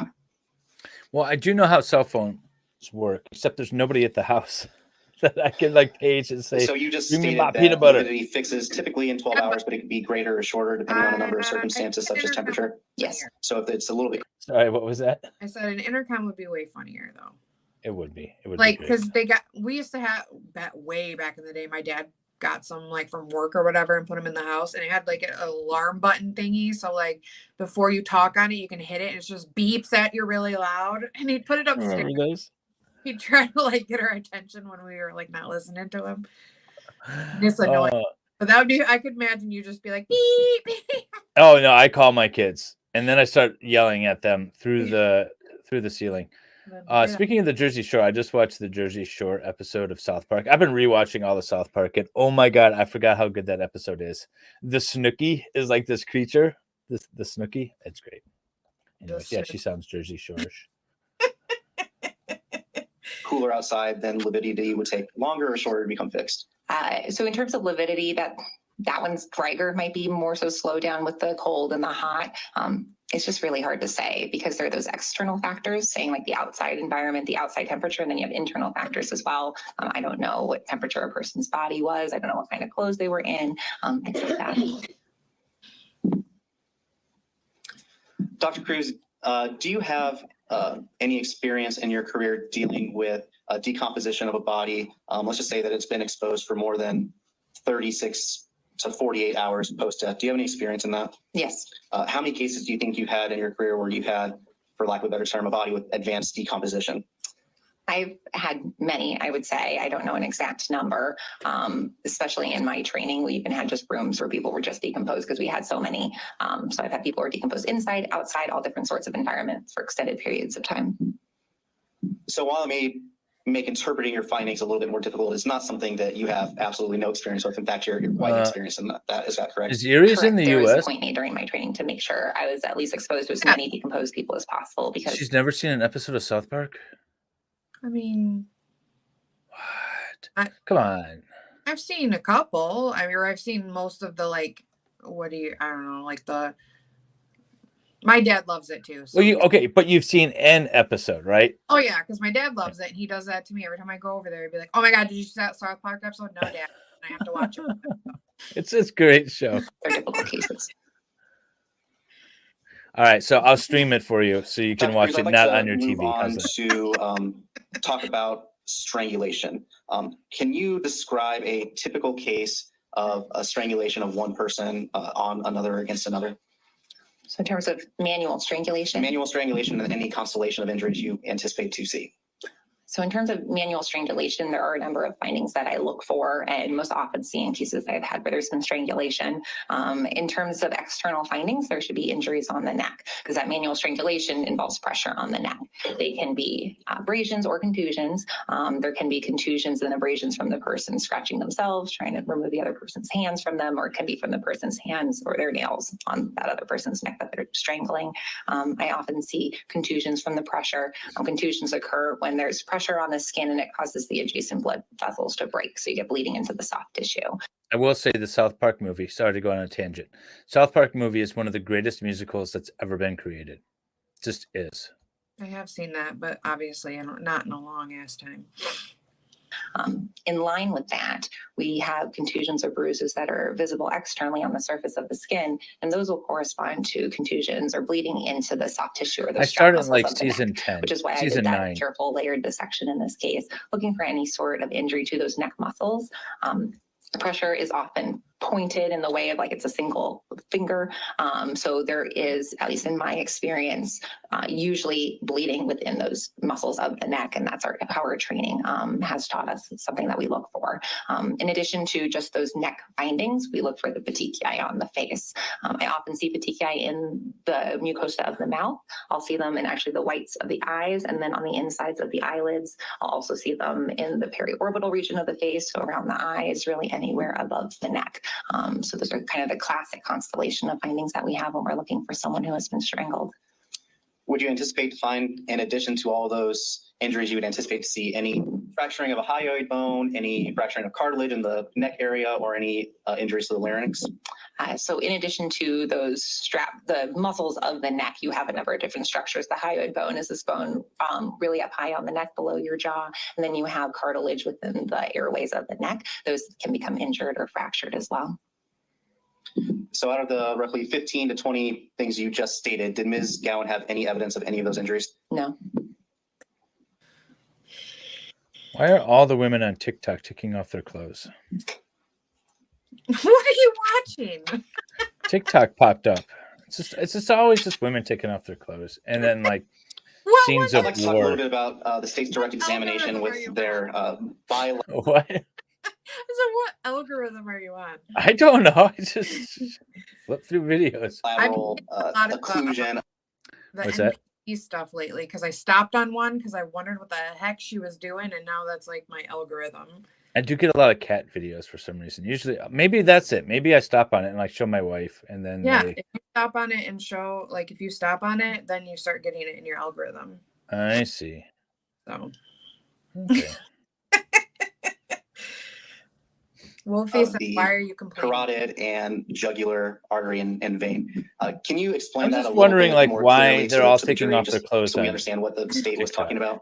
I'm not With the complaining. essence I of the just, it's TKI an odd or thing to do. just I apologize. Where, for lack of a better term, the sleeper hold. Can you explain exactly what has to occur for that to actually happen?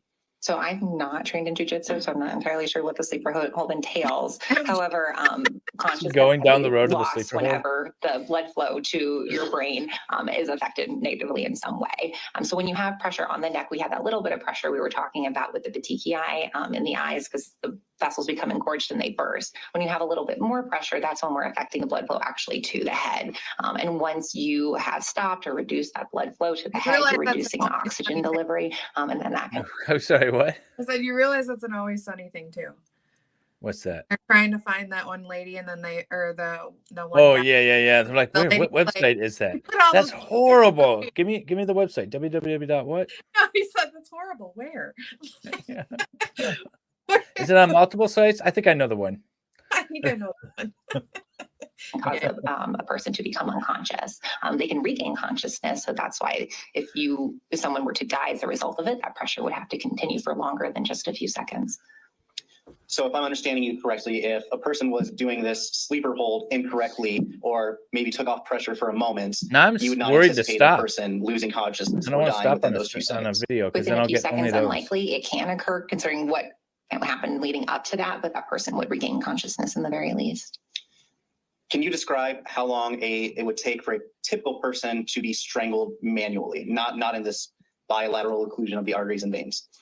Manual strangulation and timing, which I guess is obviously a theme in forensic pathology, is difficult to determine because it's often not consistent. So there's a struggle, some pressure is applied, someone may lose consciousness, they may regain it again. But in general, say we're dealing with maybe more consistent pressure, person can lose consciousness within seconds, and then you really need to have that pressure for a matter of minutes for someone to ultimately die.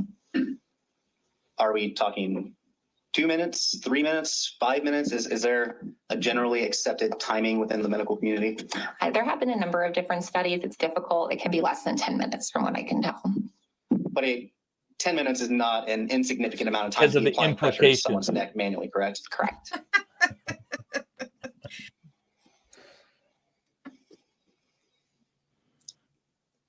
Oh, bye, Money. Have a good day.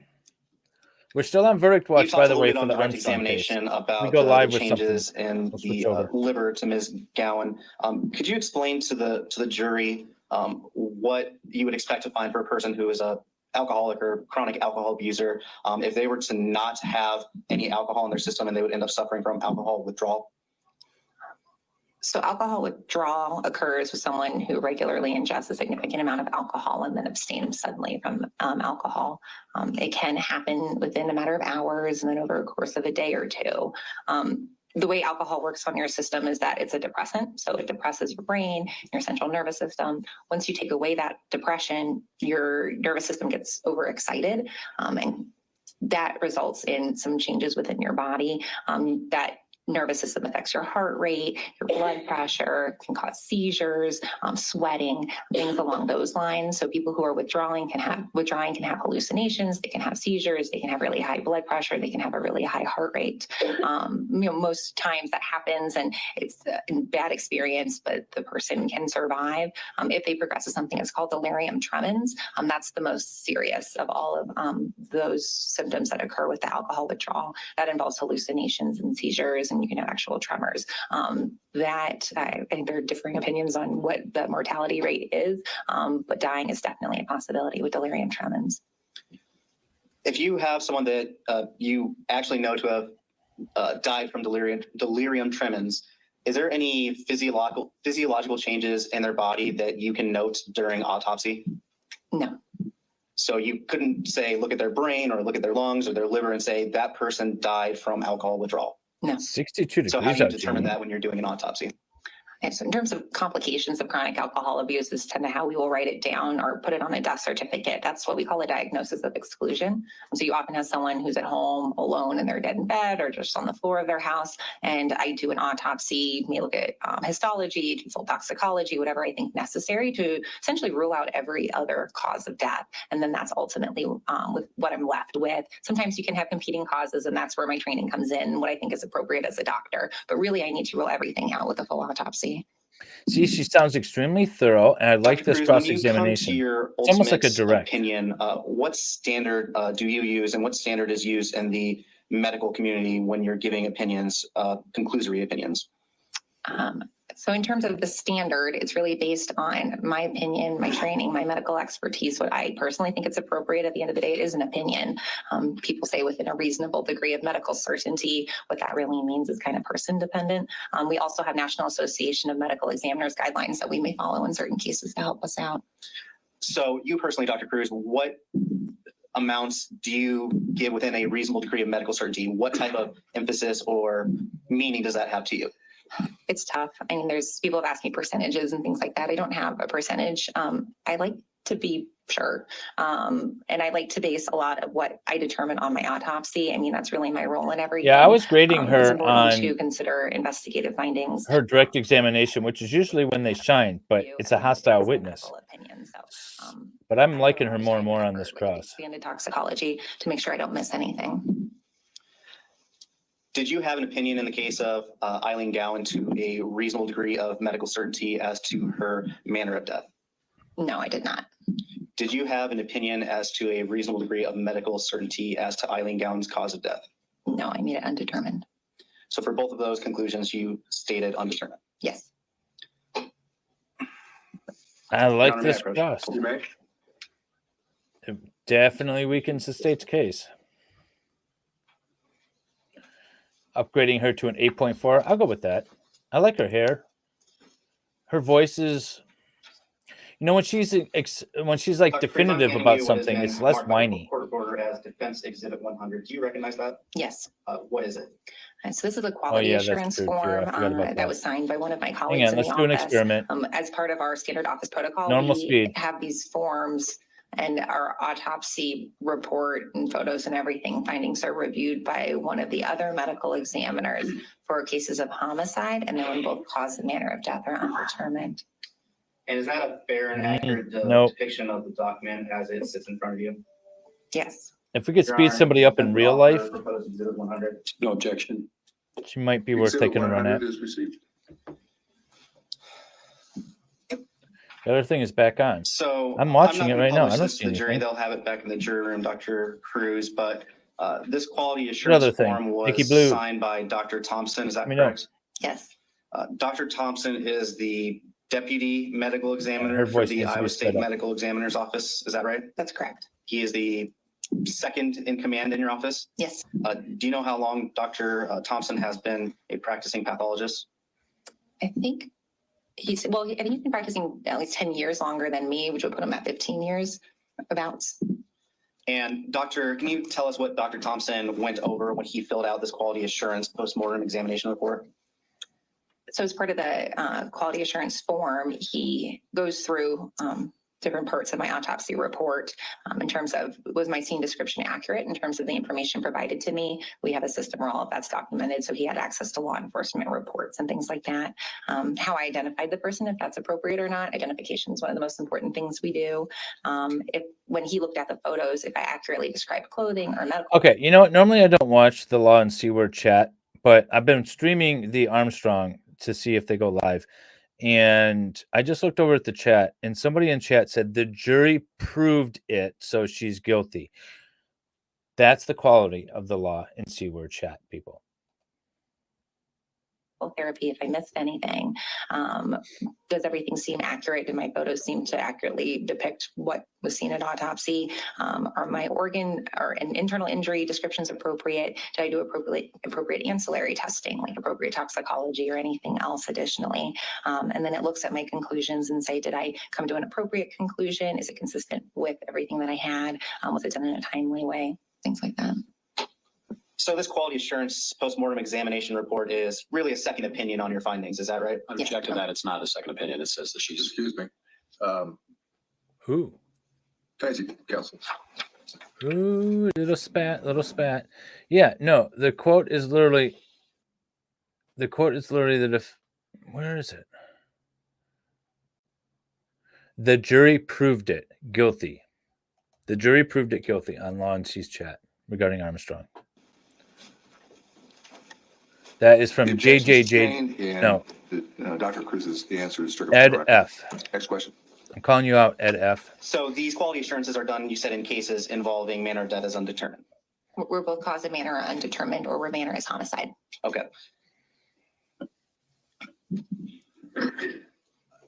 Jumping back a little bit, Dr. Cruz, I'm done with the quality assurance form. You stated that you did not believe that there was a ligature mark on Ms. Gowan. Is that correct? I don't know if I was asked that question. Okay. Do you believe there was a ligature mark on Ms. Gowan's neck? I saw injury to her neck. I don't have enough information to characterize that as a ligature mark. I believe counsels asked if it could have been markings from a zipper, and you said it was a possibility. Is that correct? That's correct. Ms. Gowan was last seen with a purse. Could that marking have been from a purse strap? I would have to see it, but if it had a zipper-like component, sure. Could it have been from really? Oh, that's why they're anything talking that about the was zipper near Ms. Gowan's neck at the time that she died? I would have to see it, but yes, anything that touched the skin that potentially could create that mark.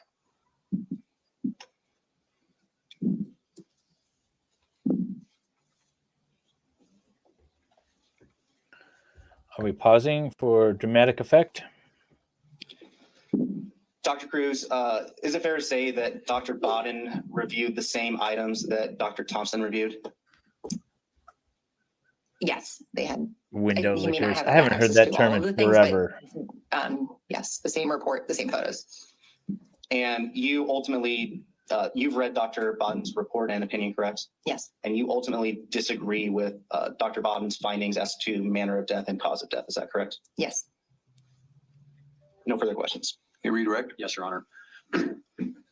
First, Doctor, I'd like to talk to you about sort of the issue of alcohol withdrawal. Delirium tremens. I believe I heard you testify on cross-examination that as a person that is dependent on alcohol, as the alcohol comes out of their system, they would go through a progressively worsening set of circumstances, physically and mentally. Is that fair? Yes. They would progress, they'd have unsteadiness, they would progress into even having seizures, they would then go into a coma, and then they would die. Yes. Right. Would you expect somebody that could potentially be suffering from alcohol withdrawal to be up, walking around, steady on their feet 2 hours before death? That would be unlikely. How about 1 hour before death? That would also be unlikely. Well, they're not saying alcohol that's withdrawal how she died. cause blunt force injuries to your face, skull, other parts of your body. Seizures can and falls can. Okay. So if a person's having a seizure, would you expect them to have the constellation of blunt force trauma that you saw in the multiple locations on the body in this case? I don't know if I could explain all of those injuries with a seizure. Because if a person is on their back seizing and hitting their head, for example, then you could potentially see contusions on the back of the head. Correct. Right. And even in an enclosed space, there were more injuries than I would think would be consistent. So fair to say you did not see any evidence of alcohol withdrawal being a factor in death in this case? It being a diagnosis of exclusion, I couldn't rule it out, but I didn't have anything to rule it in. And you didn't have access to like surveillance video of her walking down a hallway like an hour before she sort of goes missing? I did not view any video like that. Okay.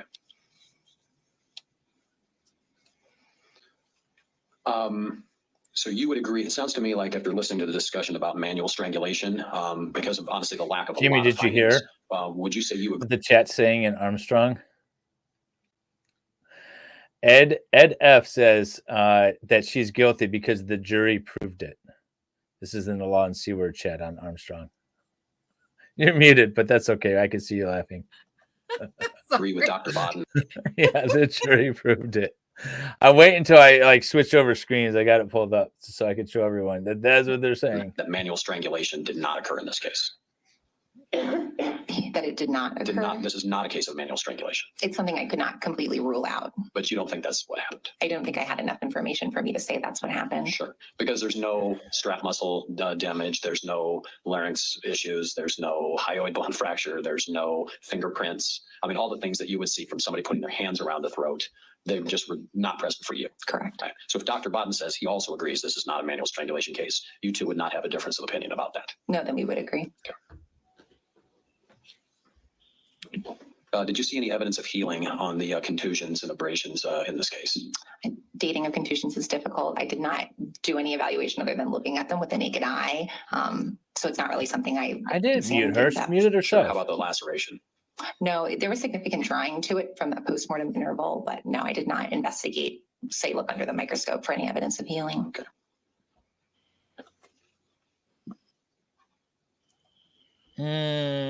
I don't think There's that's been the some context. fairly significant medical literature discussing the use of chokeholds causing death by law enforcement. Is that a fair statement? I believe so. I've read a few. Right. I mean, that's because I know it's been a controversial area. So a lot of people are concerned about many law enforcement agencies have banned the use of chokehold or neck restraints because they can cause death. Is that your understanding? Oh, I don't know about the banning, but I imagine that seems reasonable. I'm sorry, I didn't mean Okay. Ban. I did scroll up. They're talking about the Adelson case, and they're talking about Donna Adelson, and they are talking about the grand jury indictment. But still, the grand jury doesn't prove anything. So this is obviously still an idiot. Understanding is those types of chokeholds or neck restraints can and do result in death. Yes. All right. I will end the poll So I with thank you. 52% of people think it's going to be 8 hours. Council just mentioned the laceration on the top of Ms. Gowan's skull. Would you expect to see a lot of blood from an injury like that? Yes, the scalp is highly vascular, and there would be a lot of blood. So are we talking, blood that would cover a 1 foot area? Are we talking about a liter of blood? Can you tell us what you mean by there'd be a lot of blood?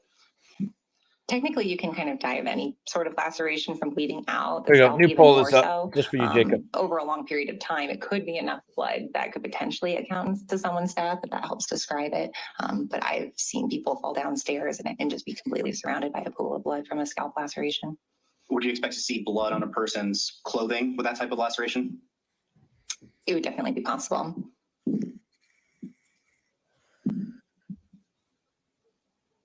Someone guessed furry or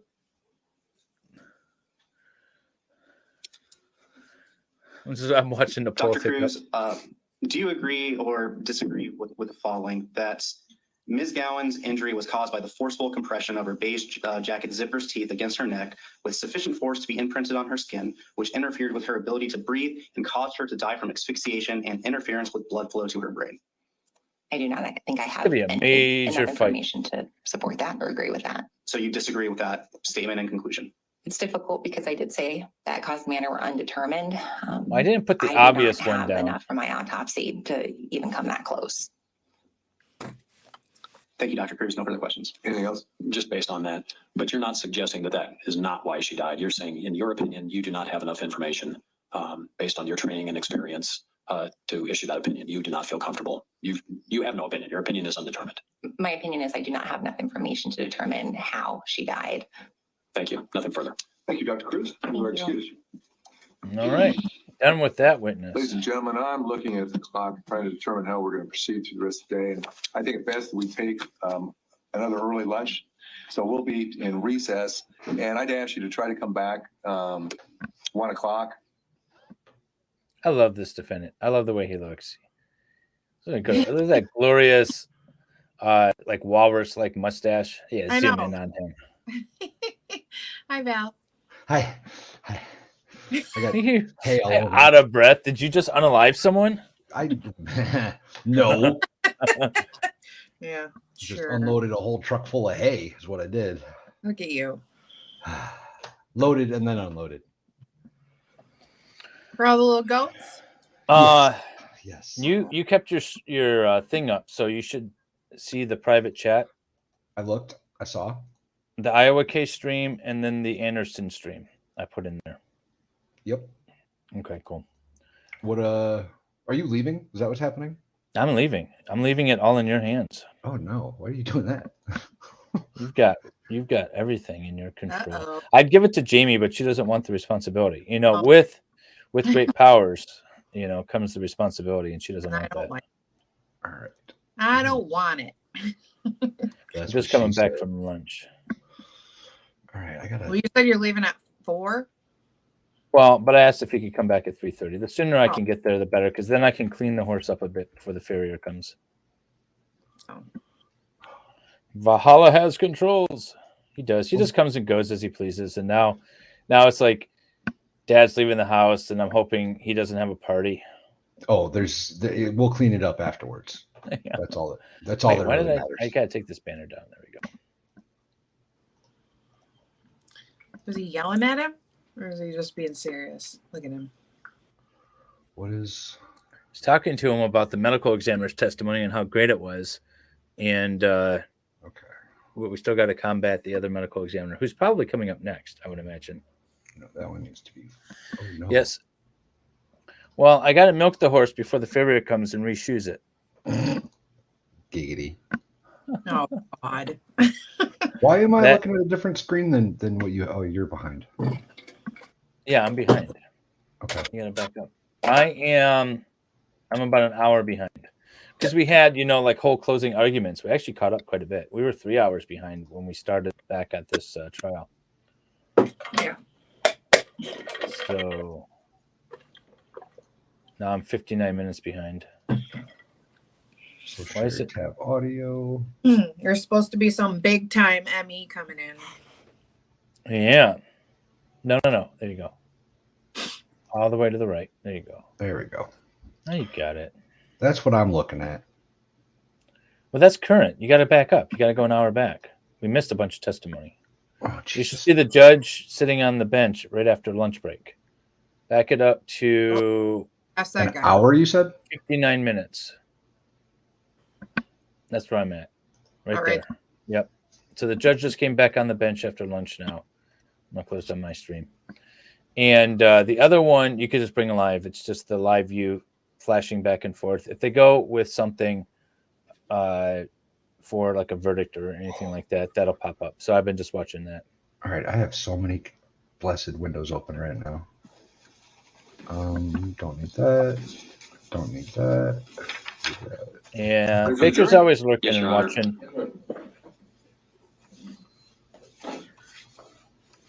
If he's innocent, I feel sorry for him. Yeah, I mean, that's how you should approach these cases. Like, he's innocent. I almost just closed StreamYard. That would have been bad.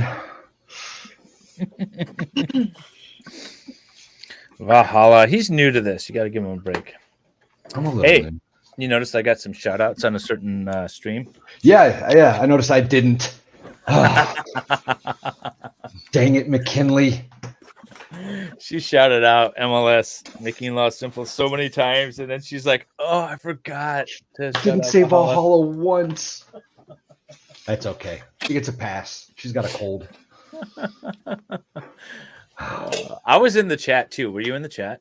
A little bit. In the okay. beginning. I was just chatting away.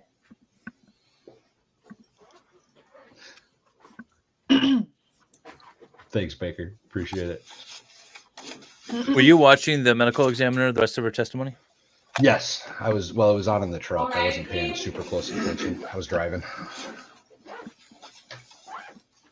So basically, the county medical examiner is a great defense witness, but the state called her to kind of discredit her ahead of time before this big, like nationally known medical examiner is coming on. I think he might be next. No, I don't think it did either. She came off really well. She did. I like her a lot. She got some bonus points for me because Please be seated, folks. Voice is still rough though. We're back on the record after our lunch at recess. It just turns into white call noise. The next witness. Thank you, Your Honor. State calls Dr. Michael Bodden. Yep, that's what we thought. And now I gotta leave. To be some celebrity guy, right? Yeah, this is supposed to be the one that George Floyd, O.J. Simpson. He's testified in a bunch of cases. He was born in 1832. I was reading his Wikipedia page. Yeah. 89 years old. Do you swear or affirm the testimony about to give is the truth, the whole truth, nothing but the truth? Walking. No. Seated. Thank you. What? What? Counsel? Thank you, Your Honor. HBO, sorry, the HBO show. Oh yeah, he was also he had his HBO show called Autopsy. All right.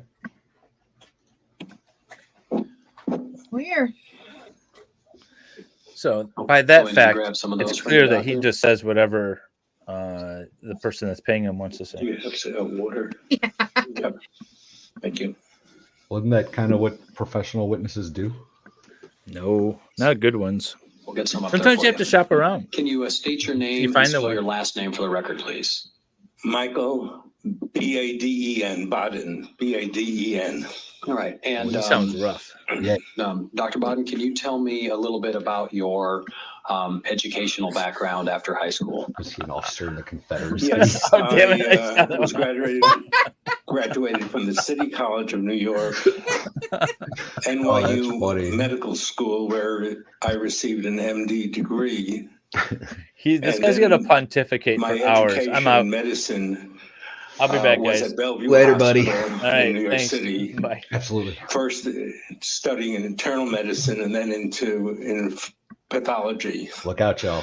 I'm in charge And now. while in the pathology residency and chief Be scared. resident in Be very Bellevue afraid. Hospital, I became transferred into the medical examiner's office, which was located at that time at Bellevue Hospital. And are you a board certified forensic pathologist? Yes, And you've been so for quite some time. Is that true? I was board certified in forensic pathology in 1966. And you said that you went to work for was it New York Medical Examiner's Office? Yes, How many autopsies have you performed in your career? more than 20,000 medical examiner autopsies in the past, in the past 50 years or so.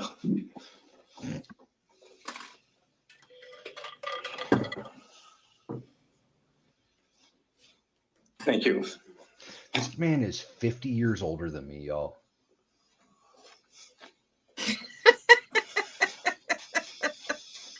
That is crazy. Yeah. Did you prepare a CV, a curriculum vitae for a jury's review? Yes, I. May I approach, Your Honor? You may. Thank you. Showing you what has been marked as State's Exhibit 14C. Does that appear to be a true and accurate copy of your curriculum vitae? Yes. Offer 14C. Any objection to 14C? No objection. 14C is received. All right, just sort of want to go through a few career highlights. Dr. Baden, you've been involved in some pretty high-profile cases over your career. Fair to say? Yes. All right. As I'm looking through your CV, I mean, are there any particular cases you want to note? Maybe that's a better question. Well, the most meaningful was being chief of the forensic pathology panel of the United States Congress Select Committee on Assassinations back in the 1970s that investigated the deaths of President John F. Kennedy and Dr. Martin Luther King. So, and you were involved in the Medgar Evers case? I am watching the Yes, the Medgar Evers on the was other a channel. So I've got it on. I've got it in my civil eyesight. rights leader who was That pops up, we'll assassinated switch over. in Jackson, Mississippi, back in 1963. Actually, a few months before President Kennedy was assassinated, and I was involved in 28 years later in exhuming the remains and doing a reautopsy that led to the conviction of the person who did the shooting 30 years later. And even more recently, you involved in the investigation of the death of Kobe Bryant? Yes, I was involved in looking into for the district attorney and looking into the death of Kobe Bryant. Yes, And George Floyd up in Minneapolis.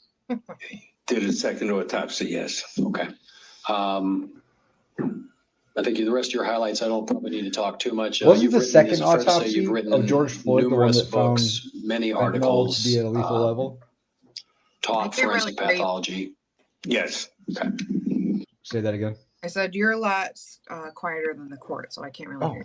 What did I you say? think I was muted actually. That doesn't make any sense. Is my audio might be going the wrong way. One second. Could you David, explain for the jury what is your career like today, 2023?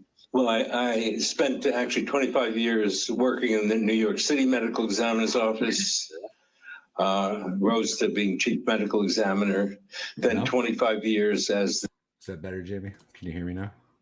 No, can you turn yourself What the up hell? more? So I was on. Yep. Bear with me, y'all. Checking my audio settings, microphone, Yeti.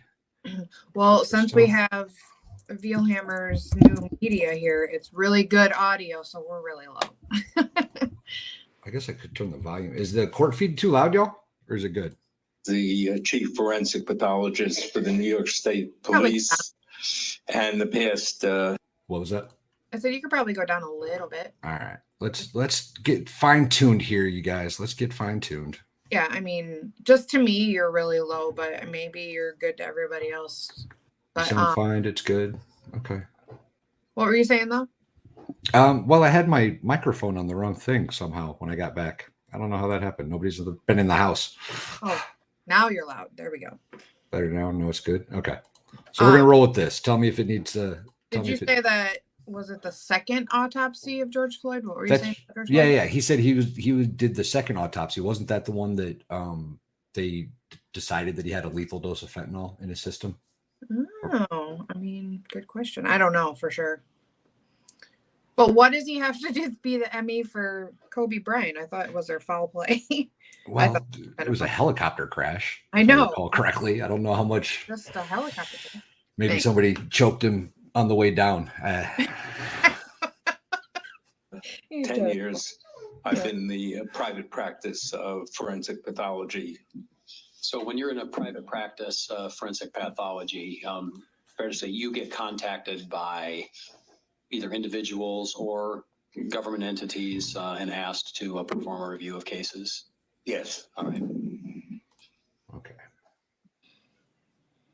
And is most of your practice today, would you consider that you're doing more review work, sort of second opinions, or you can still engage in primary dissection level autopsies? Yeah, some direct autopsies, but mostly reviewing records from other people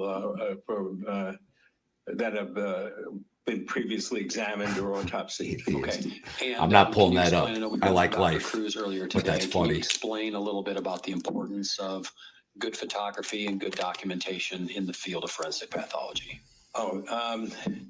It's essential in the field, in medicine in general, and pathology in general, and whatever reports are made by pathologists in hospitals or We don't intend to be pathologists who usually deal disrespectful. with It's all in deaths humor and outside good of fun. hospital, or are We just like to roast undetermined everybody. at the time of death Yeah. or unnatural, to document everything we do so that others can review the records. You gotta laugh, There's y'all. You gotta always, laugh. In diagnoses of cancer in a hospital, issues that may come up that require second reviews or even third reviews, looking at microscopic slides or photographs. So in order to properly function especially as a forensic pathologist, when we deal with homicides, there has to be documentation by word, the autopsy report, by photographs, the autopsy and scene photographs, scene examination information, and the documentation has to be available for other medical examiners to look at in a homicide case, there's initial autopsy performed by the county medical examiner, who usually works with police and prosecutors.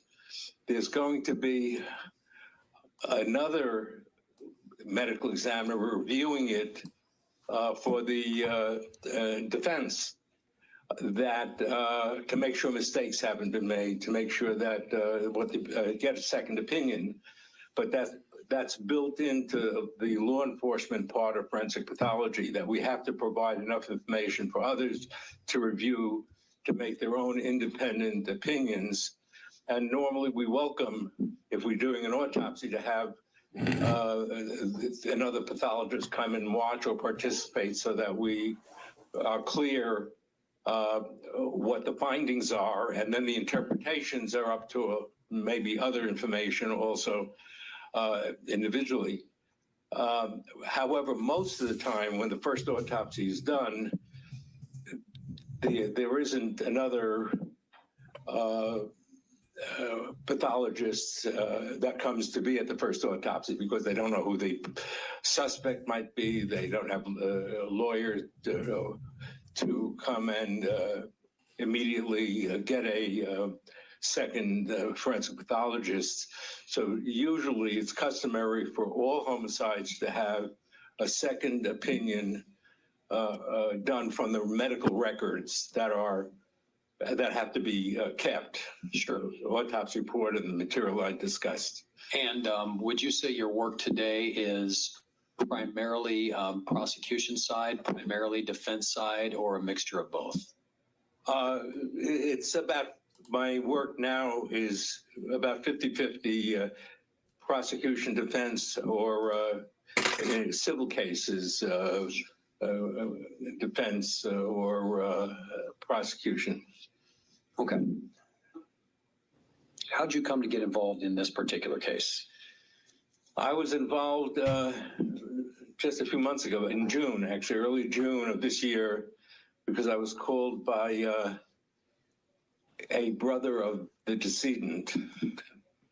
So Eileen's family reached out to you? Directly, yes. They called me directly, the family of the decedent. Right. And then I want you to give me a hearsay, but what was your task? What were you asked to do?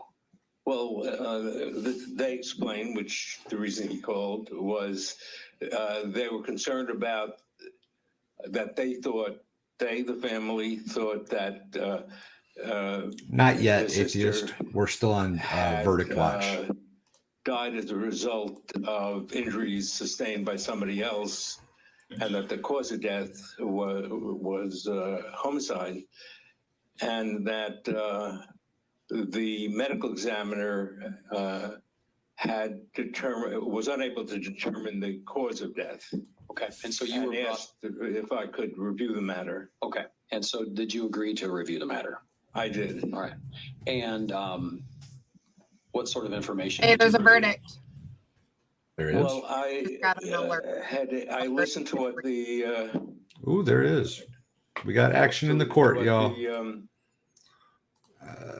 Present. Oops. Present. Share screen. That doesn't sound good. This one. All right, we got movement in the court.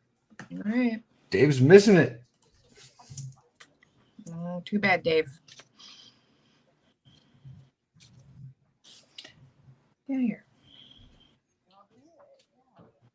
That's super quiet, huh? Mm-hmm.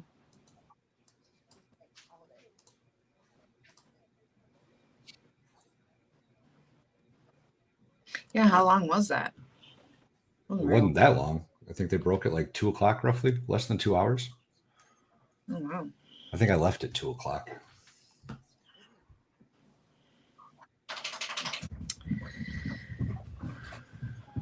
Uh-oh, Audra. I'm sorry, Audra. You have to watch it with us. I think it's about an hour. I think it's less than 2 hours. I think it's been like an hour 40.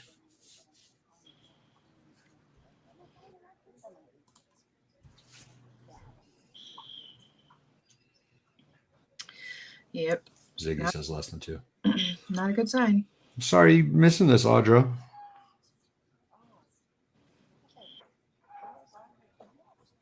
There is sound, right? You guys hear something? Yeah, I hear something. Maybe they'd have Okay. it. They don't have it all pumped up yet. Probably not.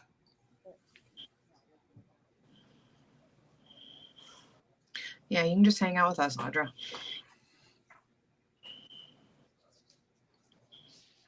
The death knell.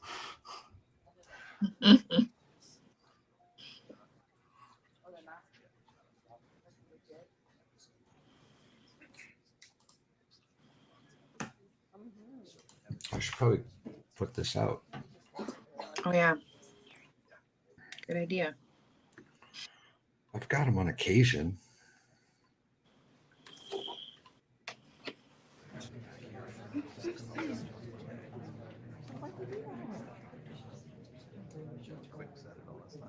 Oh, I thought you picked that one.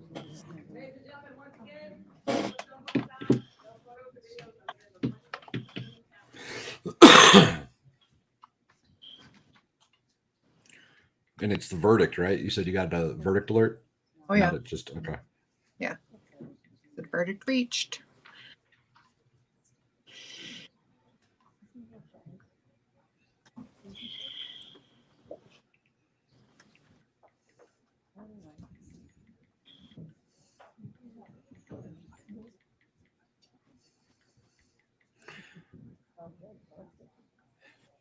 It was really not a very long deliberation. Mm-mm. Not a good sign. Nope.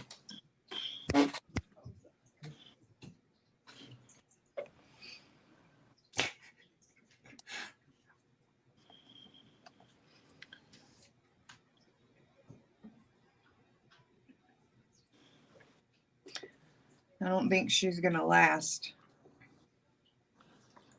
So sorry to her. You mean in the clink? And the clink, because she's trying to would she try to escape twice, hasn't she? Well, she's persistent. Yeah.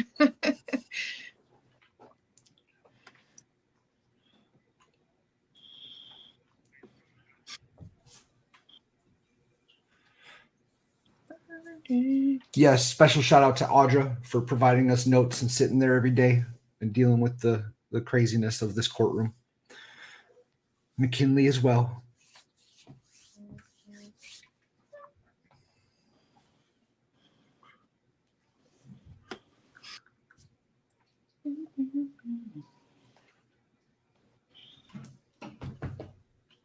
There she is. Oh boy. Oh, I should probably put the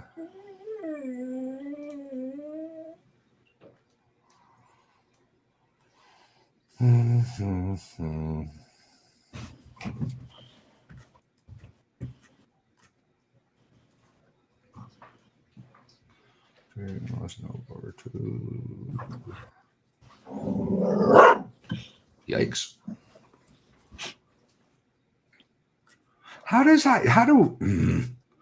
David, we need a banner with me and you. What are you talking about?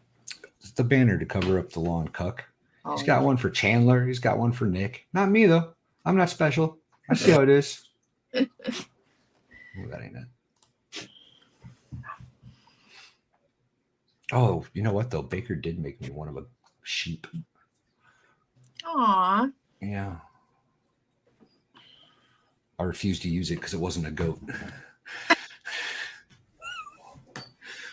I'm a speciesist. Yeah, you are a speciesist. You need to make one of your goats, though. I do. I need to do a bunch. I need to get into my StreamYard and mess around with it. Mm. You need your fat little piggies. They're so cute. They're pretty awesome. Your little goats.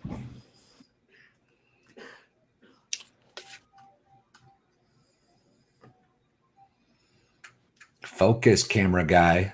All right.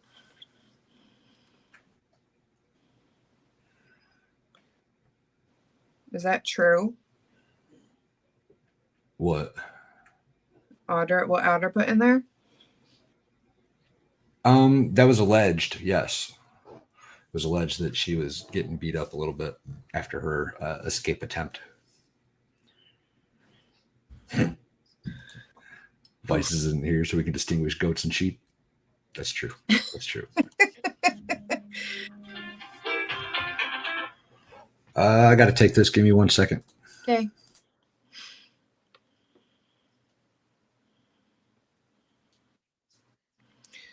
Well.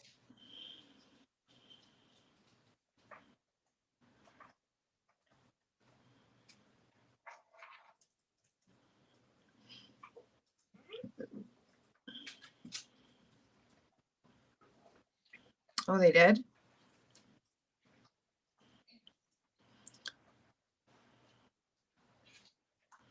I mean, that's terrible. It was Chris the plumber. Of course. He came out yesterday to fix the slow drain I had, and somehow before he left, it was a complete stoppage of the drain. So we had to come back out with better tools today.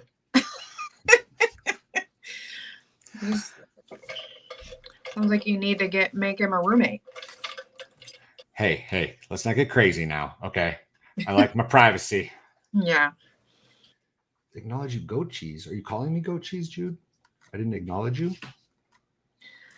Hi, Jude. I didn't mean to ignore you. Yes, we have a verdict, David. We do have a verdict, David.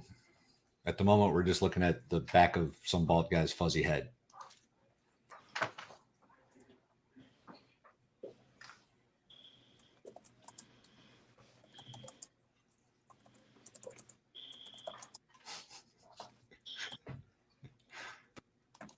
Vol, don't tell me what to do. I'll flush what I want. Probably did. No. We're thinking that it was possibly like a sock or a dryer sheet or something that accidentally went down the washer drain, but we're not sure yet. Oh. Yeah. Ladies and gentlemen of the jury, speaking through your foreperson, have you reached a verdict in this case? Here we go. If you would pass that verdict to the bailiff, please. Everybody knows what this verdict's going to be, though. You know what I mean? This isn't a surprise. That fast, it's not a surprise. It's kind of quiet in there. Kind of creepy quiet. Mm-hmm. I kind of want to see your face. Come on. Right? The defendant will please rise. In cause number D1DC 223011129, the state of Texas versus Kaitlin Armstrong, verdict of the jury. We, the jury, find the defendant, Kaitlin Armstrong, guilty of the offense of murder as alleged in the indictment, signed by the presiding juror on today's date, 2:14 p.m. You may be seated. Does either side desire to have the jury? We have a verdict. polled at this time? We do.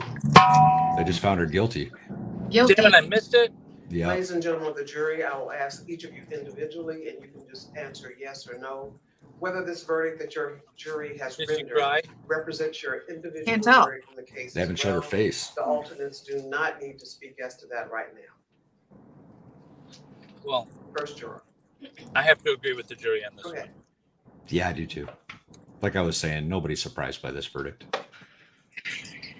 Yeah, and poor Audra, she's not in the courtroom right now. She had an appointment or something. Thank you. So we receive your verdict, ladies and gentlemen of the jury. Logistically, we're just going to have to make a couple of changes before we start the next phase of the trial, which is, I told you earlier, we have a bifurcated trial system and the punishment phase is separate than the guilt innocence. We're ready to begin. We just need to maneuver a couple of things. Oh, they're just going straight into sentencing too. Oh, wow. Nice. Oh, that was it? What just happened? Doesn't I think they killed the feed. He like pointed his camera down.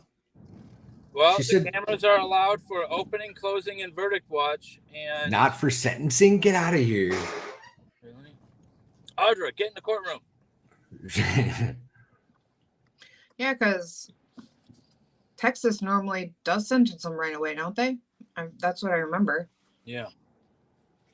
She said it was bifurcated, and then she was like, "We're ready to begin," and the camera just stopped. She said, "I'm trying."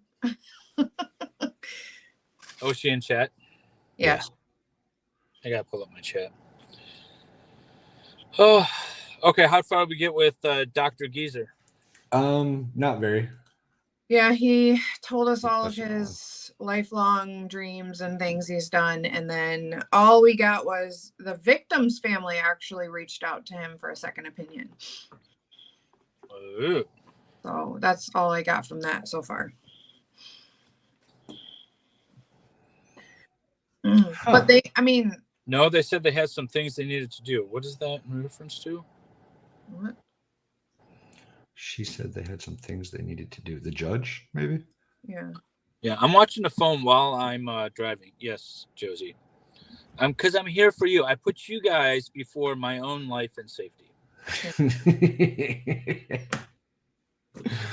Well, that's kind of dumb. We knew that was going to happen. We knew. I was hoping to be able to get like an evening stream and go through our notes from yesterday's trial. We're still going to go through the notes, though, right? Oh, yeah. We're still doing day 9, y'all. Yeah, we have to. We have to complete this. See what the jury was listening to that made them want to convict her so easily.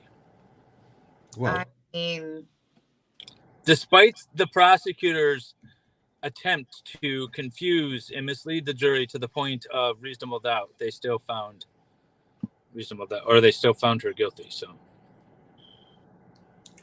they had to do things before starting sentencing phase. Yeah. I hate Austin traffic.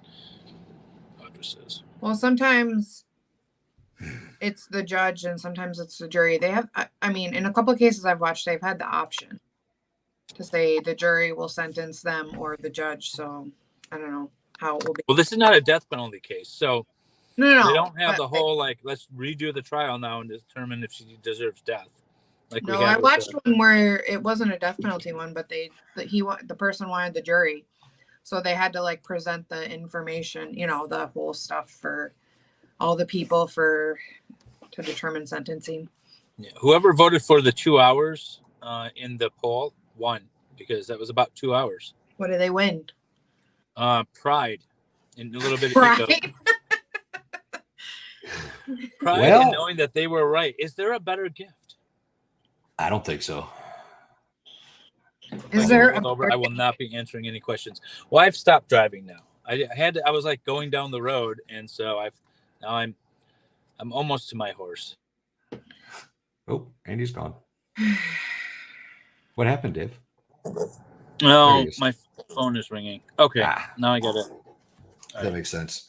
Well, I have this still in my line of sight, so if they pop back on, we'll jump back on. Cool. But I guess in the meantime, we'll do the other one, yeah? Yeah, sounds good. All right.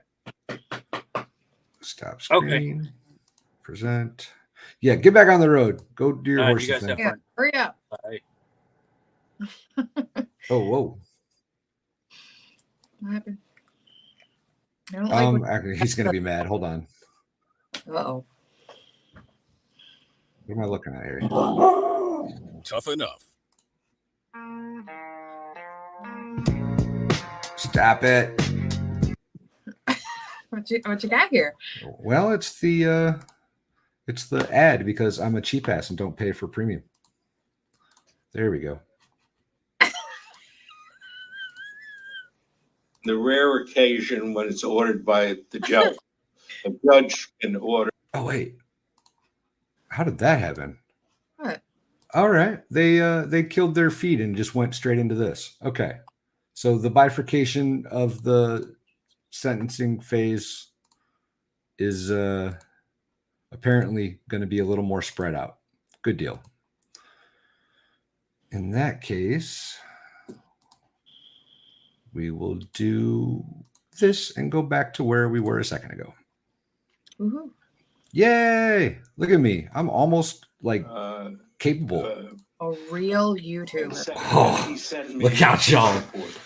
That described. Look out, Ricada. I'm coming for your top spot.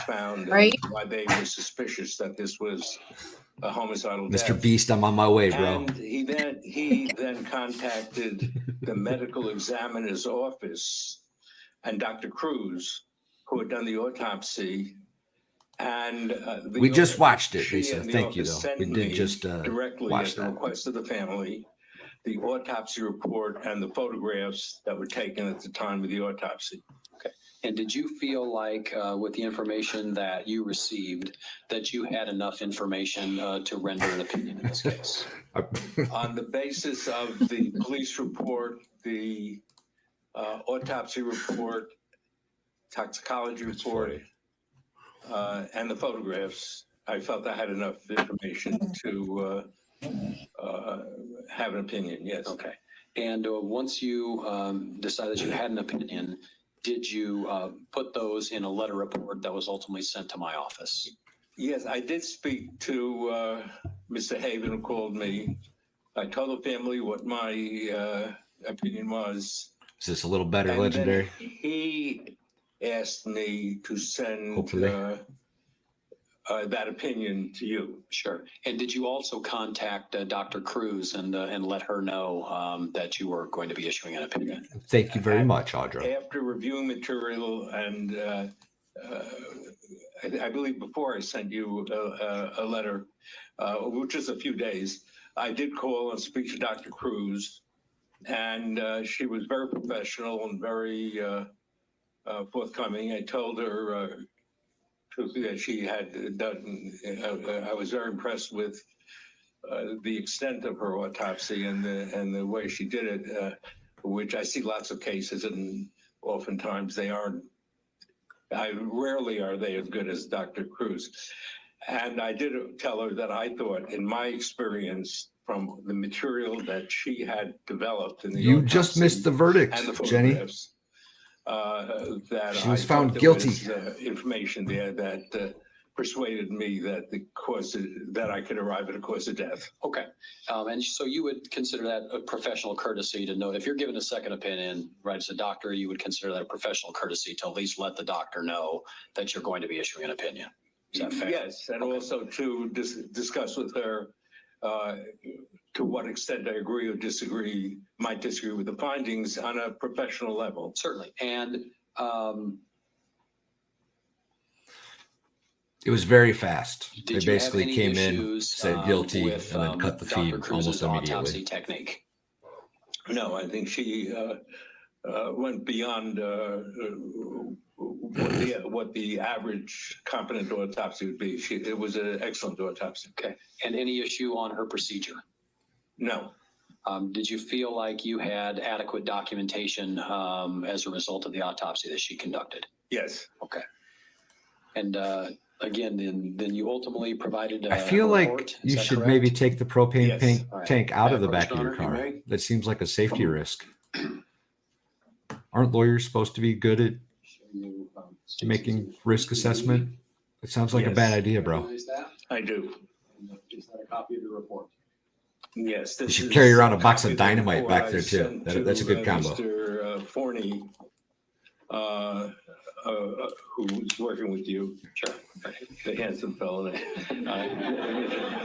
And to Ms. Forney, on July 18th, I was originally contacted in the early part of June, and I sent this to you July 18th of this year. All right, I lost my train of thought because I let it get out of my hands. What's the exhibit number in front of you, doctors, at 15B? This is 15B. I'd offer 15B at this time, Your Honor. Any objection to 15B? No objection. 15B is received.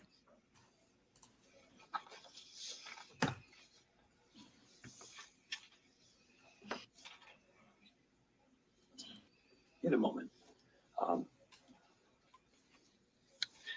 And are the opinions that you have contained in your report, are they to a reasonable degree of medical certainty? They are. Okay. What does that mean, though? A reasonable degree of medical You're not certainty. coming here for free. Is that a fair statement, doctor? It's fancy. Okay. So Listen to the guy. Can you what's the arrangement that we have? What is your daily fee for becoming involved in a case like this? Well, my daily fee out of state, I'm from out of New York State, is $8,500 a day. Ooh. So my total charge from sending a report, from conferences, and for yesterday and today, I believe it would be about $17,000. And for a forensic pathologist of your training and experience, especially in cases such as this, is that a fair and reasonable compensation amount? Yes. Okay.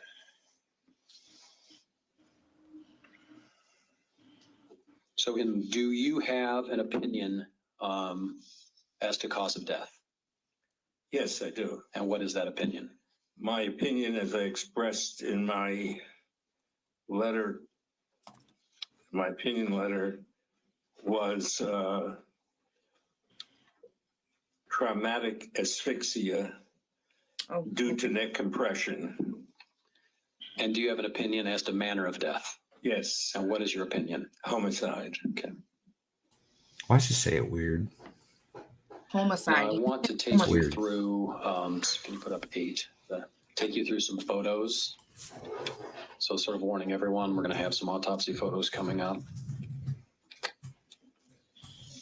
Did you request us to provide certain photos for the jury that would help you with your explanation of the injuries in this case? I did. I pointed them out in my letter to you. Certainly. And were then, helpful. And then after we spoke last night, you asked us to add 2 more. Is that fair? Okay.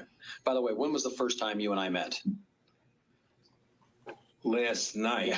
Straight. I'm thinking of the restaurant, and I won't go through that. Right. But it was interesting. Right. So I think we've spoken on the phone before that one time when we agreed we would hire you. Is that correct? Yes. And then last night was the first time we ever actually talked about this case. That's correct. All right. Let's start with 8A. Requested permission to publish these, Your Honor. Granted, and I have it up on my screen, but I don't see it on the other screens. So Claire, I may need some help here, but Mr. Forney, are you bringing it up on? It's up on my. You can see it. I'm going to clear it off, and I'll try again. Uh-huh. Mm-hmm.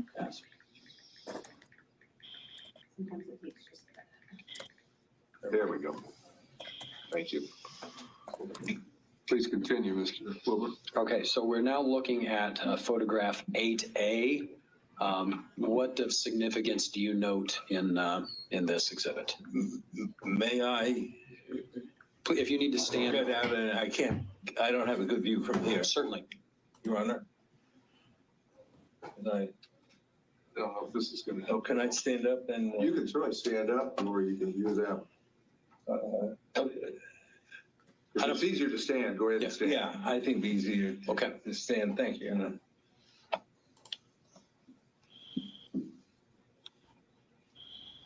Without blocking anything. You're fine. Yes, this is the clothing that Gowan was True story. found in and brought to the medical examiner's office in the blue body bag. And this is what she was wearing. And the police at the scene had put bags on the hands to protect the hands and fingernails for any evidence that might be present, any trace evidence. And what impressed me most with this photograph was that she was wearing the zippered jacket because that caused certain damage to her neck. Okay. 8E.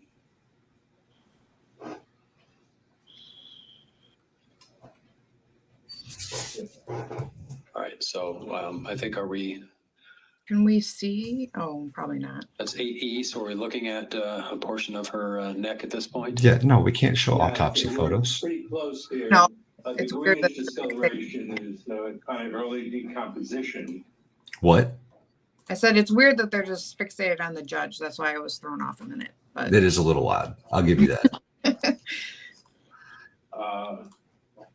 Which, although she was found about 13 days after she was noted to be missing. Her body's in excellent condition because snow fell and preserved the body. This is the undersurface of the left side of the neck. Ooh. We're very close. There's an arm here and here over here. Hashtag winning. And she's twisted around. So this is the left side of the neck, and there's a little ridge mark, little teeth marks there, which impressed me as being caused by the zipper that she was wearing on the jacket that she had on. Okay. And 8F.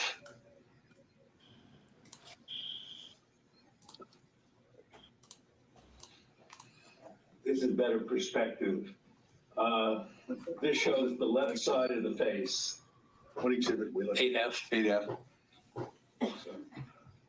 8F. And this is the neck, and this shows the zipper imprint mark that I referred to, with the zipper teeth interspersed within the spaces. And what can also be seen here that Dr. Cruz mentions, points out in her autopsy report, is a fracture, a fresh fracture of a tooth. Oh, he does. The left medial incisor, a fracture with hemorrhage in the fracture of the tooth, which indicates a blow to that area of the face. Oh, that's not who I thought it was at all. Disregard. You're right, though. He does. Impression imprint caused by Who's the actor? He looks like an actor. on the zipper against the skin. Okay. Now, Dr. Cruz referred to that as an abrasion with, I think she said periodicity. I mean, it had, different periods of its abrasion and then sparing and then abrasion and sparing. Would you agree with that? I do. Okay. Let's put up 8G.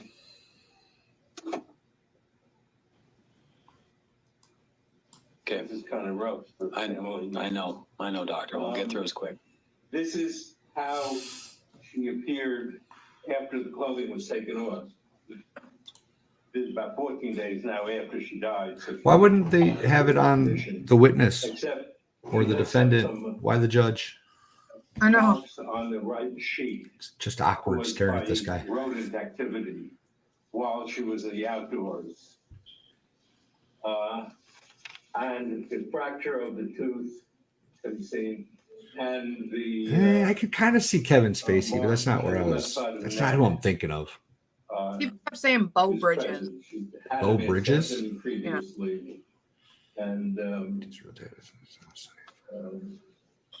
there are little rodent bites around part of the upper portion of that skin loss. Now, when she's been out for potentially up to 2 weeks, Bo 13 Bridges days is who or I was so, thinking. why That's would who I there was thinking. I mean, some rodent activity, but maybe not. I didn't know his name, Why though. does it stop in that location or that amount? I think when she first entered the ditch where she was found, on her back, because the morbidity is on the back side, she's laying there. Rodents attacked area of injury. There was some injuries to that side of the head. Normally, in a day or two, the snow fell, and once the body gets that cold below. Check it out. How does he do this so fast? You telling me the judge doesn't look like Bo Bridges? Looks just like him. Almost identical.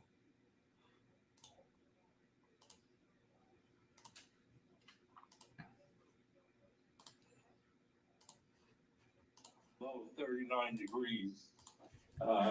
There's a faster way to do that. How am I doing that wrong? Especially in the snow at present. The animal activity stops. Animals don't go in. And it's one of the reasons that in the morgues where bodies are kept are usually 39 degrees, 38 degrees, because not only animals, but bacteria can cause destruction, postmortem destruction in that cold environment. So that my opinion. Oh, that would be make sense, Cindy. When she goes into the ditch, That makes sense. there's some rodent activity. Can't have him on which camera would with the have autopsy continued pics in the background. That would make sense. extensively if she were laying there for 13 days or 15 days normally, but because of the snow, the rodent activity stopped. Okay. Let's go to where are we on 8? Is he related to Let's go Jeff 8J. Bridges?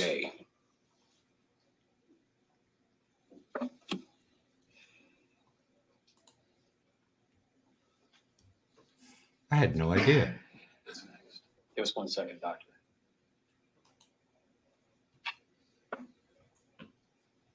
All right, that's 8J. I had no idea.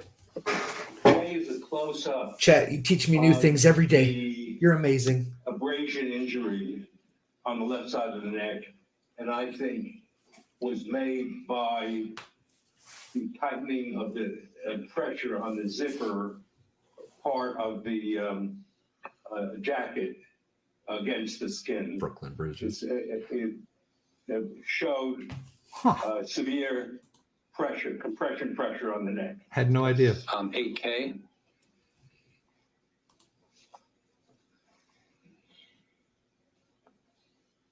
So it looks like maybe just a little different angle, same picture. Who's Lloyd Bridges? This is a different angle. It shows the zipper from a little. Oh, really? A bit of a different angle. All right. And the reason I think it's a zipper because of the sequential London Bridges. abrasions. Okay, 8L.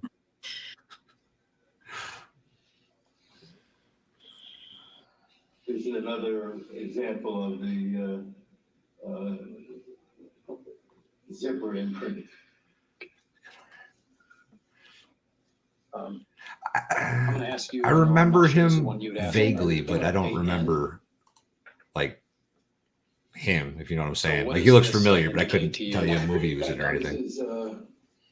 This is just the reflection of the scalp showing multiple impacts from the inside of the scalp. That is, in the course of an autopsy, 2 incisions are made Gross. in the normal. Do you know how bad those smell, by the way?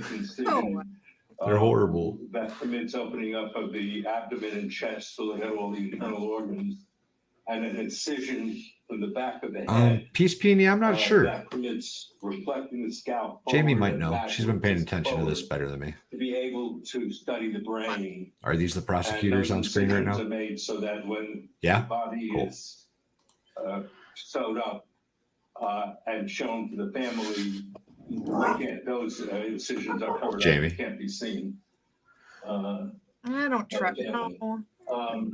So from the inside, You don't want those. some of the 4 or 6 blunt impact injuries to the head that is described in the autopsy report.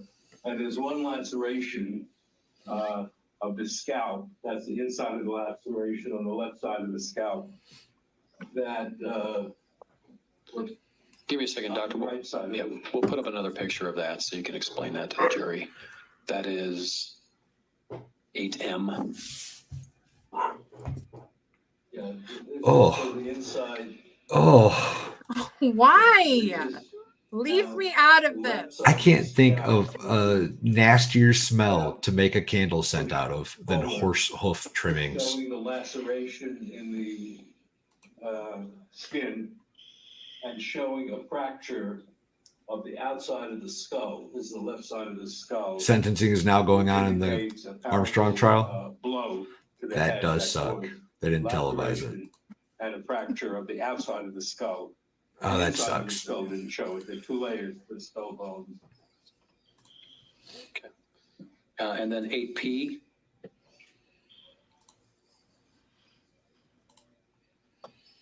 Let me double check. 8P shows the body Yeah, Law and Crime doesn't have it on. in the medical examiner's office, turned on the left side, and the lividity, this settling of blood on the back.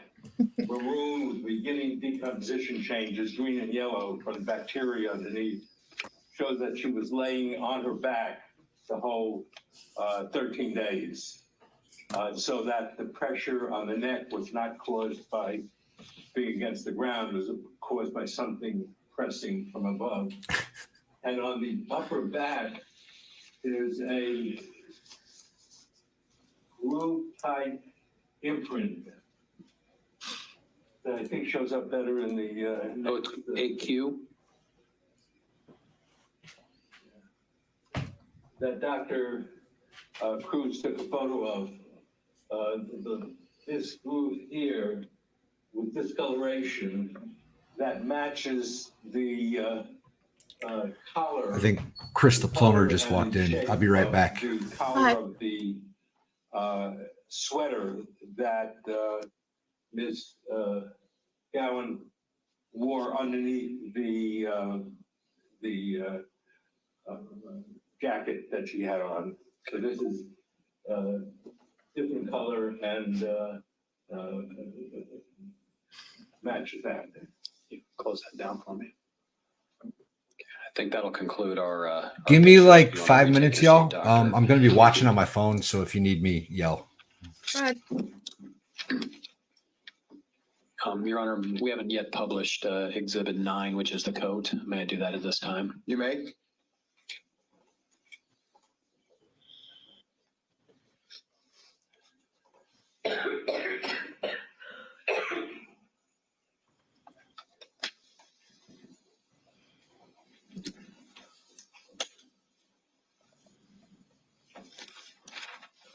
He is just a cute old man, though, isn't he? I don't know what it is. He reminds me of Gramps.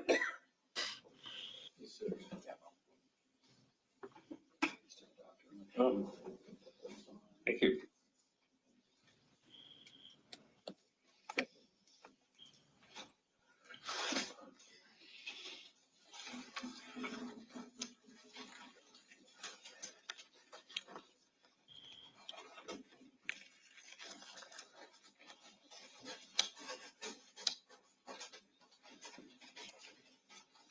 You think he looks mean? I think he looks adorable. What is he doing?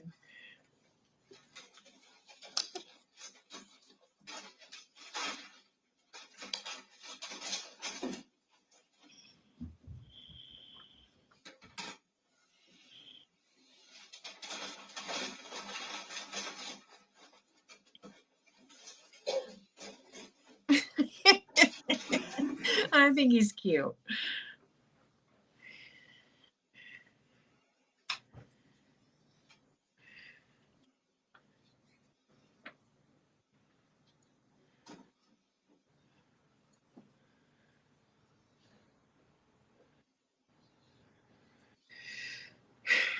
Yeah, I don't know.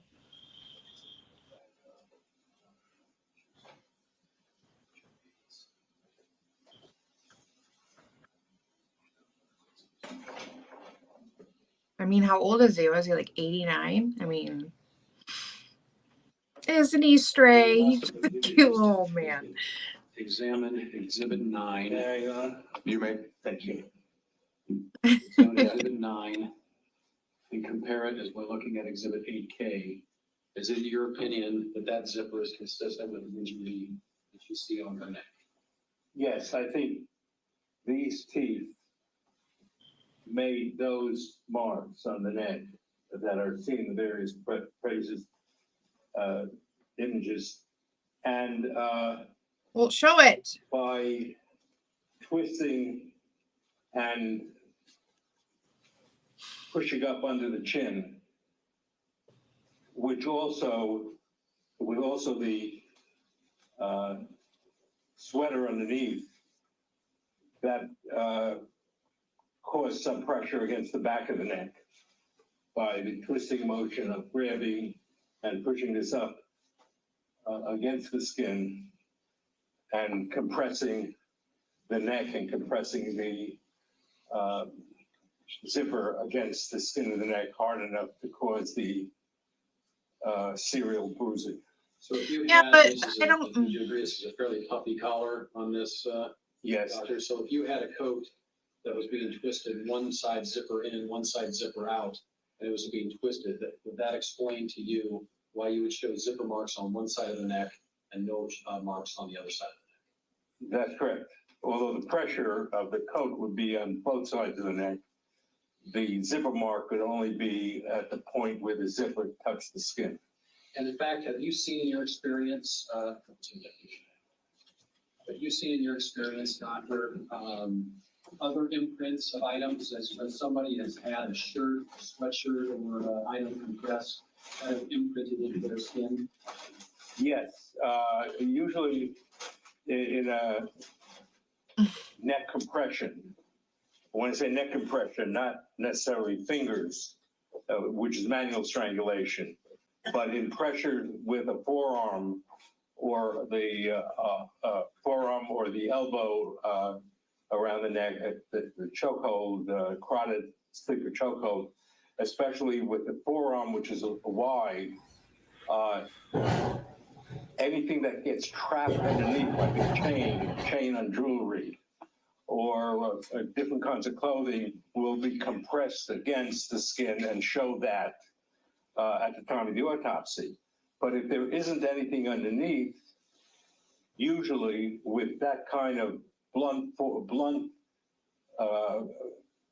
compression of both sides of the neck, it leaves no mark on the body. It prevents blood from going to the brain. And in 10 seconds, with no blood going to the arterial blood doesn't go to the brain, the person will pass I'm out. muted. You couldn't hear And anything. that's Just why said, it's been how used dare by you, police David? agencies You didn't pin my link in your chat. Persons Shame. who are I can't do it uncooperative myself. I have to get into his pass YouTube, out and I don't long have enough that to put access. handcuffs on. It's about 10 seconds or so. And then the blood flow starts and everything is back to normal. But if that's left on for more than a minute or two, that will cause death. Okay. That obstruction of the arteries going to the brain. And then, Doctor, and you And can it leaves no mark at the time of the autopsy. I'll let you get those gloves off. You are cute, but I don't really buy it. I don't really buy it. Did you just call me cute? Thank you. No, this little. You're cute too. Yes. No, the little old man is cute. And But I would don't buy you what get a similar, if you don't have like a chokehold type of thing, but the twisting of a jacket collar, would that create that same sort of double pressure, kind of full circumferential compression that could result in death? Yes. Is that your opinion that one of those mechanisms was used in this case? Yes. Okay. Yeah, nah. Yeah, no. Have you seen asphyxiation cases of this this type before? Yes. All right. How many neck compression asphyxiation autopsies or examinations have you been involved with in your career? Well, over the decades. Damn right. More than 200 or 300 deaths from neck compression.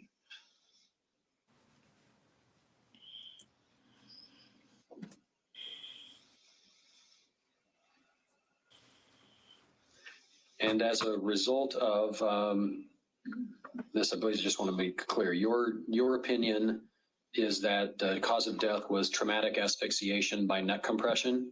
Yes. And your opinion as manner of death is homicide? I am indeed, Yes. Stray. I am indeed. Do you have any opinion as to the identity of the person that would have caused this this injury? No, that's out of my lane.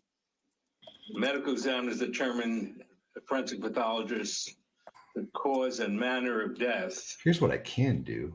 but it's up to police, prosecutors, and all to find out who done. We don't describe. Our job is not to determine who done it, because we don't want to be biased in our findings. Is it fair to say you don't even decide whether, you can say homicide, you're not even opining as to whether it's wrong?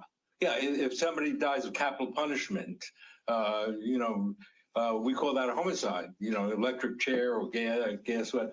it's up to the prosecutor, to you guys, to determine whether it's a crime or not. Not all homicides are crimes. Self-defense, The only thing I can't do capital is pin it to punishment chat. are homicides, but are not necessarily a crime. And whether it's a crime or not depends on the prosecutor. Okay. Now, we had Dr. Cruz testify earlier today, and she sort of explained some of the mechanics of, I think you did as well, the neck compression, that you've got the jugular veins that sort of don't lie too deeply into the throat. And then farther in, you've got the carotid arteries.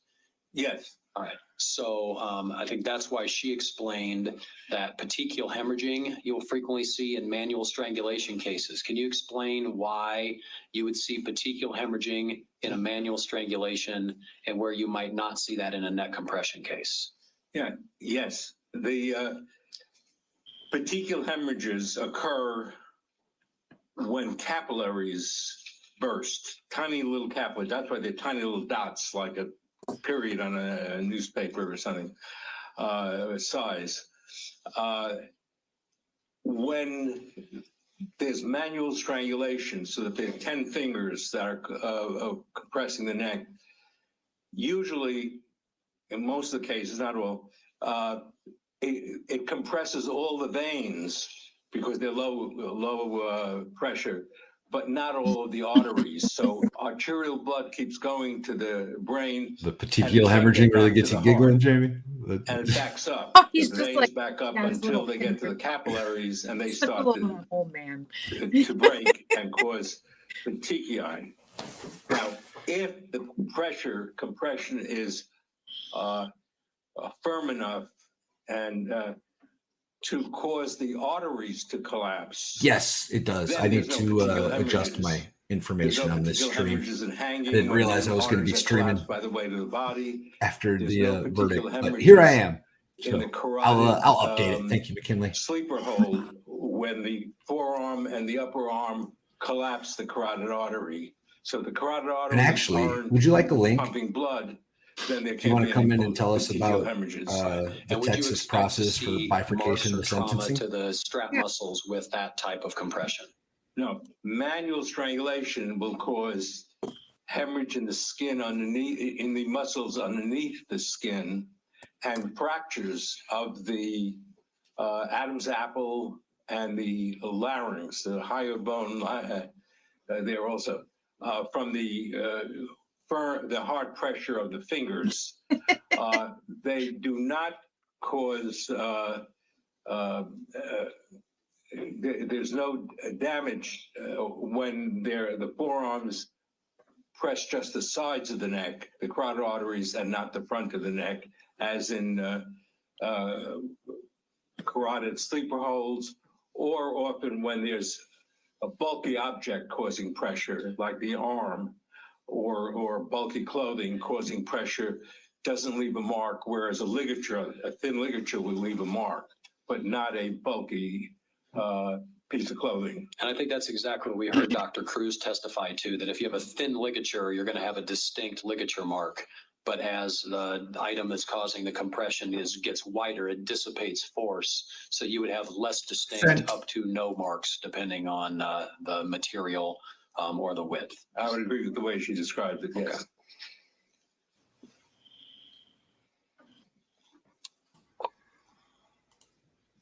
I disagree. I think this man is way more In your opinion, in reviewing present the documents than the president is. and the photos and everything you did in this case, was Eileen Gowan was there obvious evidence of assault, that she'd been assaulted? Yes, I counted in going through Dr. Cruz's report and description, as well as in the photographs, more than 33 separate impacts on the body. Chris the Plumber's actually made an Arms, appearance legs, on my channel a long face, time ago, last head, year. Is he a cutie? The trunk of the body. That cake. That boy's butt is nice. Interpreted as being in a struggle in which she was beaten. Okay.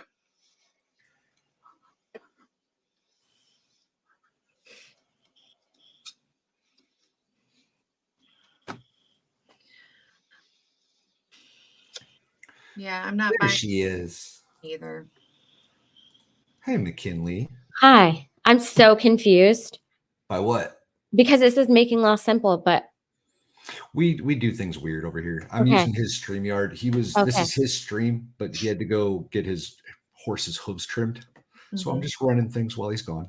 Okay, because I saw in your chat it said like Val is streaming this too, but I was in your chat and it said that, and I was like, what? I posted that in StreamYard to all the chats so that it was Okay. in his chat. It's just don't question things. Okay, Just let it sorry. happen naturally. I got really confused, and I was talking to you like because my StreamYard was open, so I was like nodding my head to you and talking to you back, even though I really was communicating with you through the chat function on the phone. It was a lot. It happens. It happens. So tell me about the Texas bifurcation, if you would, please. Okay, so in Texas, you have the option to have the judge or the jury sentence you. And in this case, the defense decided to go to the jury for sentencing. And so in that case, they keep the jury on and sorry. They I didn't know he wasn't on. It's okay. But yeah, so they went to the jury for sentencing, and so they go ahead and they keep the jury there, and they put on a whole new trial. So they'll have like an opening. Each side will have an evidence portion, and then they will have a closing, and then the jury will go back and deliberate again on sentencing, and they will render a verdict. And so that is what's happening right now. So this is a lengthy process, not just it can definitely be lengthy. Okay. So do we have any idea how long this one should take? Who knows? I mean, I know that they've had in the courtroom the last few days, one of the experts the defense has put on their expert witness list is somebody that I am very familiar with, and her testimony is usually very lengthy. So if she is actually going to be testifying during this punishment phase, that could take a good portion of a whole day, you know? And then the state also has several witnesses that I think are going to come over. Like, I think there's going to be, I saw a lot of witnesses from the jail where Kaitlin is staying, and that's super common during a punishment portion for them to discuss the inmates' behavior in jail. So the officers, not inmates themselves, as witnesses. Right. Okay. Right. Sometimes there are inmates that come over. I don't think that's the situation here, though. I think it's going to be other officers, and she did run, so there's that. That's not a good look for her. Not a good look for her at all. Not at all. Are there victim statements? So they do allow for victim statements, but they wait until after the jury has rendered their verdict on the sentencing, and then they do the allocution, which is the family and friends of the victim get up and make a statement to the defendant or the court. And that's usually before sentencing's. No, it's after. After? Okay. After the jury has already rendered their verdict, then they're allowed to do allocution. And there is no death penalty on the table on this case, right? No, not at all. Life with parole and without? No, it's 5 to 99 or life. So I'm thinking she's going to get, there's definitely going to be a number there, I would think. Okay. So there is actually a chance that she could get out someday? Yeah. She's not that old, right? She's in her 30s or something? Yeah, I think she might be like 35 or 30. I think she's 36. Something around there. I don't remember exactly, but I know Mo was like 25 years or 25, like 10 years younger or something. Yeah, she was 25, like a few days away from turning 26. What a waste. What a waste. For the whole entire group of them, have like all of their lives were just completely destroyed by this one act. She's going to be in prison for a long time or forever. Mo, was killed, obviously. Are you supposed to say that on YouTube? I don't know. I think it's okay. We usually try to use the terms like ended or unalive. Yeah, just I apologize. Don't worry about it. We're 6 hours and 43 minutes into the stream. You're not going to, nobody's watching it this long. Okay, good. Yeah, and then poor Colin. I mean, I know like there's a lot of Colin haters out there, but you know, it really does stink. Just because you're a bad boyfriend, and I don't even know how bad of a boyfriend he was, to be honest, because I've gotten a lot of information today from other people in this community about Kaitlin that lead me to believe that he was 100% right. And their relationships truly was that like off and on, that I don't think they're actually, and the testimony from the stand was that there wasn't any cheating. So I understand people being like, he's a bad boyfriend, but like, you don't expect when you're a bad boyfriend for this to be the outcome of it, you know, and to lose your entire career and your friend that you know. Well, Yeah, and this is horrible. gonna follow him forever. Forever. That video of him walking out of the courtroom and pushing the cameraman and stepping on, like, he has made himself an immortal character in the world of legal.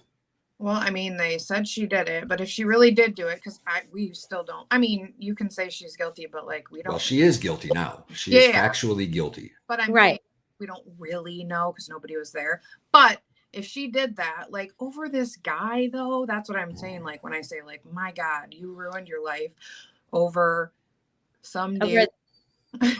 Like you should never do that, right? But I think that it's like there's some kind of trauma there. Obviously, I think that's what's going to come out in sentencing is what brought her to this point. Like there's clearly some unresolved trauma. Well, and may I ask a slight change of topic, I guess. Right before the closings, or right after the closing statements were finished, there was a mention of an essay kit that was or needs to be tested. It was collected, but they never tested it, right? And so that was a big deal during testimony. I at least thought it was a big deal that they never tested it because, like, you should. If you collect it, you should test it. But in Austin, I'm not sure about at that time. I feel like maybe the problem had been resolved by then, but there was an issue with those SA kits in Austin, and like I think the last district attorney actually, a lot of people thought that maybe she didn't get reelected because of the problems with those kits. Like a lot of them were getting lost, weren't ever getting tested, and the cases were like ending up getting dismissed because they were mishandled. Those kits were mishandled. So Austin already has a problem with analyzing those kits. You know, we already know that's an issue. And then that's not just Austin either. That's as far as I know, the entire country has a backlog of God knows how many of those kits. Okay.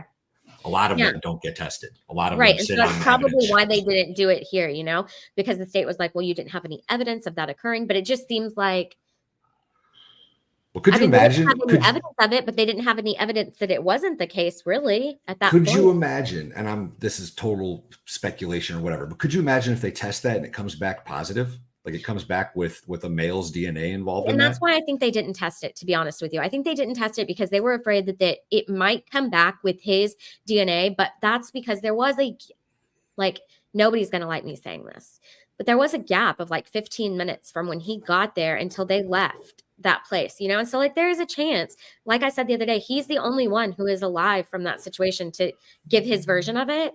So I think that they thought there was a chance that it could come back with his DNA, and they didn't want that to like throw off the investigation, because obviously that could have been a consensual encounter, you know? I'm not saying that it happened. I don't believe that it did. There was no evidence to say that it did happen, but I think that was one of their reasons for not testing it. I see it's stuff like that really makes me lose faith a little bit in the justice system, because it's not a seeking justice move, right? It's a seeking conviction move, right? And if somehow there was more to the story, he already testified that never happened. He already testified that they didn't hook up, and if it turned out that they did, that would raise huge issues in my mind as to the entire conviction. It would. And then they didn't do an extraction on his laptop, which they really should have done. I mean, they really should have done it. They had consent to do the extraction on the laptop, and they handed it back to him because he had sold one of those trailers to some movie star or something. And the detective that handed it back to him had known him for 3 years. So it's like, yeah, those kinds of things make you lose faith. And it's scary that they're not actually investigating. And they really were seeking for sure. The detective, once Kaitlin came into the picture and into focus, he never lost focus on her or tried to investigate anybody else or really actually eliminate anybody else. So the problem. No. It is. It is. What was your thoughts on the verdict? Well, I still haven't seen it. Like, well, I mean, I didn't see it live because I was like messing around trying to get on live stream. So I feel like I missed it still, but obviously I knew it was going to be a guilty verdict and I thought it was going to be quick. How long did that take? Did y'all Less keep than track? 2 hours. Okay. And see, I think so it took that long because they had a lunch break and like lunch got brought into them and stuff. And every jury wants to stick around for the free lunch. Why not? Yeah. Why not? After you've been there for that many days, of course you do. And they pick like a good place to get you food from and stuff. And yeah, so they usually eat and then deliberate, but I bet they did not have to convince anybody. No, I think everybody pretty much knew that was going to be a guilty verdict. The Jeep and the phone and you know, the escape and Costa Rica and plastic surgery. The surgery was a real bad move, right? This entire case sounds like a John Grisham novel that you'd be like, no, this ain't real. There's no way this would happen. Mm-hmm. Yeah. Yeah. Usually I'm a holdout, but once they were like, I saw the, Costa Rica stuff and the plastic surgery, I was like, right. Exactly. Same. I was like, at first I knew nothing about it, but I was like, oh no, there's no way. Like, she's a yoga instructor. Clearly not angry. Like the Legally Blonde argument about the person with the endorphins and endorphins make you happy. And yeah, I don't know if y'all seen that, but I was like, clearly she couldn't have done this. And then we saw her face and I was like, oh yeah, she did this. Yeah. Because who would do that? And I mean, yeah, that's weird. And it looks so bad. The whole thing was pretty. It is weird because like I grotesque. feel like who said it earlier that like maybe it was just a confrontation and then it turned ugly pretty quick, you know what I mean? Like maybe she did just go over there to confront her. No, because she took her gun and her gun did not stay in her car, you know? Mm-hmm. I mean, maybe she took it and it was really not her intention. Maybe she just wanted to threaten her. I don't know. I'm trying to think of like what a crazy woman would do. Well, I think that it's safe to say that she's reacted impulsively before with the phone call, with, blocking her numbers. It's not out of her character, in my humble opinion, to act impulsively and it's not go too far. Maybe she just wanted to point the gun at her and be like, leave him alone and maybe scare her off. I don't know. And then she was just like, all right, it's on. I don't know. Who knows? Yeah. I don't know. It's so sad. And that that video where you hear the screaming and then you hear the shots, it's like so sad because you know that she immediately got the bullet went right into her face and then another one like through the back of her head, she was turning, then her hand. It's just, the whole thing is just so sad. So sad. That video was pretty haunting. So haunting. Ultimately over a guy. Mm-hmm. And he's not that cute. He's not that impressive. Pass. Totally pass on Colin. But apparently like in the cycling world, he was like a ladies' man, or, like, maybe they don't have really cute guys in the cycling world or something. Or maybe it's just because he was like, the best at one point in gravel or whatever it was he was doing. Well, that usually adds to physical attributes when you're a stud athlete, I think. Right. Don't have to be and especially pretty. when you have sponsors and stuff and you're like making money. I think he was apparently making a lot of money. Well, Plumber's loud at the moment, y'all. Sorry. Not something that you should get into a fight or this kind of situation over, though. Yeah, seen hotter cyclists for sure. Like, definitely have. Mm-hmm. That's also a good point, Mads. It wasn't all that impulsive. She It was really driving around wasn't. for an hour. It really wasn't. And the fact that she had been looking at way earlier in the day, she started looking at the map, to find the address and stuff. Like, it couldn't have been that impulsive. And the fact that she took the gun out of the gun box, like had to get the lock off of it, take it with her and drive there. And then she drove around for, well over an hour. That's creepy. She had plenty of time to think about it. That's what was so upsetting to me. Like that matters that I'm upset about it. But I just was thinking about it. I'm like, it's so weird when you're sitting there in the same room with somebody who you think like, oh man, this person has done this. And like just realizing, oh my God, you had so much time to talk yourself out of this and you chose not to. She woke up and chose violence. Yeah. Real creepy.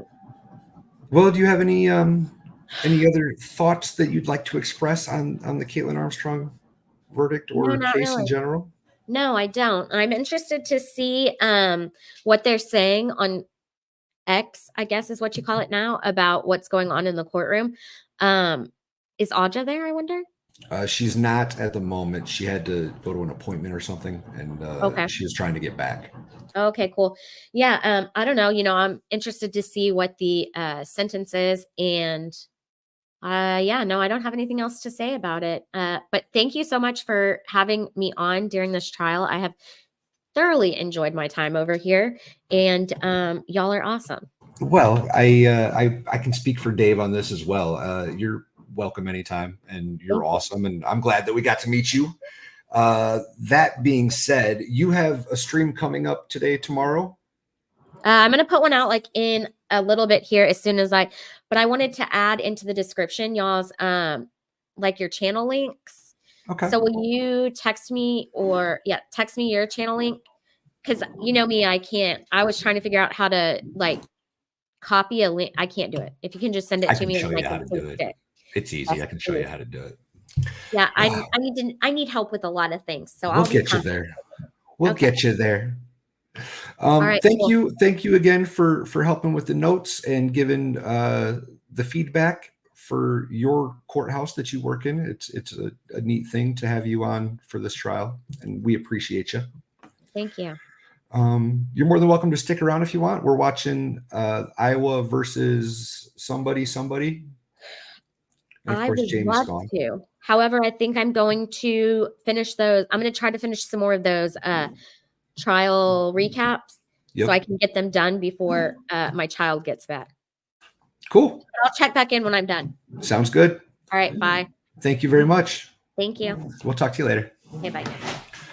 All right, chat. We're going to get back to the one case, and I'm going to mute my mic so that, what did I do? Something happened.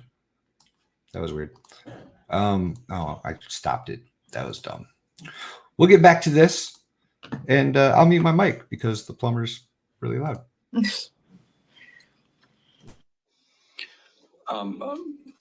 Mason, obviously, I just want to get this answer. If a person is unconscious while they're having their neck compressed, would you expect to see signs of them struggling against that?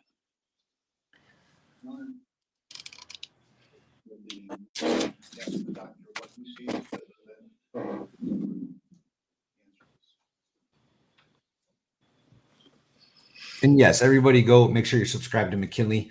She's at Legally Live, and I have a feeling she's going to be making more and more appearances in our world. So that's a plus. Expect, if a person was unconscious while they're having their neck compressed, would you expect them to have signs of a struggle?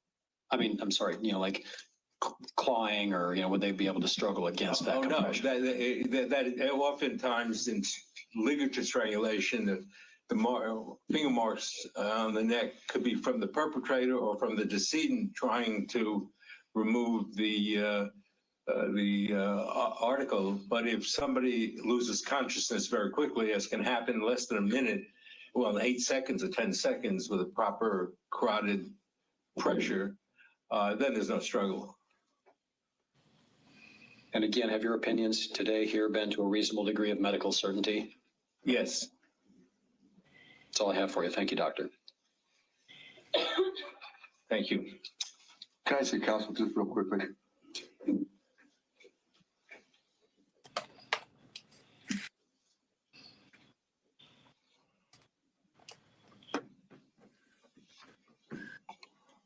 Was that it? Any bad words? PTI. Yeah. He's flirting with the court reporter. I like him.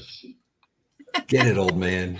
Get it. Aw, he's so cute. Oh my God. he's so Ladies and cute. gentlemen, we've been out here just short of an hour, but I am going to take a short afternoon recess, and we'll try to get back in just in, it'll probably be 15 minutes, but no longer. Please remember that admonition I've given you. Don't talk about this case. Keep an open mind, and thank you for not using your cell phones. We'll be in recess for 15 minutes. All right. And we'll use that opportunity to make up a little ground. Oh, geez, that was quick.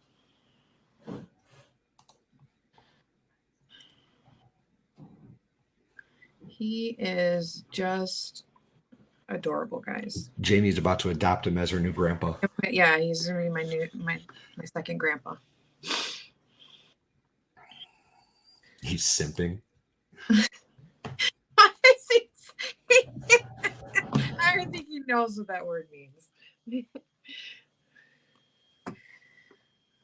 Look at this guy.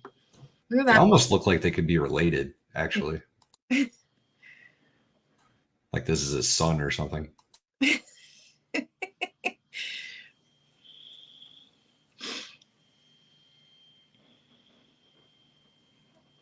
I know. I'll make him a sweet little casserole and he can come tell me stories.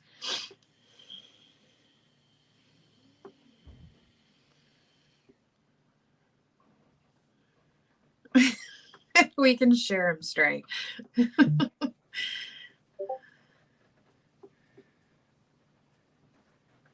that your Discord going off? Yeah, sorry. I'm not getting any messages. What are you beeping at me? I know.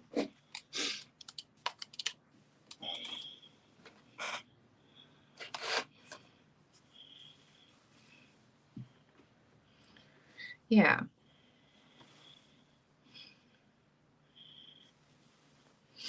Hey, Cross? Yes, Your Honor. There we go. Dr. Bowden, my name is Joe Reedy. I will be doing the cross-examination. Thank you for Oh, being here today. other Appreciate old it. man process. Thank you. Some of the things I'll ask you may be a little redundant, but I'll try not to make it too much, okay? You did a good look at Dr. Cruzy's autopsy report, right? Yes. And I believe you said that going through it, even if you went line by line through it, she did a good job. Yes. And that you agree with everything she's got in there right up until her last line, correct? Dr. Michael Baden. And it's her last line that He you was disagree with. he had As I recall, a show on HBO called Autopsy. Apparently had something to do with the JFK autopsy and Kobe Bryant and Martin Luther King. He's done everything. Pardon me? I'll be glad to if that would help. No, I agree with her conclusion. I disagree with her conclusion, yes. Because the line that you disagree with, based on autopsy and investigative findings available at the time of this report, the manner of death is undetermined. That's one of the ones you disagree with, right? I have a different opinion than she has, yes. Okay. And you know that there was a peer review of her report too, that agreed with her. That there were the doctors. Your Honor, that I object. Yes. Excuse me. Just been adopted. That's in violation of the order in limine. There's no review that agreed with her. We're back into the second opinion stuff. I object. Ask that question and answer be struck. This trial is sustained. Any answer is stricken. I don't know if there was one, but any answer is stricken. And Mr. Reedy, you're free to ask any questions concerning the quality assurance, Exhibit 100. Okay. You understand that there is a quality assurance postmortem Exhibit examination 100? report form filled out by a doctor, I believe Dr. Thompson. No, I'm not aware. Never got a chance to see that. No. Judge, I think we already have it labeled as 100, but I have no idea where it might be. I've got court's copy, the judge's copy. But not a numbered one. I have a blank one here. He's got his little old man cotton mouth. I love it. Oh, God. You may. Yes, sir. I want him to sneeze like that too. I hope he does. He might His die. dentures would go flying across the courtroom. He might kill himself if he sneezes like that.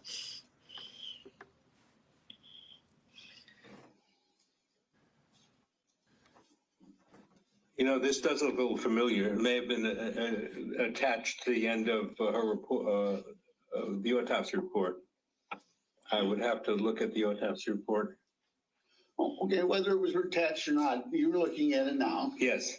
And this is reviewed by a Dr. Thompson from the medical examiner's office, right? And he filled out a quality assurance post-mortem examination form, which is now Exhibit 100. These two medical examiners are both top quality, in my opinion. Basically, what does that document say to you? He agrees with Dr. Cruz. Your Honor, I would offer Exhibit 100. It's already received, counsel. Exhibit what? All right, then I won't offer it again.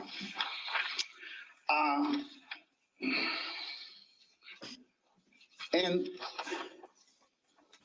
so we're talking about really the cause of death, the manner of death, the opinion portion of an autopsy, correct? Yes. And a lot of what you're basing yours on is, help me out on this, how many years experience? I didn't quite get the. How many years experience do you have, doctor? You got a lot. Over 50 years. Okay. You're basing it on your 50 years of experience, correct? Yes. And so That's horrible, when we start man. going through the individual items, which is what I'd like to do now, is if you were doing, there's several different forms of strangulation, correct? One of them that you talked about is manual strangulation. Okay. Yes. Okay. And you said that this is not a manual strangulation case, correct? Yes. All right. If it was a manual strangulation case, what would you expect to see? Hemorrhage underneath the skin, fractures of the thyroid, the Adam's apple, the thyroid cartilage, the little bone, the hyoid bone above it, and particular hemorrhages are often present, not always, but. Scratching by the defensive type wounds by the victim? And by that, I mean, when they struggle, and then a lot of times they fingernails scrape the perpetrator, and then they would have something under their fingernails, right?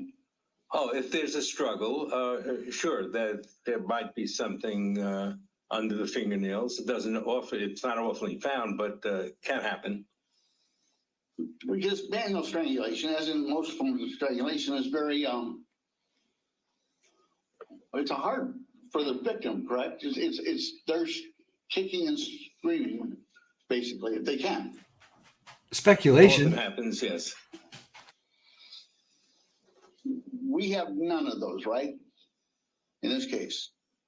None of what? None of those signs. No petechia, no scraping. As a matter of fact, we don't seem to have any results at all for scrapings under the fingernails. We took them.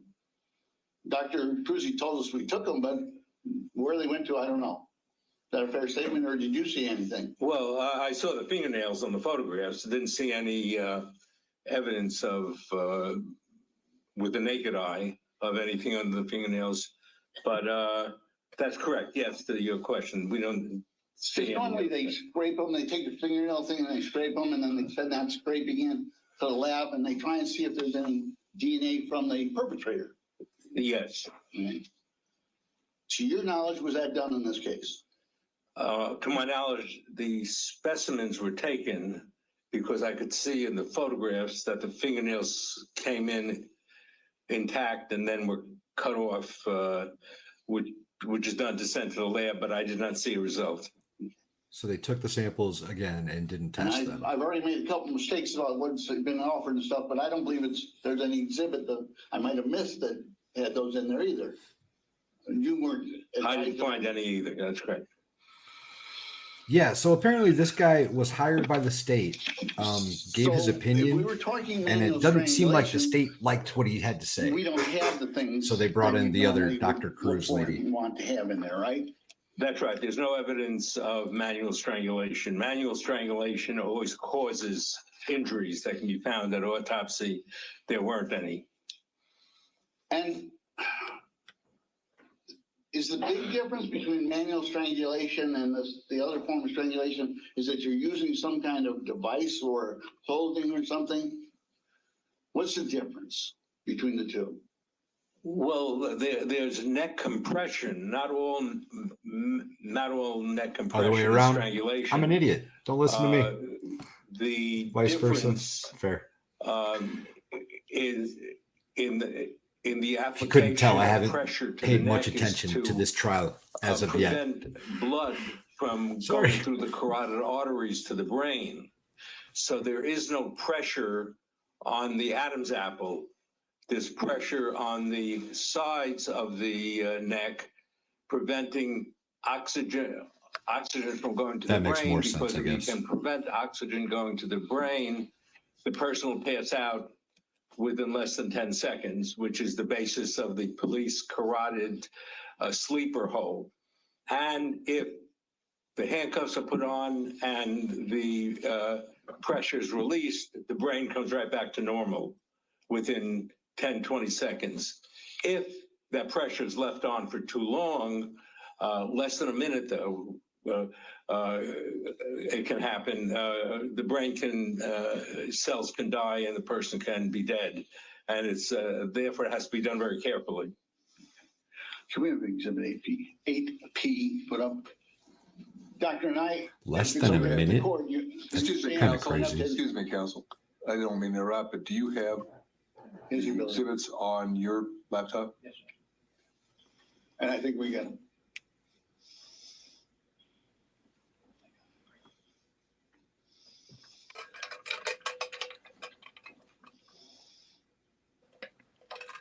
I bet he's had that same haircut since 1978. He probably has. Don't change a good thing, right? Oh. If it ain't broke, don't fix it. You can get large, please. For 92 years old, he's still got a lot hanging on. Doctor, I think that's exhibit 8P. You recall? It was one of the ones you specifically requested, I believe. Yes, sir. Right. And I think when you were talking about 8P, you talked about that shows the settling of the blood after death and shows what position the body would be in after death. Is that a fair statement? Yes. And what do you call that? Liver mortis? Lividity, liver, LIVOR mortis, that is the settling of the red blood cells, which is the heaviest part of the blood, by gravity after death, in the position the person is in. And how long does that take to? Valid point. Well, it takes about up to 12 hours to settle in. And at that time, the first few hours, the first 6 hours or so, it can be changed around. But after 12 hours, it's settled and it's permanent.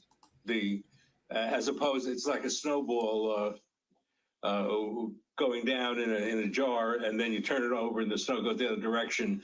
If the person's laying in the back for 6 hours, it'll develop, but the red cells can still go back if the body's turned over. But after 12 hours, it's what's called it's fixed. It doesn't change anymore because it starts breaking out of the blood vessels. Okay, so 8P basically shows that within 12 hours of her death, she's laying on her back. Yes. And remains there for at least the next 6 hours, right? Yes. After that, she can be moved or changed or whatever, and it won't affect. It won't affect that lividity, but it will then develop a new lividity in the new position. Okay. In examining the body, did you ever see any new lividity? No. So it'd be your position that she's on her back within 12 hours and she remains on her back until found. Yes. All right. And so, and would that be consistent with what's one of her on her back that they find her at? Which one I mean?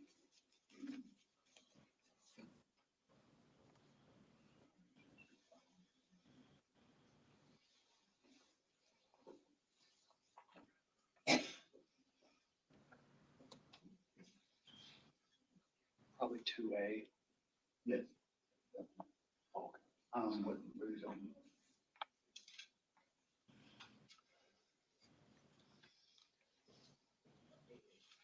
Doctor, this is, I believe, exhibit 8A. And it basically shows the position she was in when she was found. Is that a fair statement? Well, presumably, but although this position is the way she's in the body bag when they put her in the body bag. Okay, so the better picture would be the one where she's on the ground, and we see her on the ground. Is that a fair statement? Yes, although this is presumably she's on her back when she's found, and they put her in the body bag, and she's still on her back. So she's not found this way, but she was something like this at the time that she was found. Okay, fairly similar to this. Similar, yes, sir. Okay. And that would be considered consistent with the lividity that you found on her. Horrible. That's horrible.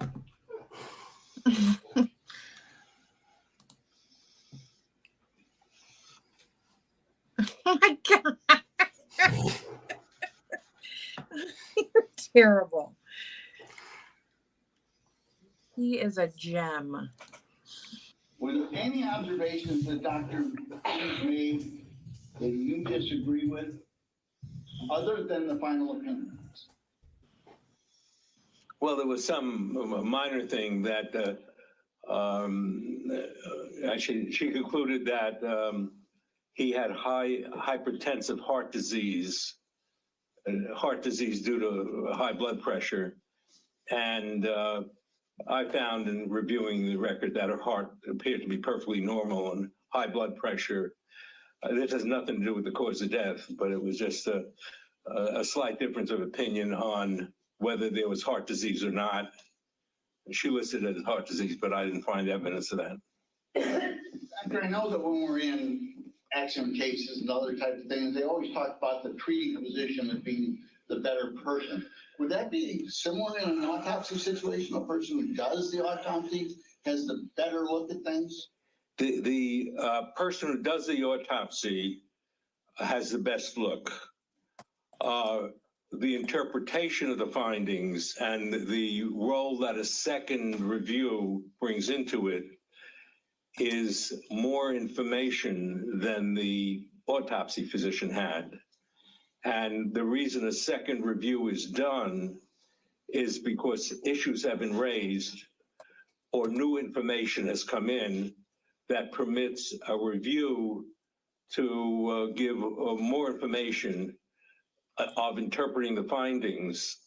And a lot depends on who's doing the autopsy, you know. Sometimes the information you get in a second opinion is far less, as you had in the Kennedy case, right? You got to. Hi, Unbronzed. They didn't preserve a lot of stuff. How you doing? They didn't take good pictures. They did a lousy autopsy, right? The people who did the autopsy on President Kennedy were not as qualified as Dr. Cruz to do that, or to do a forensic autopsy, because they were hospital pathologists at Bethesda who had never done a homicide autopsy before, so that they made a number of mistakes in examining the president, which Dr. Cruz wouldn't have made, and which has led to continuing controversy as to the cause of his death and whether it's a conspiracy or not. In fact, in the Kennedy case, you couldn't even find the brain, right? We're about to find out who really killed Kennedy, y'all. All right. You're right. It was Spit it out, old timer. kept by Robert Kennedy and then disappeared with the information afterwards. It was placed back into the coffin, into the gravesite with President Kennedy, is what I was told, but I don't know. And what you came up with that is, I don't have it up here because they haven't given me enough. Is that a fair? Oh, no. I think the brain was missing for the review, but we had x-rays and we had photographs. of the brain before it went missing. So that was important for the review. You concluded that you didn't have enough, right? Was one of your conclusions that they did a lousy job and didn't give you what you needed. They did a job that wasn't very good, but we had enough. It was me and 8 other chief forensic pathologists on the panel. We had enough to make it our conclusions. There was enough information. Just as here, I think there's enough information to reach a conclusion. That doesn't mean it has to be exactly the same as Dr. Cruz had, what a conclusion was, but I think the autopsy report is excellent as far as preserving what the findings were, and the photographs, 100 photographs or so. So if I'm very helpful correct in documenting my the assumptions, findings. So normally they're we trying don't to keep the get brain, in that so he that- has a but very you're right, different the brain is opinion, missing, but they're and doing it kind of weird. So they're that's talking about that problem, but it isn't several a problem points for where a making different decision medical of examiner the had made a gunshot mistake, wound that basically. occurred of the president. But yeah, I don't see what this has to do with the current trial at all. Yeah.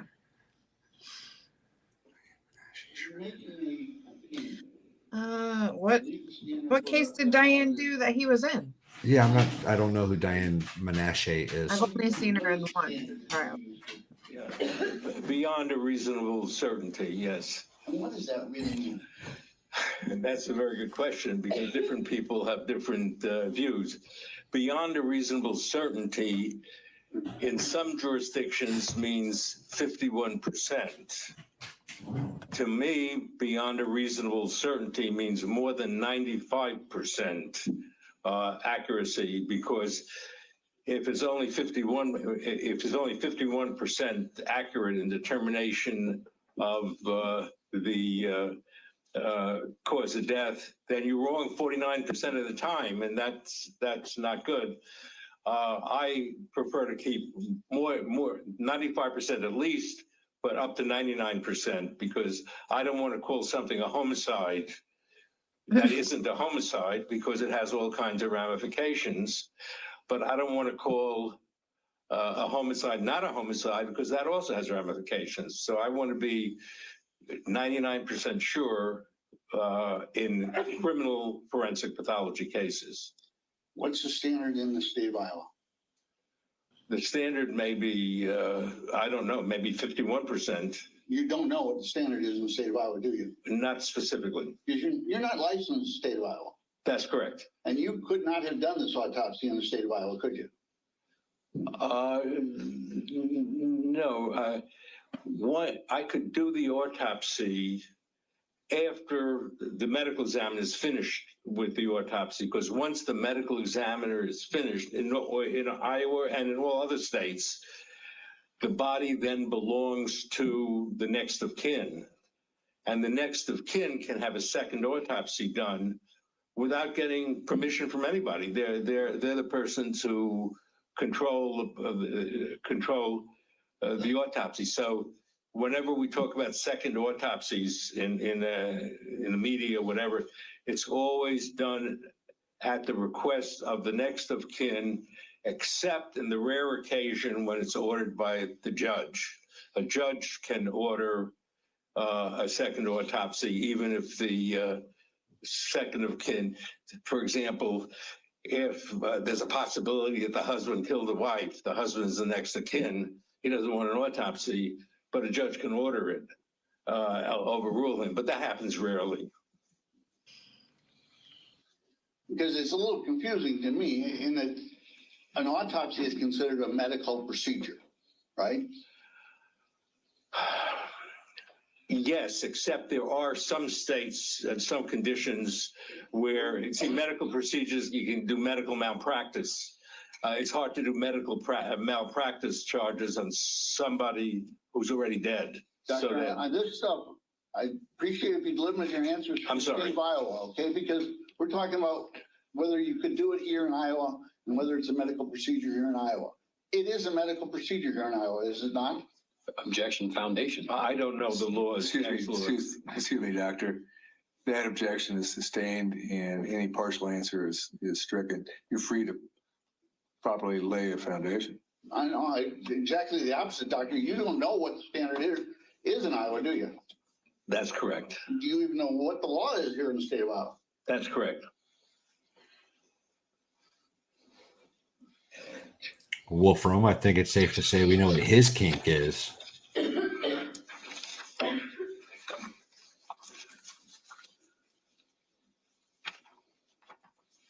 Doctor, you've had what I would consider a celebrated or infamous career, haven't you? Yes. And infamous has a couple meanings, doesn't it? Sometimes it's good, sometimes it's bad, doesn't it? Yes. And you've had that happen, right? Yes. And you've been subjected to some of the most gruesome cross-examinations, haven't you? Yes. And my attorneys who treated you badly, didn't they? Pardon me? They treated you badly during cross-examination. Oh, I don't consider that. I consider that cross-examination, I'm supposed to be treated as hard as possible for the purpose of the cross-examining attorney, that you have absolutely every right to make sure I'm not making a mistake. I'm just referring to one case where I remember that the judge basically, I think, was ready to throw the defense attorney and you in jail. Was that Ebert or something like that? I'm not sure which one it was. I don't remember that at all. Okay. What? That's fine. It was the You're going to throw him and the defense attorney in jail for something that happened during a trial? Does that ring a bell at all? No. Okay.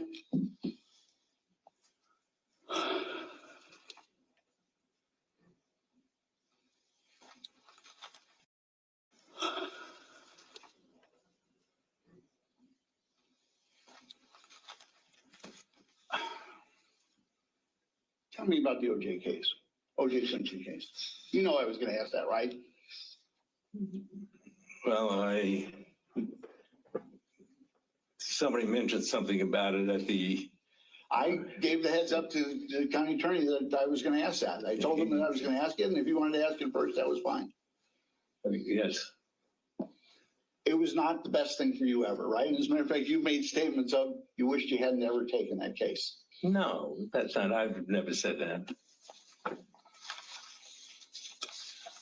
Did you testify for OJ Simpson? I testified for the defense, yes. And he was found not guilty? Oh, he was found guilty in the criminal trial. He was found guilty in the Civil.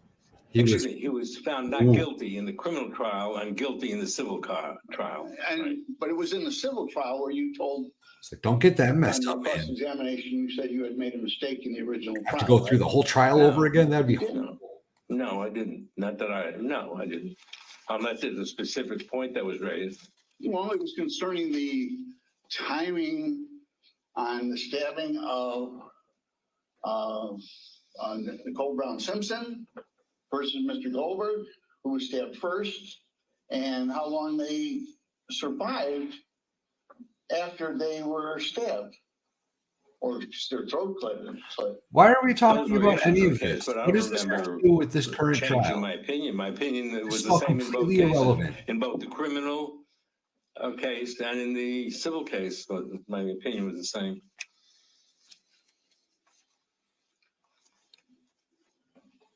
Judge, we may need a break while I bring up a transcript from the civil case then. Because in the civil case, he withdrew his opinion and recanted.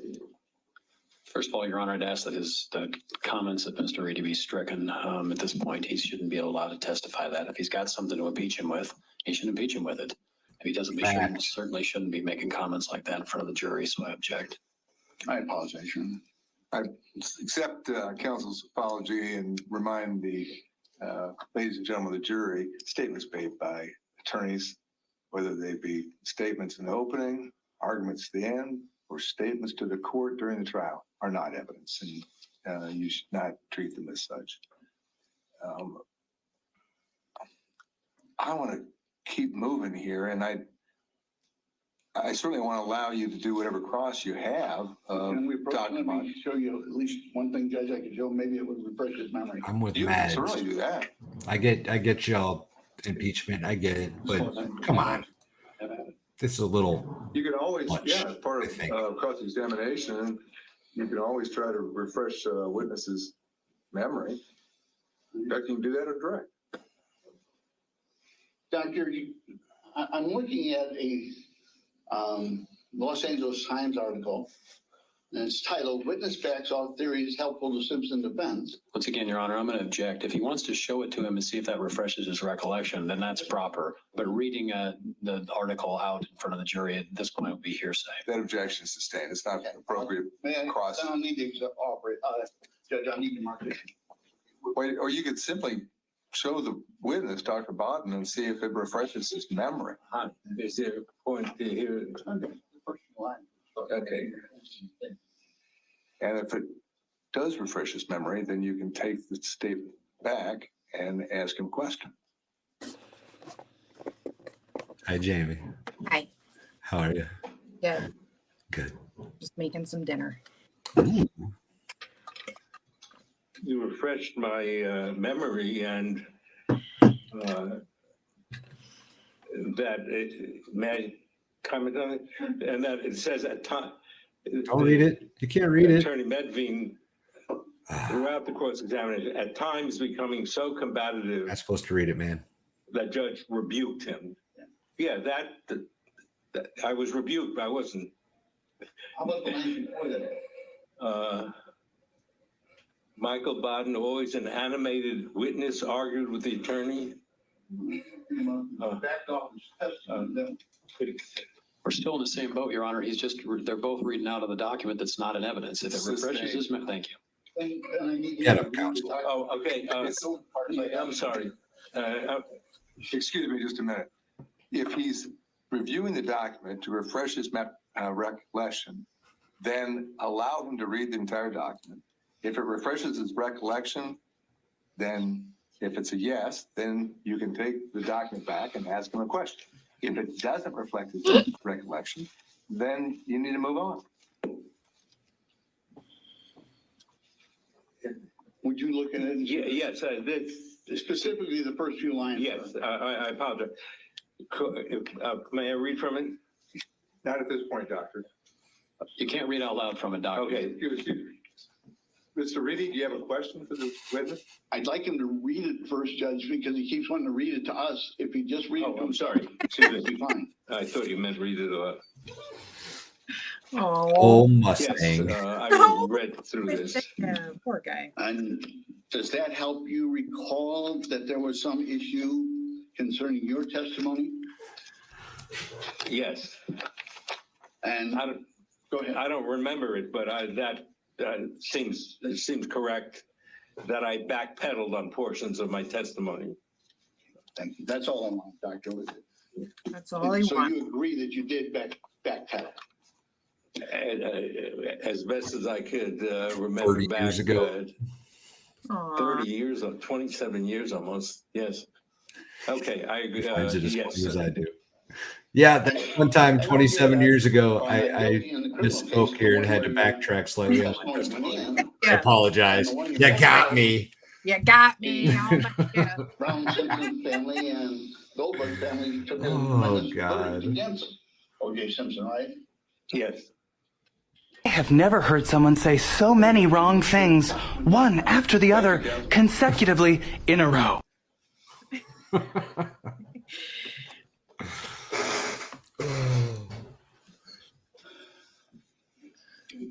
I don't know.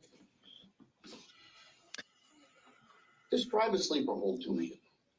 Describe a sleeper. Well, let me tell you about the autopsy of Chris Benoit, the professional wrestler from WWF that I was involved in. Is a means of restraining somebody who is being uncooperative. Police come to a situation where they want the person to put his hands behind his back. He refuses to. And in order to gain control, in some police departments, use a hold from behind where the arm is put around the forearm on one side of the neck and the upper arm on the right side of the neck, so that the windpipe is protected by the elbow. The elbow, nothing compresses the windpipe, and the only thing compressed are the carotid arteries on either side of the neck. Okay, what he's describing is a blood choke. Gives 90% of the blood to the brain. And by compressing the carotid arteries properly. There are, okay, so. Val's gonna give everybody the lowdown on what a sleeper hold really is. Let's You go. all know that I do jujitsu on occasion. I've done it for a while. There's two different kinds of chokes. What he's describing right now is a blood choke, where you cut off the arteries going up to the brain, and it takes mere seconds, like 8 or 9 seconds, and somebody can pass out from lack of blood to the brain. There is an airway choke, though, where you would literally close off the windpipe. It takes a much longer time to choke somebody out. And it's kind of it's a more dangerous choke typically because it can actually cause damage to your throat, and you can have like lasting repercussions. So that being said, he's describing so far at least one choke, one possibility of a sleeper hold, not altogether all of it, if that makes sense. Yeah. Okay. Because there's two kinds, guys. Yes, there is. Well, wait a second. Though. What you got? Could one be more deadlier than the other? I wouldn't say more deadly. I would say that one is a much more efficient way to pull that maneuver off. Like if you cut off blood flow to the brain, it takes a much shorter time than just oxygen, right? Because your blood's still pumping, your blood's still bringing some oxygen to the brain for a longer period of time. So a blood choke could be a very, very quick. What he's describing here, and I think he said earlier in testimony that it could be done in less than a minute. And that's probably, it seems a little fast, but it's probably pretty close. But both of them, are they just for, I mean, would the intention be to like knock somebody out or just? Yeah. In a sleeper hold, you're putting them unconscious. Okay. It's the quickest, most humane, if you will, way to put somebody unconscious. Now, if you hold that for entirely too long, then they slip from unconscious to dead as a doornail. Gotcha. But you would have to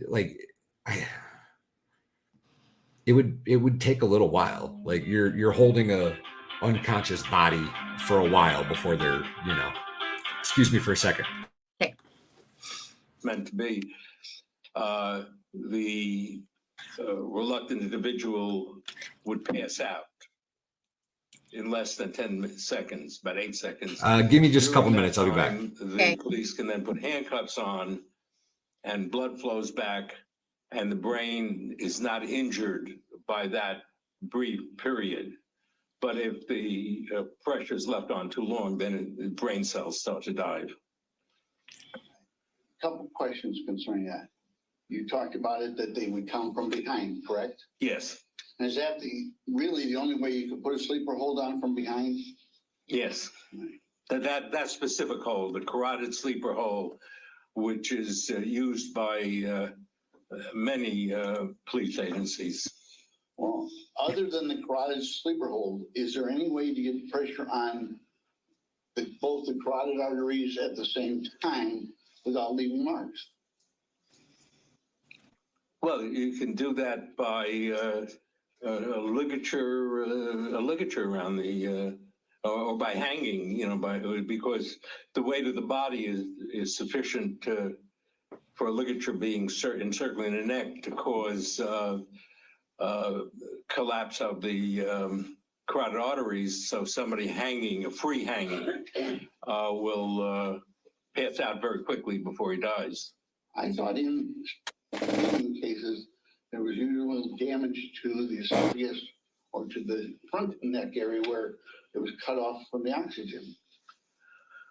Well, not usually, because in a hanging case, the ligature, around the neck slips up to underneath the mandible, underneath the jawbones, so that the hanging compression is usually above the Adam's apple.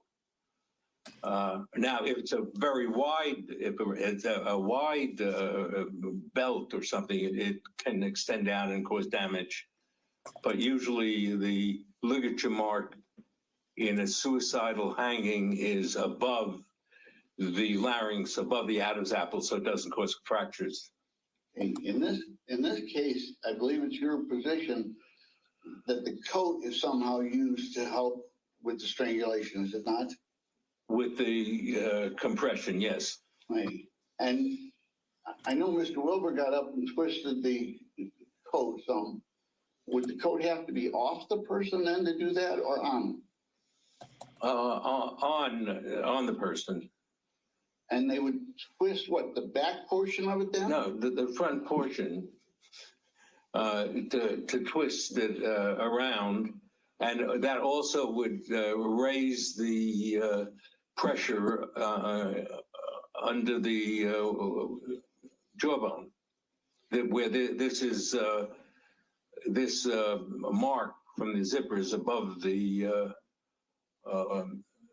Adam's apple underneath the jawbone.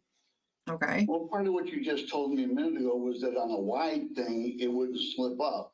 Well, the coat would be a wide thing, wouldn't it? Oh, yeah. Well, leather, I'm talking about a ligature, a wide leather ligature. The coat is a wide thing, but it's soft, and like the forearm it's wide enough not to leave any marks on the skin. So that the carotid sleeper hold doesn't leave any marks on the outside of the skin or underneath the skin. Doesn't cause fractures. You wadded up a coat and choked her? It doesn't show up. It can't be diagnosed at autopsy. It has to be diagnosed by eyewitnesses or by video, or by some kind of video. You're confusing me, doctor, because we are at autopsy and we have no witnesses to this, correct? So, but you're saying it was this type of strangulation. I'm going to object. First of all, he's never said strangulation. They keep trying to tie a strangulation case. It's a compression case, but he has not said there were no marks. He's consistently testified that there are marks on the neck. So therefore, that's a misstatement of the record. That's sustained, but Mr. Reed, just rephrase your question. Judge, I believe I have the right to do that based upon his autopsy report. You look at it, he talks about his situation. That's something different than strangulation.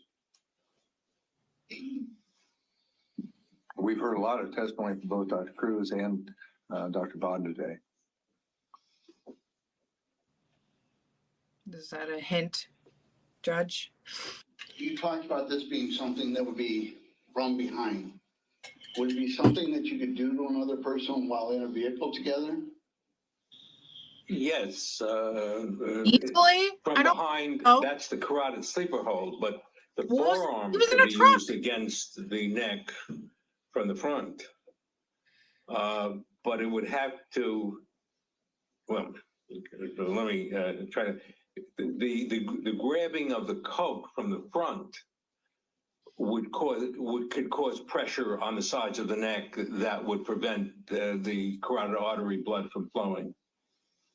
So nothing to do with the forearm that you were trying to demonstrate. Yeah, not the forearm is from behind, but in order to one could also compress the carotid arteries by twisting clothing from the front, and usually that won't cause any marks unless there was some pattern to the object being used. Let's talk about those patterns.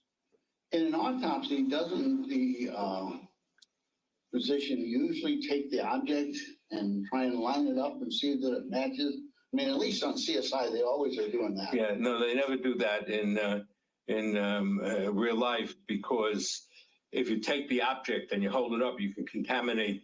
You'll be getting the person's DNA on the object, and that's proof that it was used or something. So the object is usually kept separate, but photographs are used to match up. For example, when you looked at these objects, did they match up? Yeah, I think that the clothing matches up because of the zipper mark. If there were no zipper mark, the soft fabric alone doesn't leave. In this case, doesn't leave any mark. So if the spacing on the zipper marks don't match up, then that's not the object. Would that be a fair statement? The spacing isn't that significant because the spacing between compressions like bite marks and all on the skin causes the skin to stretch in different directions. So there's never a 100% match. What we see here is the keep marks from that match the zipper mark and at different spaces, but the space between them depends on how much force was used, how much stretching there was of the skin, for example. So if you took the coat and you tried to stretch it and you couldn't, would that say that it would be difficult to match it up? No, it isn't necessary to. A zipper pattern is a zipper pattern, and one could say maybe there was a different zipper that was used, and then that might be something to discuss. But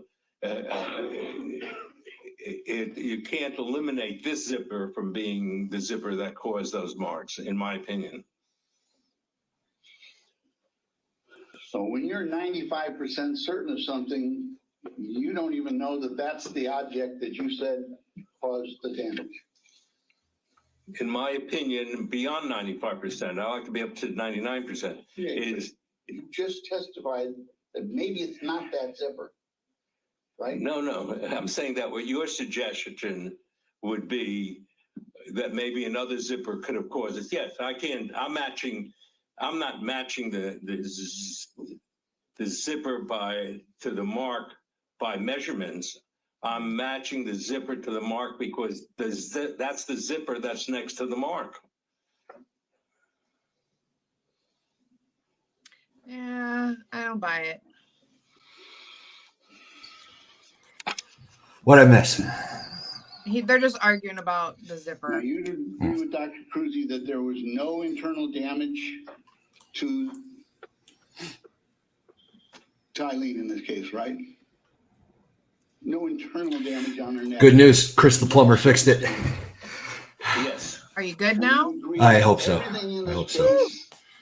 Other than what you're saying about the zipper would not have caused death, correct? Chris the plumber always comes through.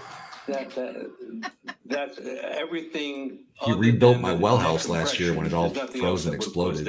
Yes, I agree with that.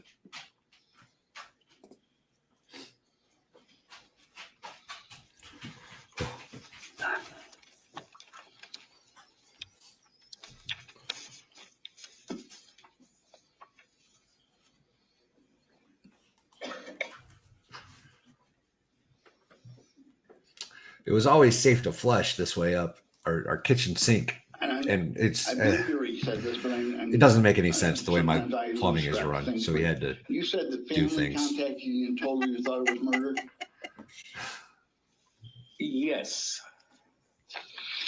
And you took the case before you saw any of the pictures, didn't you?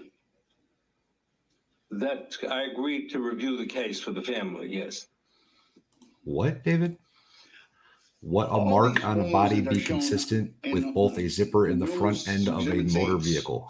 Yeah, I read it and I was like, I don't know. No, there were the head wound. There were head wounds. I think she says that there are. No, Stray, we're actually in a real serious drought right now. It hasn't rained in there were forever. other marks, bruises. I had over 30 marks on the arms, legs, face, chest that she describes. She describes a whole series of them over the entire body, except for the back. I feel like Val pays him in dirty 30. I say. Head wounds bleed a lot, don't they? No. Ugh. I get the family discount is what I So get. there's an area that you disagree with Dr. Cruzy then. She said yes, I think. Well, if she said that, they can bleed, but they don't bleed a lot because there's no. Oh, major Farrell, blood by the way, vessels I was in the supposed only to capillaries in the, Hi, David. small blood Were you vessels. telling people we're related? Bye, going Farrell. back, You're married. 100 You get years stuck in the to dryer. I would rather We're people not think married. that we were married than that Brother we're and the sister. same. We're brother and sister. No. No. They're from Mississippi. Brother and sister. They're married. He just left you hanging like gone. that. Have a good night. All right, I gotta go. Oh, Farrell's God. down by the I'll train see you guys tracks. next time. A few moments later. I'm your sister. Oh, you're my sister. Survive because I the can't with that bleeding, one. is from really the little capillaries. Oh, it's so it isn't good. like a carotid artery or something that would. So these wounds that you see in the pictures that they had would not have produced a substantial amount of blood. It produced blood, yeah, but not enough to cause death.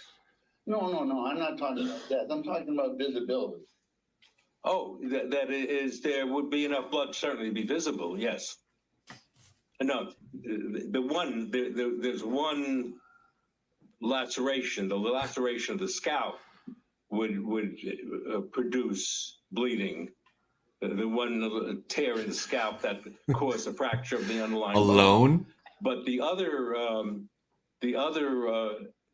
8 or so bruises didn't open up any skin. It was all seen when the scalp tissue was reflected. It's on the inside of the scalp, not the outside, and they did not bleed very much. They bled enough to show that there was a blunt force impact with bleeding of little blood vessels around the impact, but didn't cause any accumulation of blood. That clip made like 4 people leave. My bad.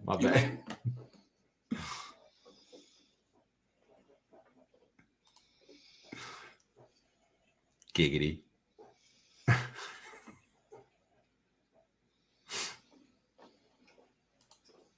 Just want to make sure so we're clear for the jury on this whole issue of spacing and zipper matching, etc.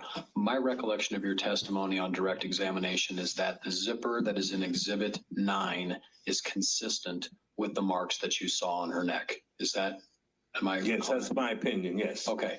And you talked about skin as we get older, right? I mean, I got a little more, stretchy skin maybe than I wish I had, right? But as you pull, you can pull your skin up, right? Our skin is pliable. Yes, skin is pliable. So it squishes, it puts apart, so it can get folded. I mean, skin is very movable. So it would be almost impossible to, line a zipper up with that because there's no way to recreate what folds or stretches existed in the skin at that time. That's right. You can't make an exact match. I'll give you that one. I sort of apologize for bringing the carotid sleeper hold into this courtroom because this is not a carotid sleeper hold case. Is that accurate? That's correct. There's been a lot of medical literature because of discussions about sleeper holds in law enforcement, and so it got brought up in that context. It is not, I just want to be clear, it is not your testimony that this is some sort of behind the back sleeper hold case. That's correct. Right. My understanding is that it's your opinion that there was some twisting of the coat from the front, right, which then caused like a full compression of both sides of the neck. Yes. A blood choke.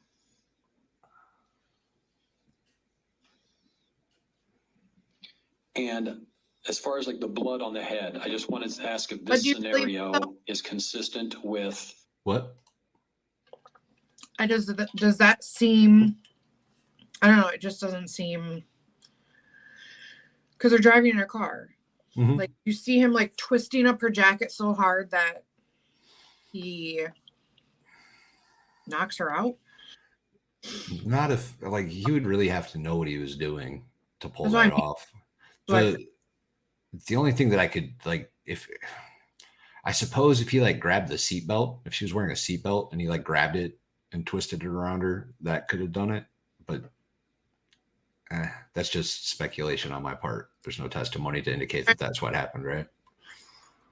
No, this is new. This is the one lady said she didn't see any sign of like strangulation. And he's saying, yeah, she got strangled with a coat because the zipper's on one side and then. So the problem with that is, so a blood choke, you have to cut off both sides of the neck. If you cut off one side of the neck, it's not going to do anything. He's trying to say that like one side was like the fluffy part, and then the zipper was on the other side. So that's why she's got the zipper mark, but nothing over here.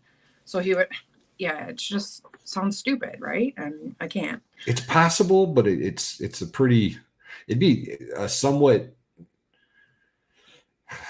advanced jujitsu move, I guess. Maybe not advanced, but like, you'd really have to know what you were doing to pull that off. You wouldn't stumble into that on accident, I don't think. Yeah. And then no bruising on the neck was a big thing too, but that's because he's saying, because of the coat being soft, that's why she wouldn't have that. So it's like difficult to really believe any of that. Yeah, I'm not so sure. It doesn't sound accurate in my humble, non-professional goat farmer opinion. Me too. I've never choked anybody out, so. Well, I have. Lots of people. Never had the pleasure. Information that you saw in your review of this autopsy. We in the Army one time. It was before okay, so in the Army we did a lot of stupid shit. I'm sure you all know, right?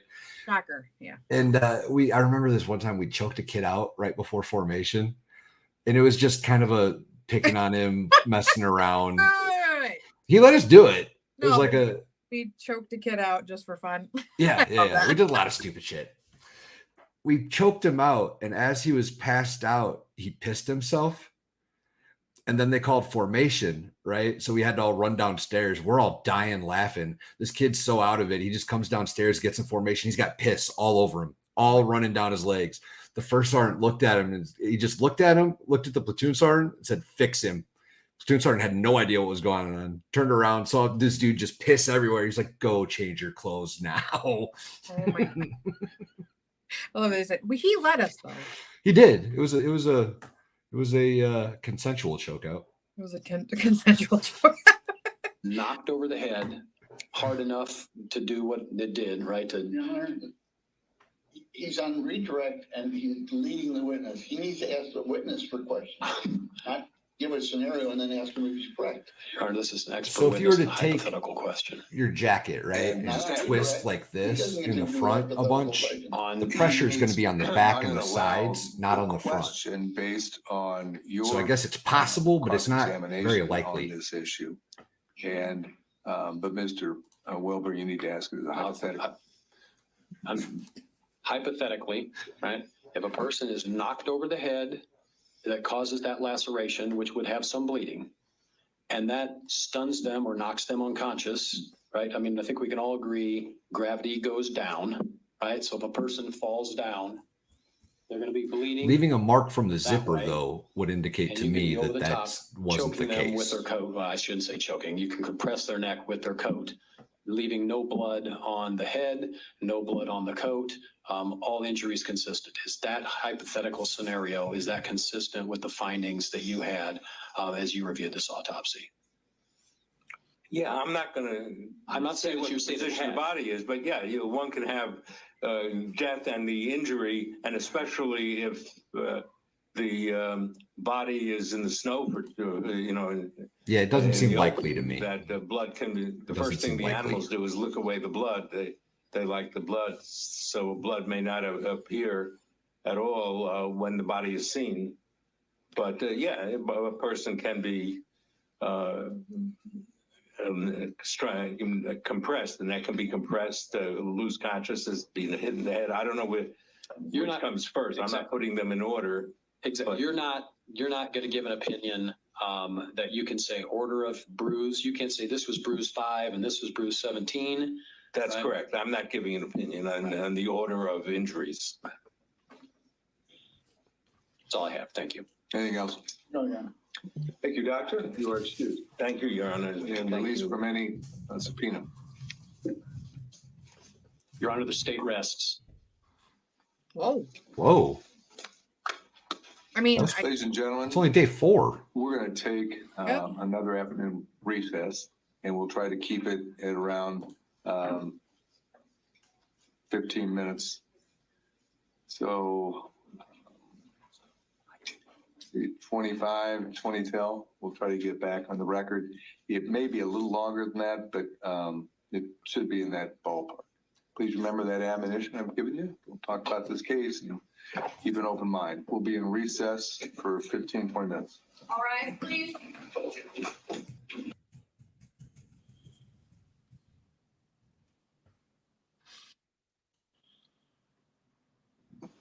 Or her estate. Thus, the court finds that element of each of the evidence Case, we believe we A little too far. which is a Muscatine County, when they have the phone, he just acquire. State we should be heard. I think we've made a prima facie case, Your Honor. The 3 counts are murder. I apologize. I think we've made a prima facie case. The 3 counts in this trial have been murder in the 2nd degree. That has 3 elements: that the defendant assaulted Eileen, that she died as a result, and that he did so with malice aforethought. Malice aforethought requires this isn't a first-degree murder charge. We don't have premeditation. It just requires enough time for a person to understand what they're doing. The circumstances of death in this case, Cruz, Bodden, the photographic evidence indicates clearly that Eileen was assaulted. Dr. Bodden opined that she died as a result. The circumstances, especially considering Dr. Bodden's testimony that would have taken the closing off of her, the compression of her neck for some lengthy period of time, indicates the malice aforethought. This wasn't just a snap decision. This isn't, again, a premeditation case, but we've certainly met the prima facie case on murder 2nd. Count 2. Abuse of a corpse. We have 2 elements. We have to provide proof that he either hid or buried or failed to disclose the known location of Eileen. And that's element 1. Element 2, with the intent to conceal a crime. In this case, the crime being her murder. He clearly, this is not a buried case, but he clearly put her in one location and directed law enforcement to another location. He knew where he had put her, and then again, repeatedly failed to disclose the location when they were looking for her. I believe we've met the prima facie elements for abuse. Theft 2nd, we have to prove 3 elements: that he took property belonging to another, that he intended to permanently deprive the owner, and that the property belonged to Eileen. Then obviously we have to prove the value as well. He's taken this, we believe we've established a prima facie case that he took the safe, contained $1,200 in cash that is supported by the $1,200 cash deposit. He also took her phone. He also took her purse. He also took her shoe. He also took whatever other items were in the safe. We certainly have proven a prima facie case to create a jury question on the value, which would go to the degree of theft. I don't understand any of that. Because first of all, who testified that she had $1,200 in that safe? No one did, as far as I know. And then took her shoe, her one shoe. Are you talking? Because you might be muted. Son of a... I was like... I don't think they proved all that, but I've only watched like a day and a half, 2 days of this. I mean, I'm trying to think back because I just rewatched some of the testimony, and the only thing the daughter said that the safe had in it was some money. Her daughter testified to the cash? Yeah, her daughter testified to her having like a safe that she carried around, like a fireproof safe. Mm-hmm. She kept like her birth certificate and her social security card and like some money, but she didn't know how much money was in there because she hadn't seen it since Christmas of 2022. I thought you said October. No, Christmas. It said before Christmas 2022 was the last time she even seen Well, this. before Christmas is October of 2022. Jamie. Yeah, it could be. That's true, actually. So Valhalla almost murdered someone. We learned that today. Yeah. No. In fact, I don't even think I was the one that choked him out. You said we. That was a collective we. You were part of it. It was a conspiracy to commit murder. It was the platoon. He said it was a consensual choking. Also that. Oh, how much more do we have in this case today? I think we're like 10 minutes behind live, I think. Let me check out where we are live. Cool. I can tell you. By the way, I was listening to what I could of the medical examiner, and bullshit is all I have to say. It doesn't add up. The expert, or the not the medical examiner, because the medical examiner said, "Oh," and this guy's saying, "Oh, definitively it was this and that," and I believe it was a zipper and whatever other bullshit he's talking about. It's bullshit. That's all I gotta say. I think so. Here they rested. State rested. Yeah, they just rested. Oh. Yeah. Okay. And now they're telling the judge what they have proven. Okay. All right. Cool. And it sounds like a bunch of BS. I feel like you should go back a little bit and see. We'll back it up for. Wait. I didn't hear about that. Here's all the things they. This is a motion. This is a motion for directed verdict, right? I assume so, because all he said was state wants to be heard. And then... Oh, the state wants to be heard. That's weird, but okay. State we should be heard. We made a confrontation case for the 3 counts are murder. I apologize. I think we've made a prima facie case. The 3 counts in this trial have been murder in the 2nd degree. That has 3 elements: that the defendant assaulted Eileen, that she died. Where's the evidence? And that he did so with malice aforethought. Where's the evidence? There's none. This isn't a 1st degree murder charge. We don't have premeditation. It just requires enough time for a person to understand what they're doing. You haven't showed he laid a hand on this one. Death in this case, Cruz, Bodden, the photographic evidence indicates clearly that Eileen was assaulted. Dr. Bodden opined that she died as a result. You're coming up, Veal Hammers. Circumstances, especially considering Dr. Bodden's testimony. Oh, am I really? Taken the closing off of her. My bad, Veal Hammer. Of her neck. I thought it was lawn crime. Period of time. Don't hate me. The malice of forethought. This was this whole time. I'm a dick. Don't show Veal Hammer. I'm a dick. I'm so sorry, bro. We've certainly met the prima facie case on murder 2nd. Jamie was supposed to catch me from doing that, and she didn't. Walk away, and you cover up the banner of one of our most loyal supporters. That he either hid or buried or failed to disclose the known location of Eileen, and that's element 1. Element 2. Yeah, why isn't my channel pinned in your chat, David? Because you weren't streaming from the beginning, sir. Clearly, this is not a buried Yeah, case, you're right. I've only been streaming the last 6 hours. And directed law enforcement to another location. He knew where he wasn't the beginning, was it? And then again, repeatedly failed to disclose that the location when they were looking for her. I believe we've met the prima facie elements for abuse. It's pinned now. We have to prove 3 elements: that he took property belonging to another, that he intended to permanently deprive the owner, and that the property belonged to Eileen. Then obviously we have to prove the value as well. He's taken this, we believe we have established a prima facie case that he took the safe, contained $1,200 in cash that is supported. All right, you pull this up. Is this enough evidence, everybody? Took her phone. All like 3 of us that's left. Now, how many He we also have? took her shoe. 74 in my chat. He also took whatever other items were in the safe. We certainly have proven. You pull in the chat to create a jury question on the value, which would go to the degree of theft. The only sort of wrinkle in the case, I think, is the territorial jurisdiction. Do you remember anybody because, like I said, I rewatched the testimony from the daughter and all that stuff, and nobody's testified that she had $1,200 in that safe. He deposited $1,200. 2 days after she was 2 days after supposedly missing. Nobody testified that I'm aware of that he had any sort of like physical altercation with anyone, let alone this woman, right? Yeah. Okay. So nobody testified that her DNA was found all over his house or her blood was found on his article of clothing or anything like this. And I don't even remember anybody testifying like they found the safe on him, like in his possession. Yeah. Yeah. Right? Yeah. They didn't have that. No, it was just the depositing of the cash. And they don't even know that the cash came from there. I saw a few bills in the safe before Christmas. Yeah.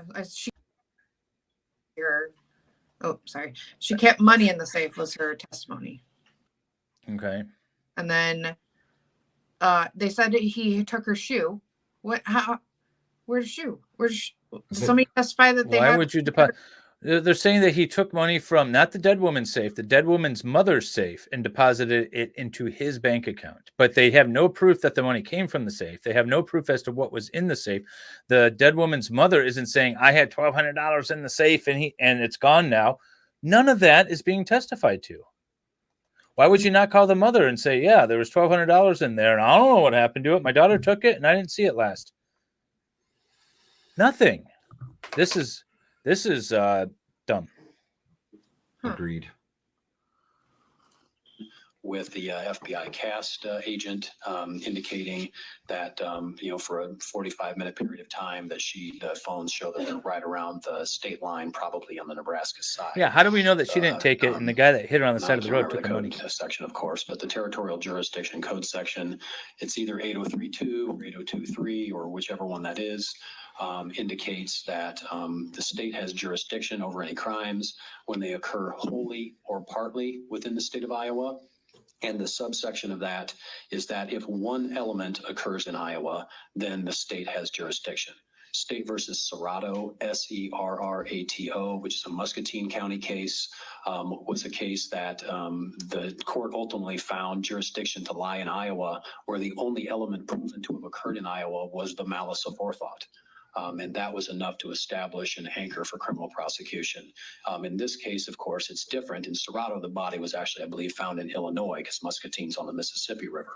In this case, Eileen was found in the state of Iowa, and we also have that presumption that's in the law that says that if a murder victim is found in the state of Iowa, then they are presumed to have died in the state of Iowa.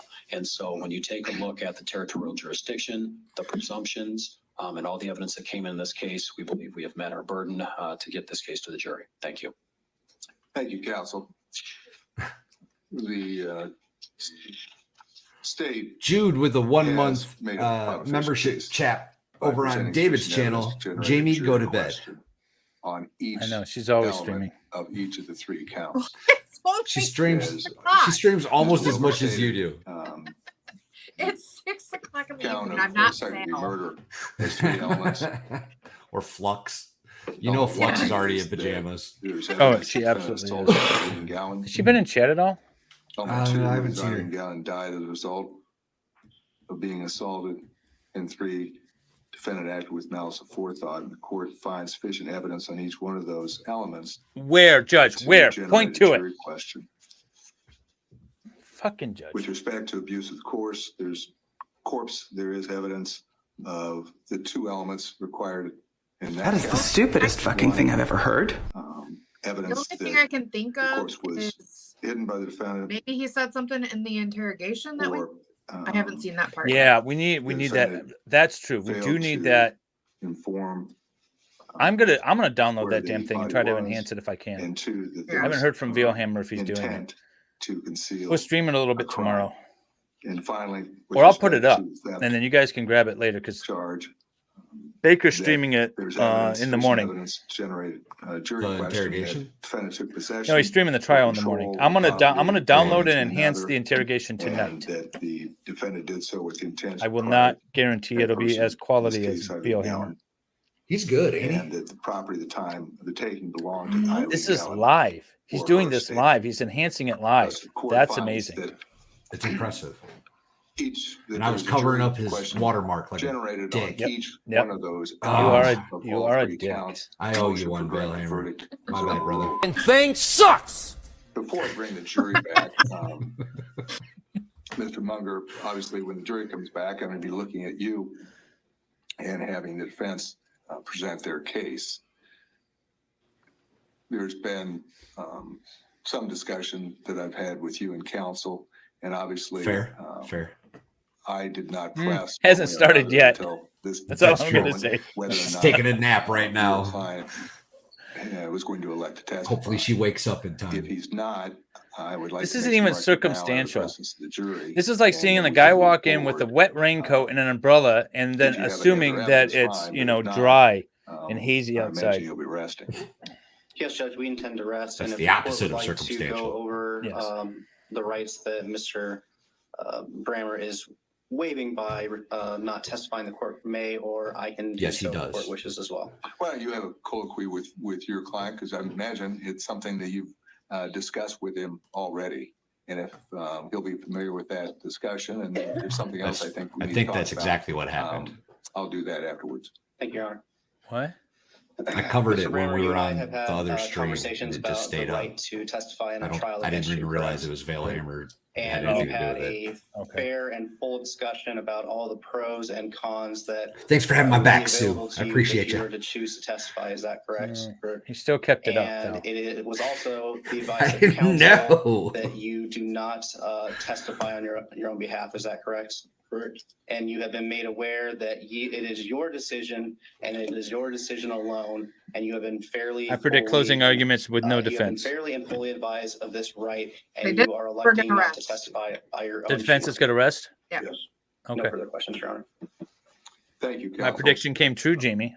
And The defense I, rested too? do believe you've covered what I intended to cover. So in any tomorrow's further call. jury instructions and And verdict Tomorrow's watch? Brammer, jury instructions, just a follow-up, closing which arguments, is and then a verdict watch. Just confirming Wow. what you just answered in response to Mr. Munger's question. Can you pause it for a second? I want to point one thing out, if Baker's still awake, that I have been streaming since 9:45 this morning. Now, granted, I did step away for a second and came back, but there was no downtime. There was no words with friends on this stream. That's all. Well, we weren't in real time. Hey, don't you defend Baker. Don't you do it, Jamie. You're so lucky you live in another state. I can bop you on the head. It wasn't You would me. have My to hands leave were your off the house. mouse. You would have to leave your house, and we both No, know that I that's would- not happening. Just to give you a good old sleeper hold. Ooh, kinky. Get it? I don't Do even we know. get clothing options for the Make sleeper that hold? decision after consulting with your counsel, correct? Yes. You have to answer out loud. I can't hear what you're asking me, so can you talk a little louder? Well, then don't be if you can't understand what I'm saying. Oh, what a dick. You've had sufficient time to review the discussion you've had with your attorney on whether or not to testify in this case. Have you not? Yes, I have. And is Farrell it spells your good. decision that you not testify? Yes. Very well. Any further record by either counsel? No, Your Honor, I'm satisfied. He knows he's got a right to testify and he has a right not to testify, and it sounds like he's electing not to. We're satisfied.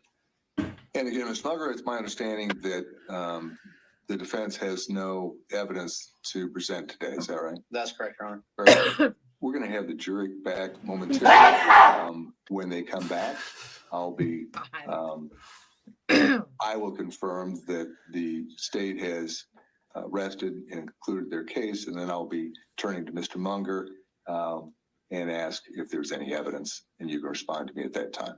All right? She does have a point there, actually. Okay. Well, no, I was pointing out the hypocrisy in her criticism of my spelling.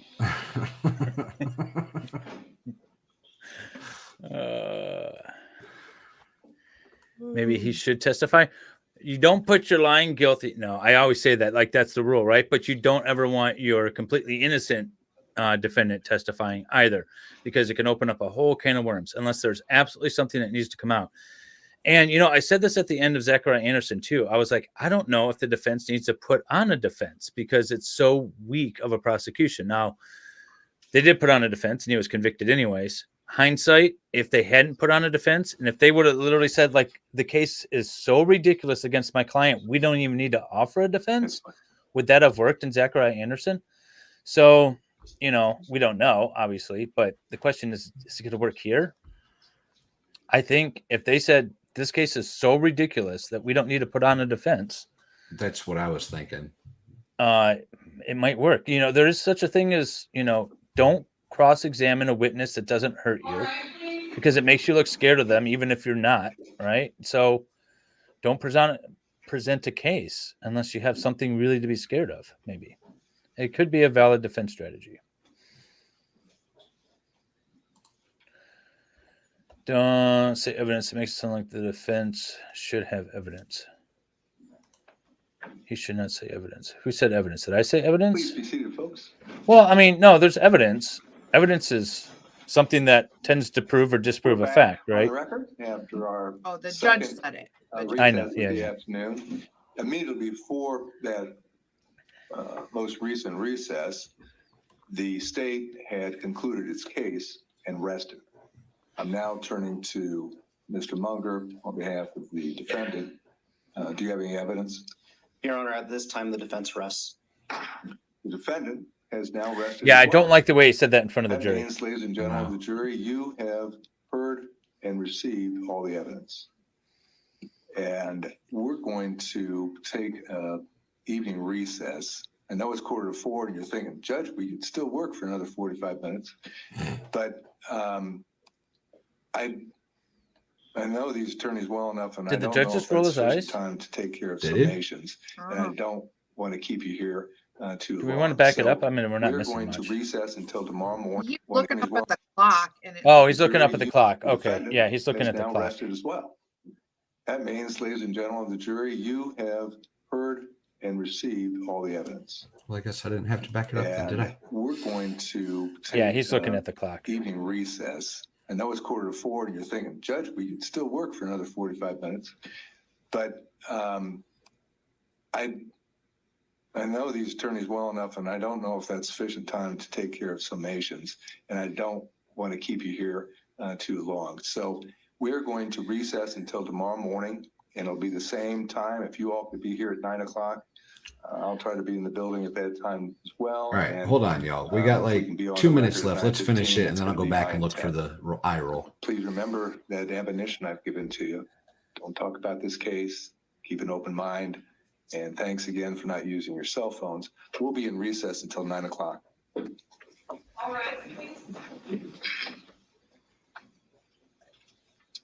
There's no way he's going to address anything in 39 seconds, right?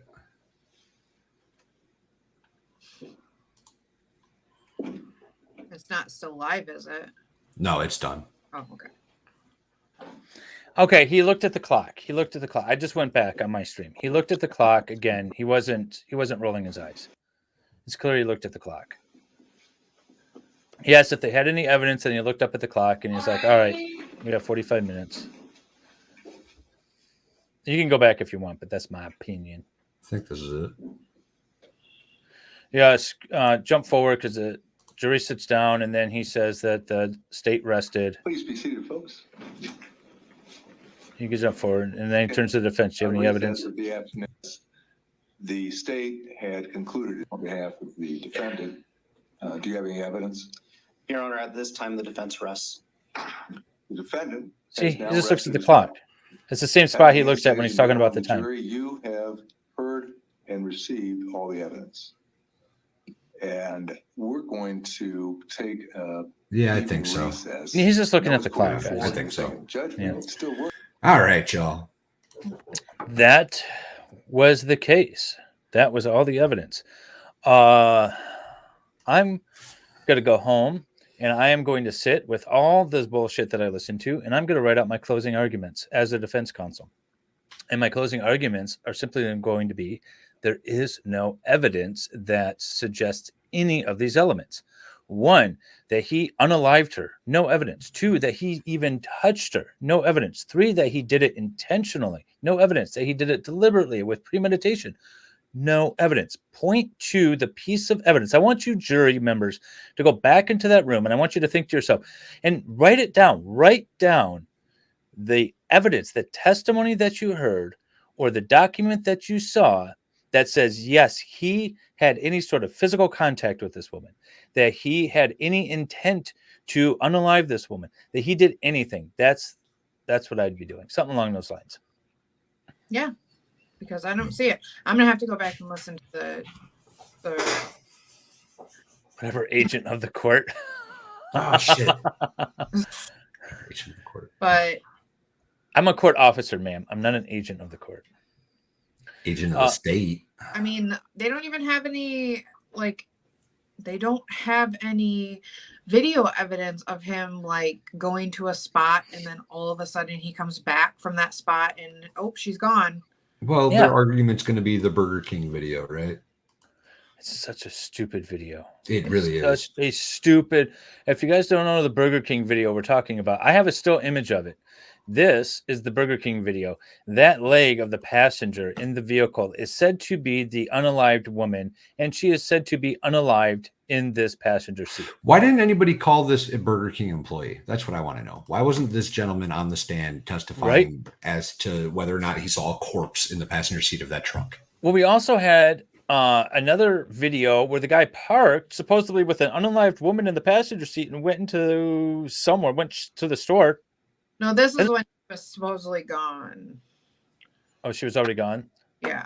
When he dropped her, she was gone. Because that was when he was dumping like stuff in the garbage and they're like, see, he's getting rid of all of her stuff.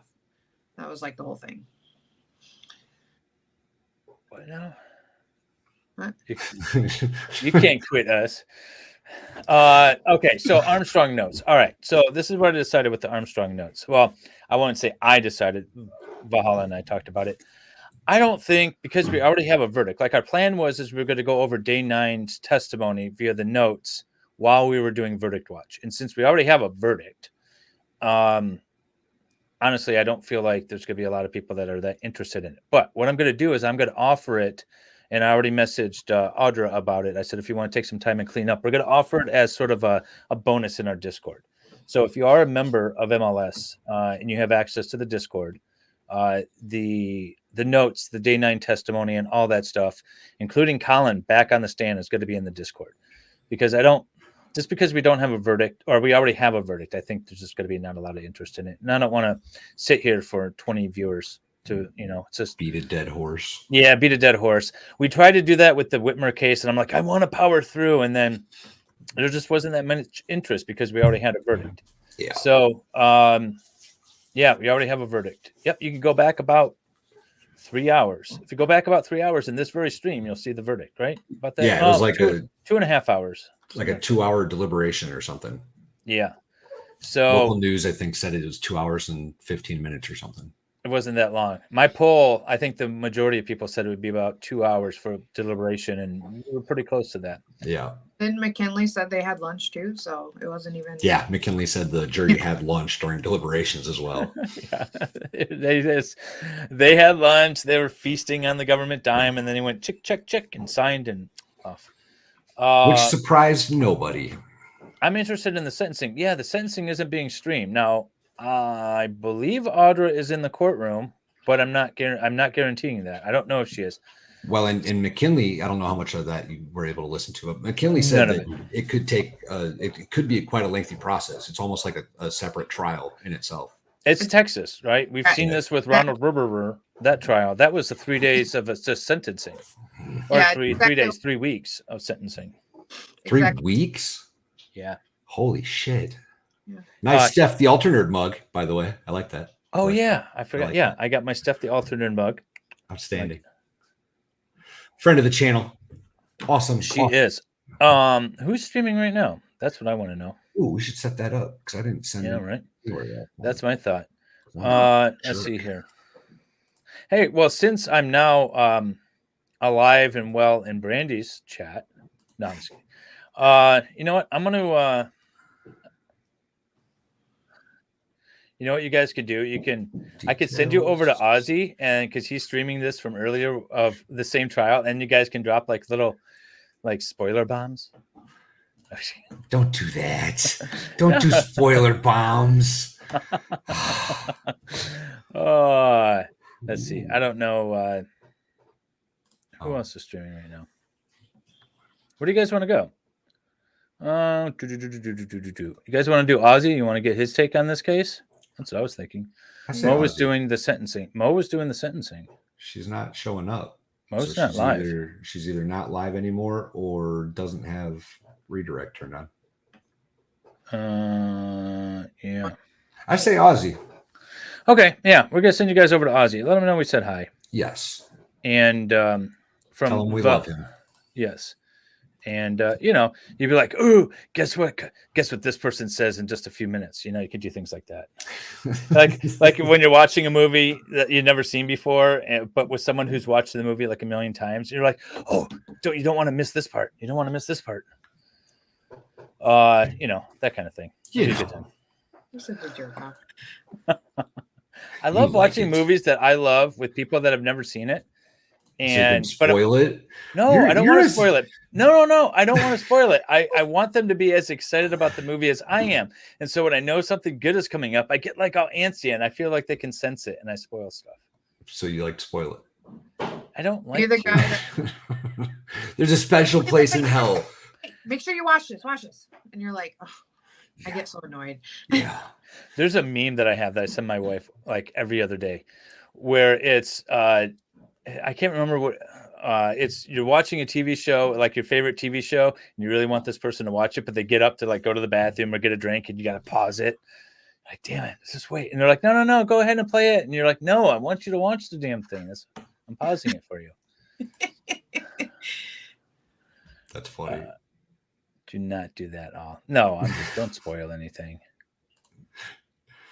Oh, and on that note, y'all have a good night. Thank you very much for hanging out with us for 8.5 hours. That's amazing. Thank you, Jamie, for joining us too. Hell yeah. And Valhalla for helping out with the stream while I had to go milk my horse. I do what I can, brother, man. And we'll do We'll do verdict watch and everything tomorrow with Baker. If it's still going for some reason, I'll pick it up around 2:30 or so tomorrow. But see Baker for further instructions. Oh, Ozzy's on the hot ME girl. Yeah, I know. Yeah. That's what I saw. I was like, ooh, go over there. Outstanding. You guys should just go rate her again. That's what I'm going to do. All right. Y'all have a good night. Take care. Later, y'all. When I was young.